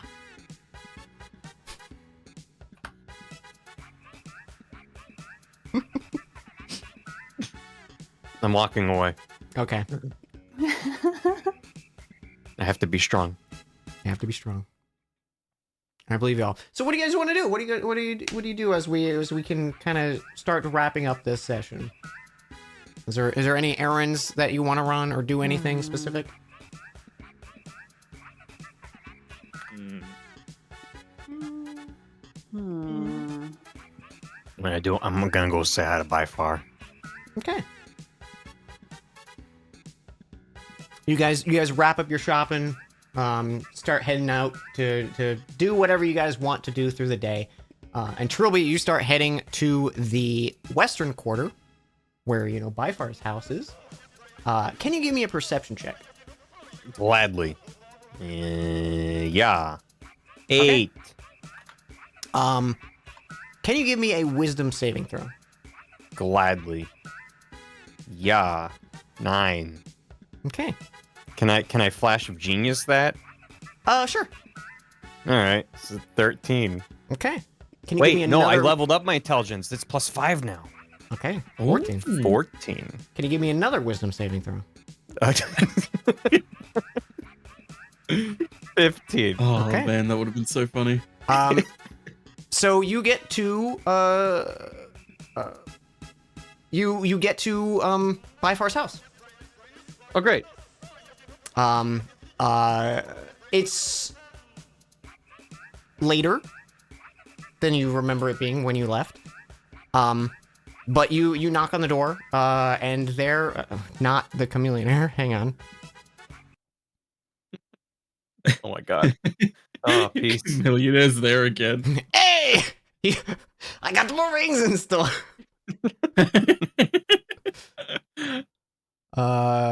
Where's what music does this place have? Nope, that's too cool. That's better. You knock on the door, and you hear kind of like racing down the stairs, like quick little pitter patter of feet. And opening the door, you see your small child friend of by far, Clemmingsworth. And he goes, Trilby, I wasn't expecting you. How you doing? Hey, by far. Yeah, no, we just got back from a little adventure. Wanted to see how you were doing. Yeah, I'm doing great. Have you eaten yet? We were just about to sit down to dinner. Oh my god, I'm starving. Oh, come on. And he pulls you in, and like his mom is there, and you can see like his dad comes for a bit and finishes up his meal in a hurry, and his sister is there, and she kind of like doesn't really care about the two of you, and eventually like goes on her way, and he's just kind of like chit-chatting you up as you go, and he's like, so when'd you get back into town? I know you were going like south or something. Yeah, we went south. We ran around a swamp. Fayle died for a bit, but she's better. Wait, what do you mean? Oh, I got a gift for you, by the way. No, He go reaches into back. his You get a gift? He reveals the 2d10. No way. I thought you might. Well, you can roll them, and then it shows you numbers. Oh, sick. You can use them to like determine if you're like, oh, I wonder. I got 2 5s. That's great. Did anything happen to him? He explodes. No, nothing happened to him. Blood two is numbers on match. every single surface you can see. Yeah. He just pops. Well, you No, know, like he if you're like playing a game or something, you can roll the dice, and then that tells you what happens. Yeah, no. I have not these big ones, but like I have one of the games we play. It's called Corporate Greed, and you go around these little tiles, and you buy properties. Yeah. Whoa, that sounds boring. It's really boring, but like we play on family night, and sometimes I win. Well, now you can win with some fancy dice. That's so cool. Oh man, but you said your friend died. Are they okay? Well, it's getting pretty late. I should probably get back to the inn. I don't want to bother you, but you know, like if you ever want to come by, you're more than welcome to like hang thanks, out, and we Bryfar. can just do some like games. Yeah. Maybe I could play Corporate Greed next time. I would love that. Well, I mean, maybe we could get another game because that game sucks, but like, I'm sure I'd have fun playing it with you. That sounds nice. Well, thanks for dinner and everything. Yeah, no, don't worry. I hope your friend's okay. She's fine. Oh, that's good.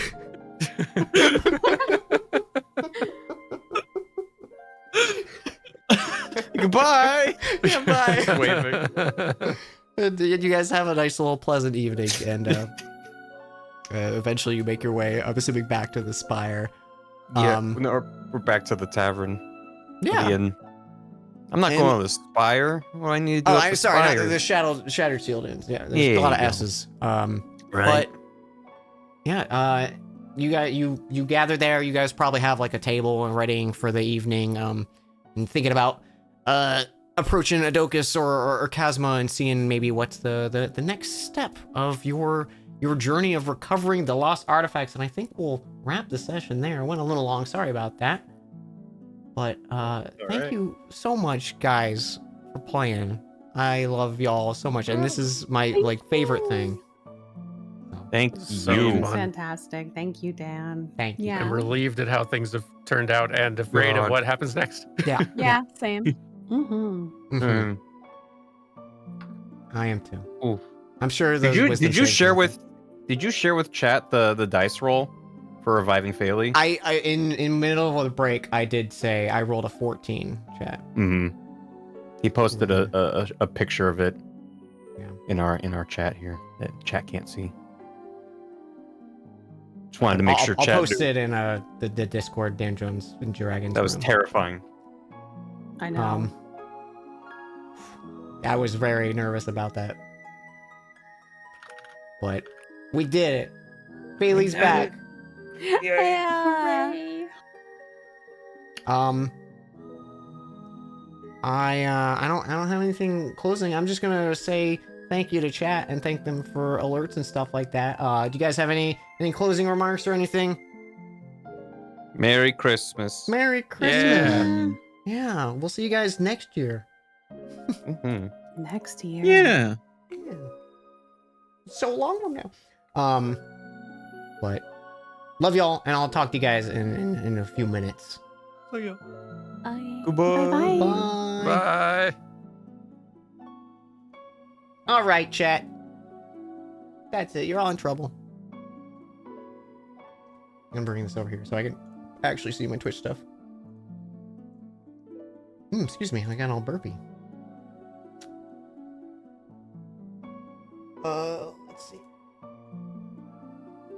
Normal streams will resume tomorrow. I've just been a little hyper fixated on writing D&D stuff.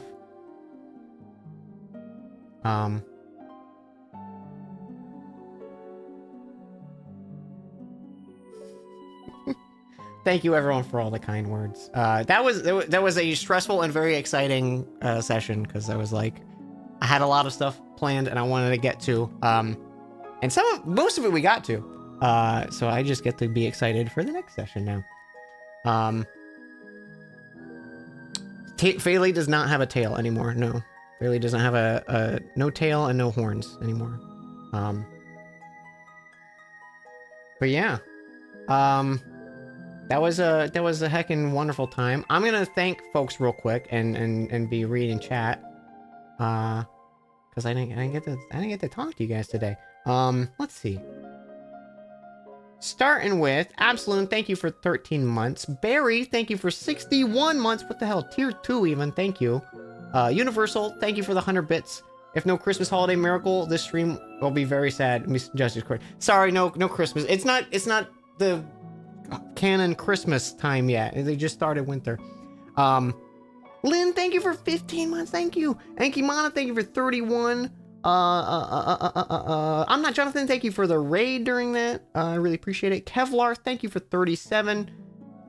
Universal, thank you for the 50 bits. I think from now on, written contracts only with the hag.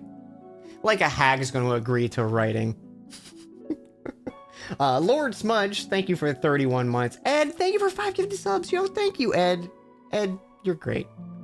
I appreciate y'all so much. Real Travesty, thank you for 5 months. Schmoopty. That was their message. Schmoopty. I like that. Longshots D&D, thank you for the raid as well during the stream. Thank you. Midnight, thank you for 68 bits. Universal, thank you for the 50 bits. Thrain, thank you for the 42 bits. Ed gifted a sub to It's Joanna. Thank you so much. Barry with the 69 bits. Nice. Midnight with the 69 bits as well. Also, double nice. I what Tara? Wait, hang on. Taranis? Law Tyrannus, maybe it's an L, maybe it's not an I. Law Tyrannus, thank you for the gifted sub. Thank you so much. And Adventure Corp, thank you for the raid as well. Thank you so much. Your first D&D character did die because 4 hags formed a coven and used chain lightning when he opened a door. There was a hag encounter I had in Strahd when I was a player, and I got banished to another dimension. Or no, I didn't get banished. I got what's the planar teleport or whatever? I got teleported to a different plane. And I was my group's cleric. So it went really good. Plane shift. Thank you. Yeah, I got plane shifted. My best toast. Thank you for 44 months. So yeah, we had a list of a bunch of races that Nicole and I put together that she had a chance of being any of them. There were some wild things on there. Like,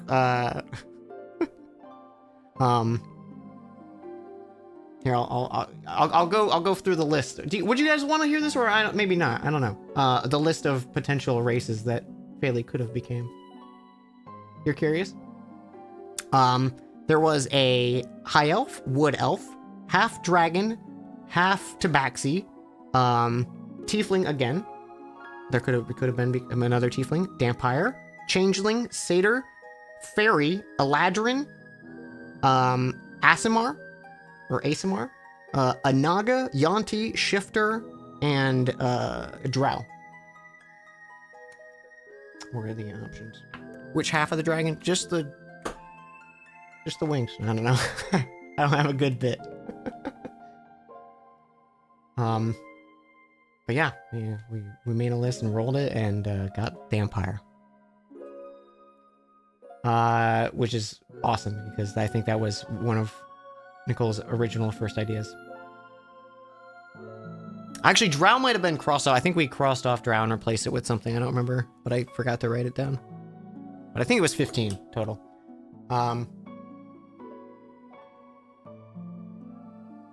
Also, hang on. I gotta just real quick for you guys.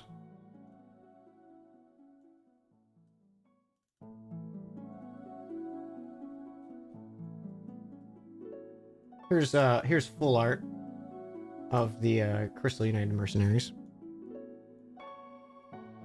Here is, I'll give you their names too, which didn't happen, and they didn't pop up. Here's Ida that they met.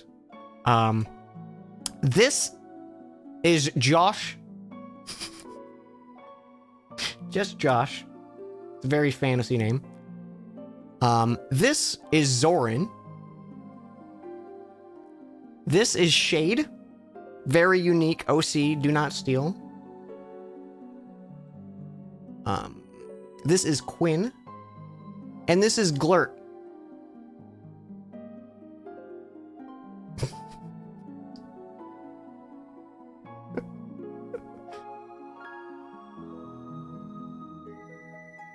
Is it spelled J-O-S? No, it's just Josh.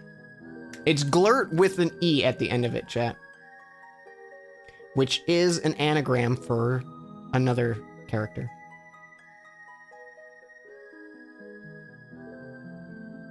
Will he put these in the Discord? Absolutely. But thank you guys so much for hanging with me. I've been so excited.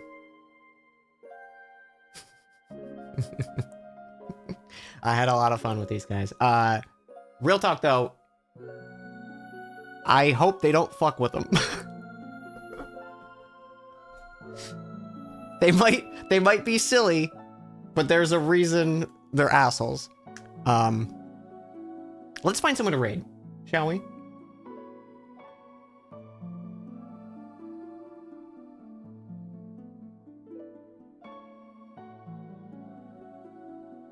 Come got hands. Oh god.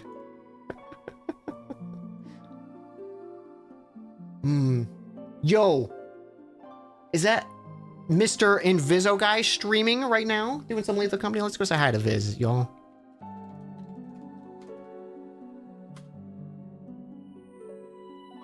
As jokey as they are, you designed them pretty well. Thank you. I did want to give them some unique personality, and I very carefully thought about races and classes and stuff like that. Like, more so classes, not races. Races were kind of just whatever I felt worked. Give Viz my love. They're playing some Lethal Company, which is a hoot. I'm going to go eat dinner, and then I'll figure out what I'm gonna do for the rest of the night. Because after D&D, I always am like, I feel like I just ran a marathon. Because I've just been like going non-stop writing and stuff for the past few days, and making assets. And in case folks didn't see the art of Failing, thank you so much, everyone, for coming. See you tomorrow. I might either gonna do commission work or maybe finish up Cyberpunk is maybe what I'm gonna do. It should be good. Should be a good time. All right. Give Viz, cause I, Louis. Give them the Louis.